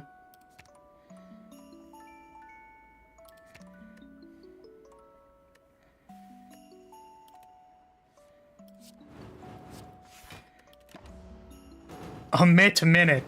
If I played 60 emit seconds, then I emit an entire minute.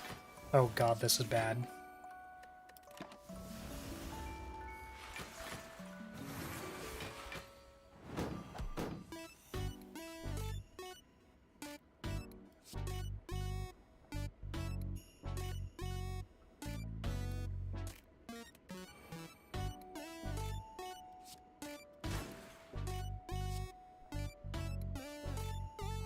Okay. Okay, everything is fine. Oh my god. We survived. Thank god. That was so incredibly sketchy.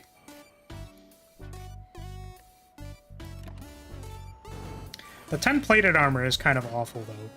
Kind of not a huge fan of that.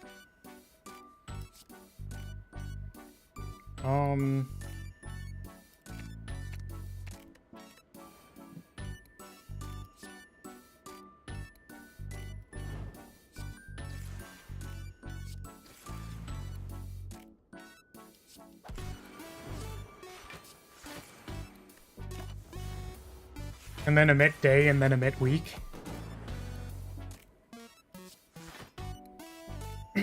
Nah, it's okay. Flagbearer always has emit week. It's called depression.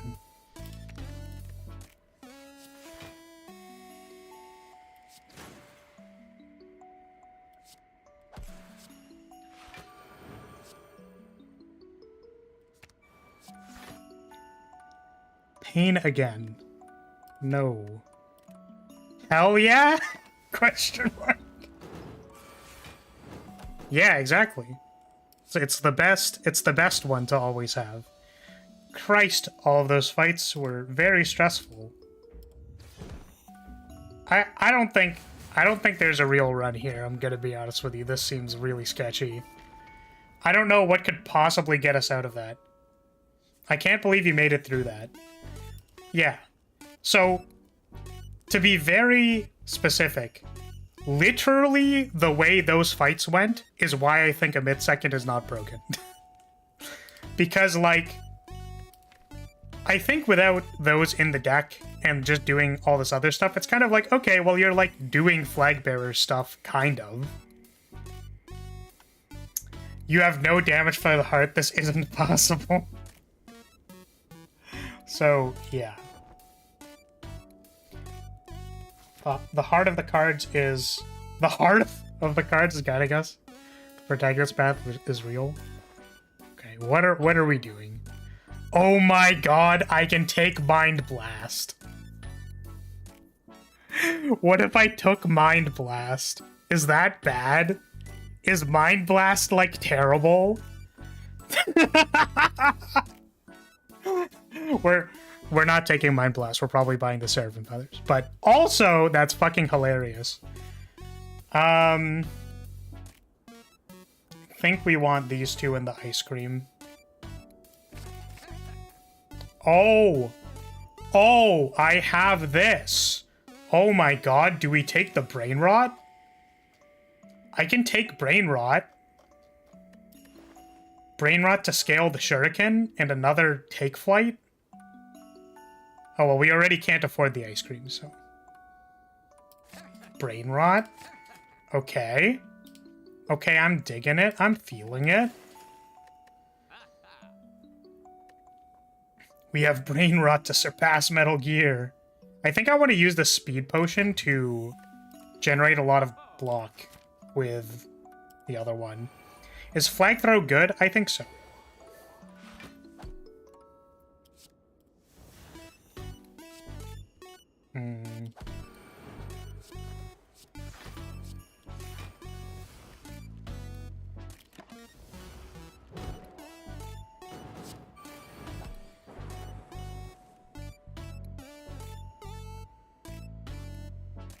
Oh, that's what you meant. Oh, okay, I understand. Okay, so we are going to march here for sure. I don't know what our plan is, but we are going to march. A form list. It's like I kind of want to pick up the emit second for this. So if I emit and then I need to draw like another emit second.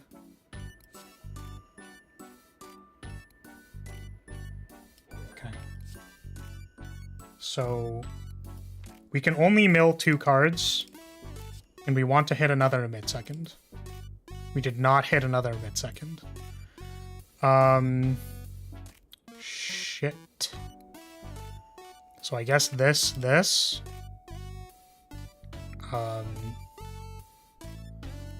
If I don't emit second here, then what am I doing?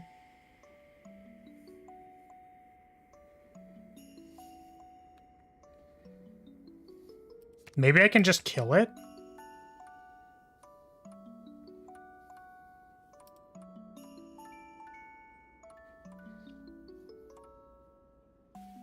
That's kind of bad.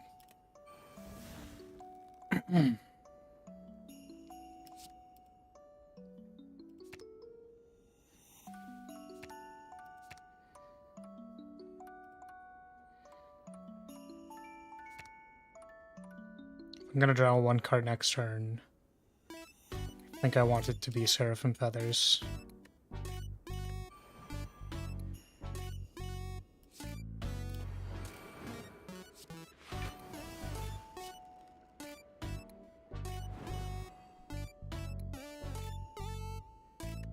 That was pretty bad. It's not great.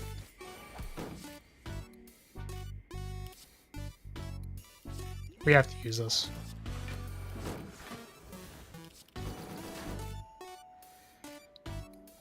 Whoa! I'm getting 69 by the Spire sentries. That's crazy.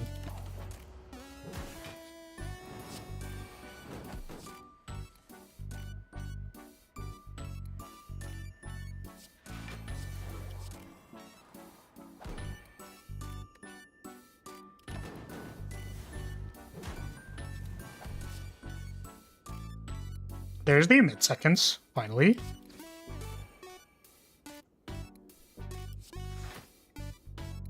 There's all of my upfront block cards that are supposed to save my life. Very cool.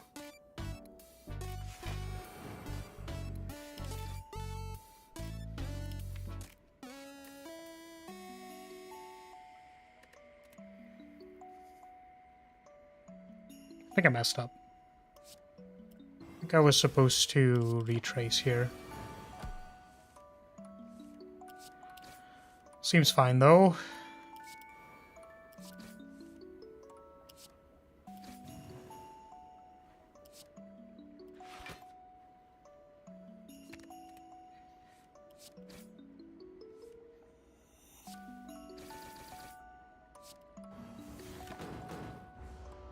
Is Time Walk exactly like Vault? So Time Walk starts with Time Sickness 1. It's 2 mana for Time Sickness 1, and then it's upgraded to not have Time Sickness.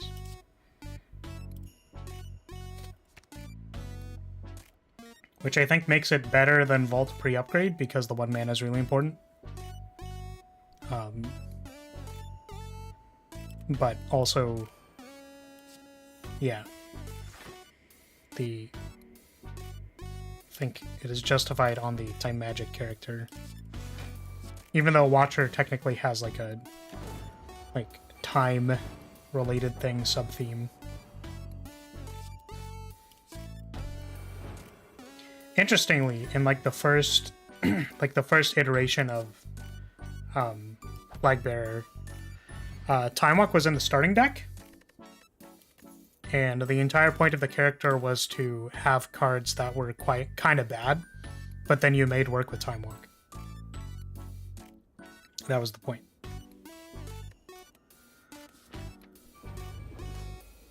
Yeah, it might surprise you, but the thing is, like, the cards were just very different. That's very brave. I don't think so. I think the design intent was that the cards would be bad, but you would have a base deck Time Walk. And then that's just, like, how it's supposed to work. This is the protagonist moment? I don't know, maybe. We're certainly trying pretty hard. Oh, I'm being called. 1 second.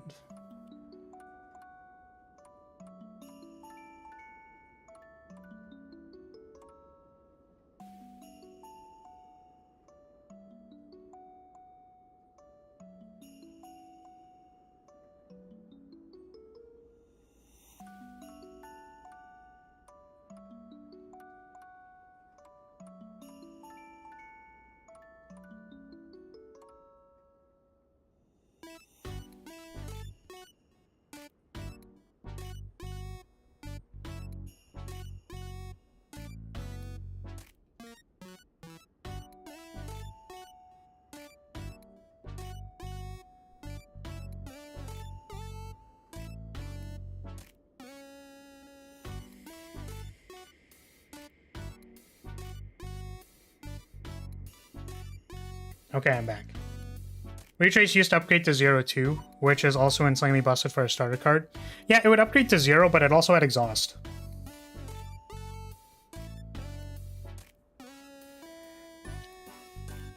There were a bunch of different iterations. Yeah, the way that Fatigue used to work also used to be like gain less mana. It also used to be like draw less cards. So like the current state of Flagbearer is like a lot of testing and changing things. So I think we want the emit second. I don't know if we want the preparation. Being planted is good.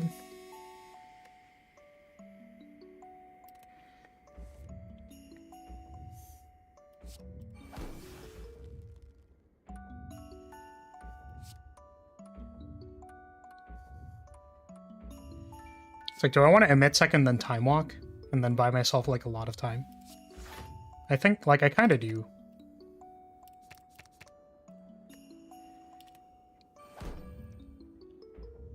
Yeah.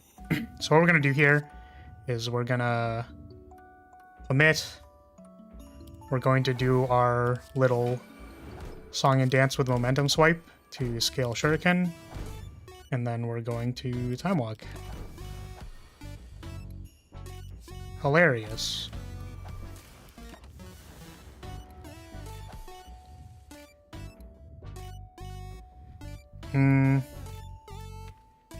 What scaling is left in the deck? Nothing really. Oh, Shelter.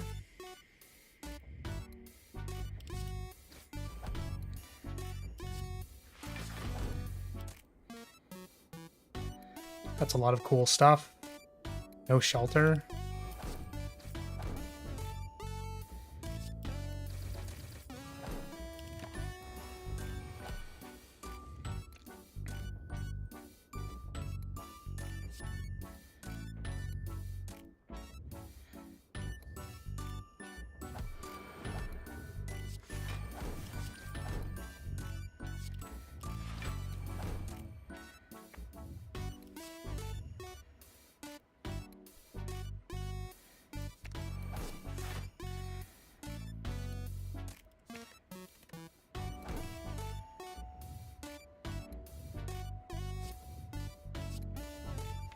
Do I march right now?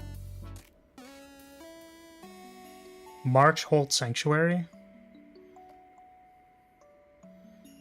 Oh, I mean, it's gonna unstun into the debuff turn. So...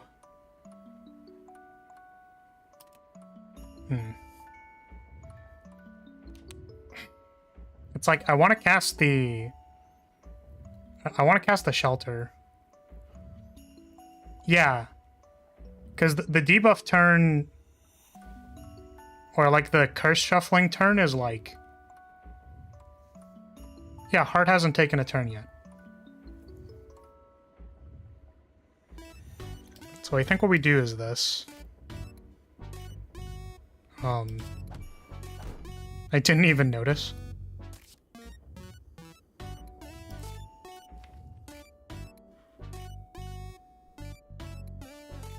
I think I literally just want to pick up all of these, and then I don't know.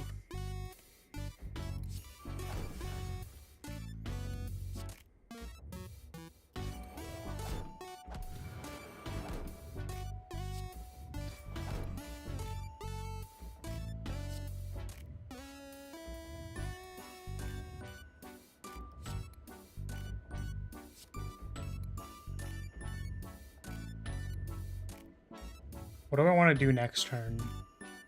Hold Guardian Protocol?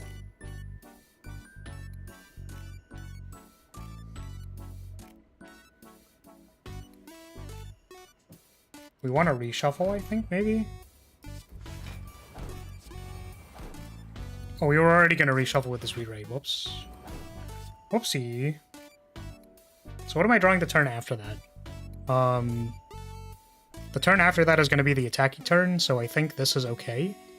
Maybe we want to apply weak with preparation. We don't want the second command.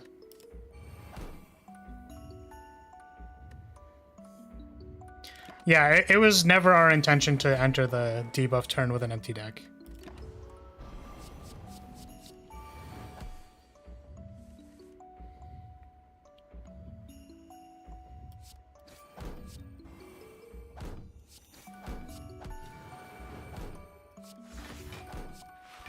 And I think I'm just dead. Fucking incredible. Yeah. I mean, that's kind of what I said about, like, not having enough block all at the same time. I think... Yeah, we were... Oh, I guess what I needed to do was draw, like, a Sanctuary or a Take Flight. So... Yeah. Alright, I think this fight is doable. I'm gonna redo it. I think just, like, after all of those stuns and stuff, what I needed to do was, like...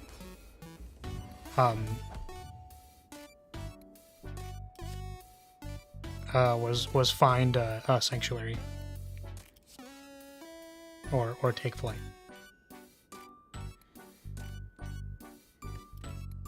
Yeah, something like this. And then... Yeah. We did something like this. 2, 3.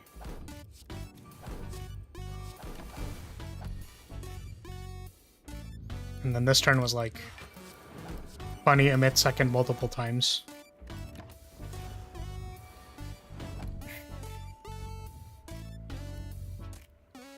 Pain in my hand this turn. I think this isn't exactly how I played it last time, which is a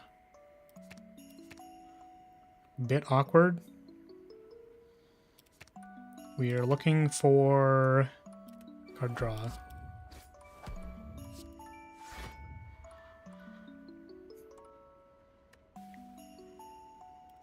We're looking for Shelter as well. I mean, we already know that it's at the bottom of our deck, but...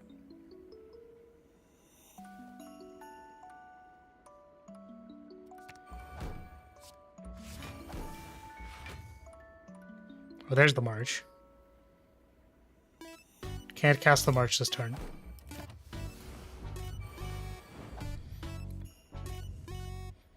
Failing to finish the... maybe the final... It's like, it needs to end on F as well. You know what I mean? Failing to finish the final fight. But the one in the middle needs to be something else. Okay. What was I doing here? We're on a -1 turn. That's kind of bad. Let's play the shelter. A card. Another card.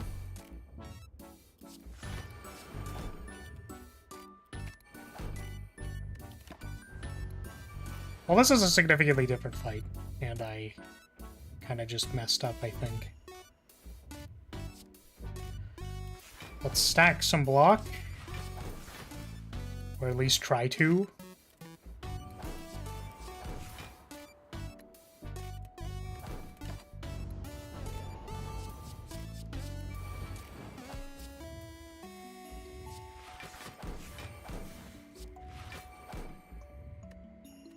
It's not great.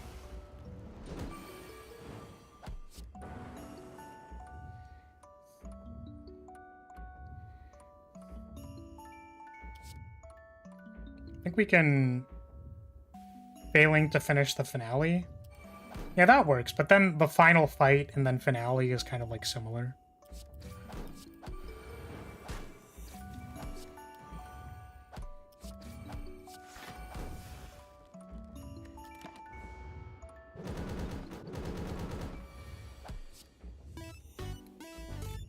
Well, that's weird. I think it's supposed to reduce block. Oh, it had 0 strength. True. Nice pain. I think we have to do this. The final finale. Exactly. Okay. Light this. This.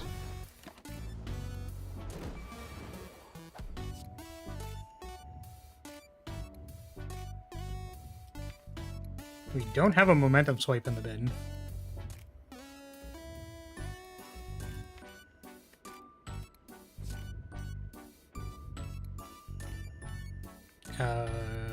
It doesn't have a turn next turn, so I wonder if some kind of march something here is appropriate. But we kind of need the sanctuary because we are dying. We have only scaled a few times with our card.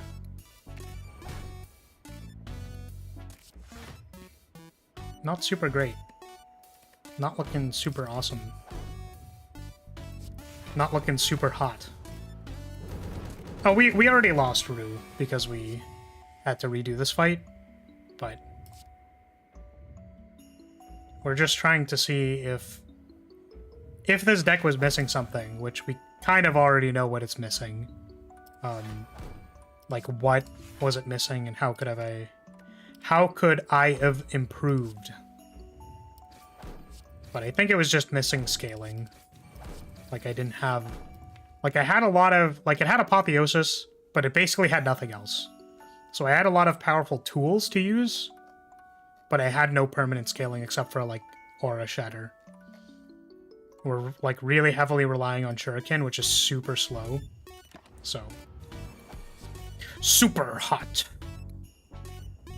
So unfortunately, we kind of already knew what the downfall of this deck was. Yeah, and we like just can't block this turn, so... Like we can draw this Take Flight and have the damage, but it's not really enough, so... 400 damage is very impressive. Yeah, I mean, we stunned it 3 times and had a Time Walk turn, so... So, you know, this is where we ended. Yeah, it's kind of sad. I don't really know what else. Like, I would need to review all the card choices, but like, yeah, we had a whole bunch of stuff. The March, I feel like, didn't do a whole lot. We had the Shelter, and honestly, if we had like Shelter plus like a bunch of fortresses or something, like that could have been good. But we just like didn't really have anything game breaking, I don't think. I think you didn't have enough emit seconds. But if emit second is stun the enemy and I have 3 of them, then how are they supposed to win the game? Incredible. Yeah, that's unfortunate. I mean, I don't think we like explicitly learned anything that we didn't already know, but I really don't know how I maybe could have assembled some more damage or something. I wish I could look at the run history and then see what the card choices were. Like the... Oh, you do! Okay. Okay, great. So, what we're basically looking for is, was there a way for me to pick some kind of scaling? Because that's what we were missing. Because if I missed scaling, then that's kind of on me. There was an aura shatter there. I think it doesn't tell you what happens in the shops, which is unfortunate. There was a Dimension Walker. Clearly, I should have picked Dimension Walker with nothing, like with no other things in mind.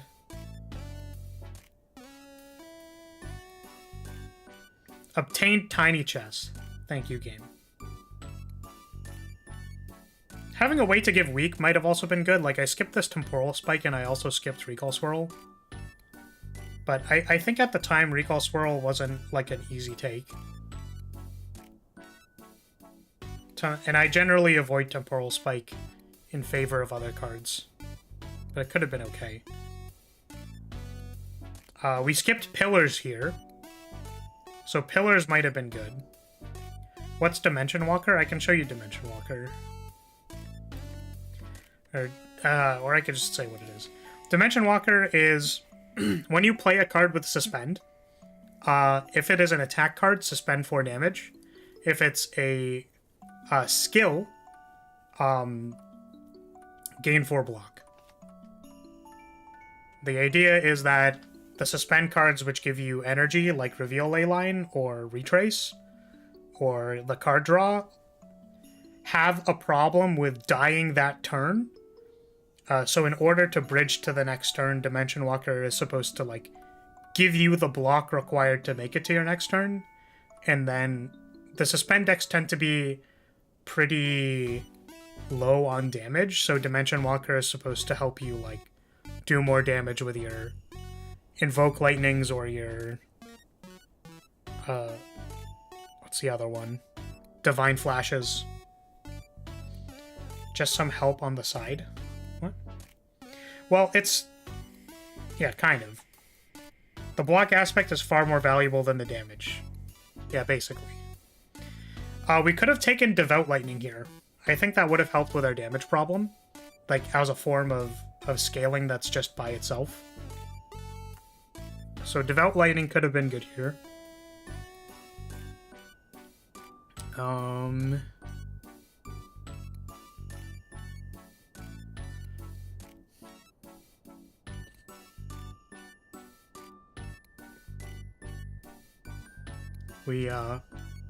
We could have ditched Shelter, knowing we had Calipers. We skipped another Pillars of Light, that's surprising. Yeah, I think I just, like, skipped Pillars of Light twice, and then was like, why don't I have any damage?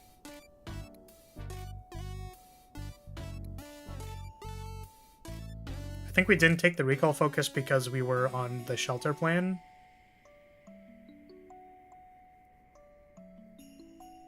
We skipped Temporal Step because I thought it didn't block enough.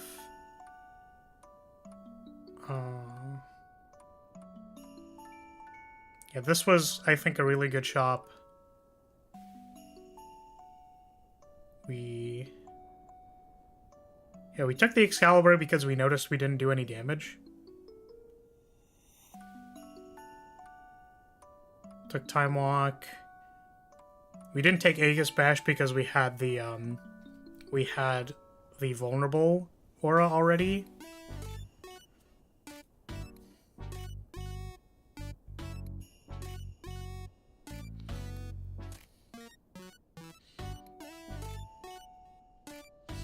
If it said deal 4 to 6 attack damage to a random enemy instead, Dimension Walker would be insane. So you think the suspend is really bad? Like, the suspending damage is really bad for it? I guess because doing the damage immediately to trash mobs is important. Skipped another Devout Lightning, that's really interesting. I think we were skipping attacks at this point because I felt like I had too many attacks in my deck.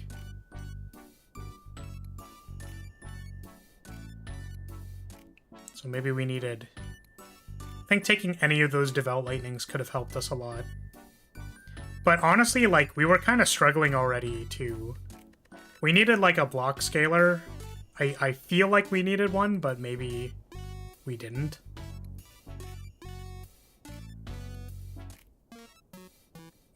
I think skipping Area of Lights I was really unsure about, but could have been good.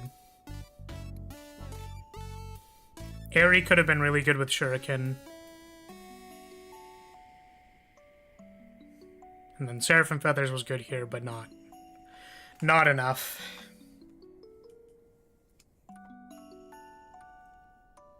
Yeah. Okay. Well.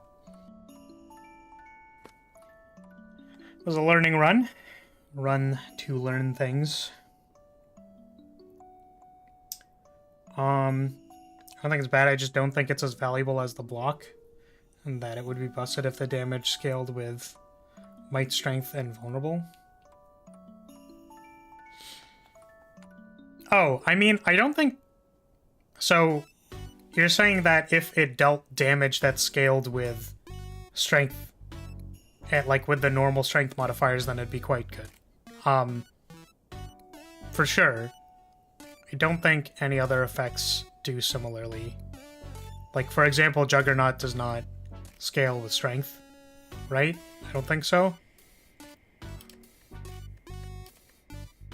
So it's like instances of playing a card type and dealing damage do not typically confer like Might or Strength or Vulnerable scaling or anything like that. Okie dokie. So that was a stream. I think I'm really tired now. I think they were good runs. We did a couple, right? Or 3? We fixed a bug. Fixing a bug was cool.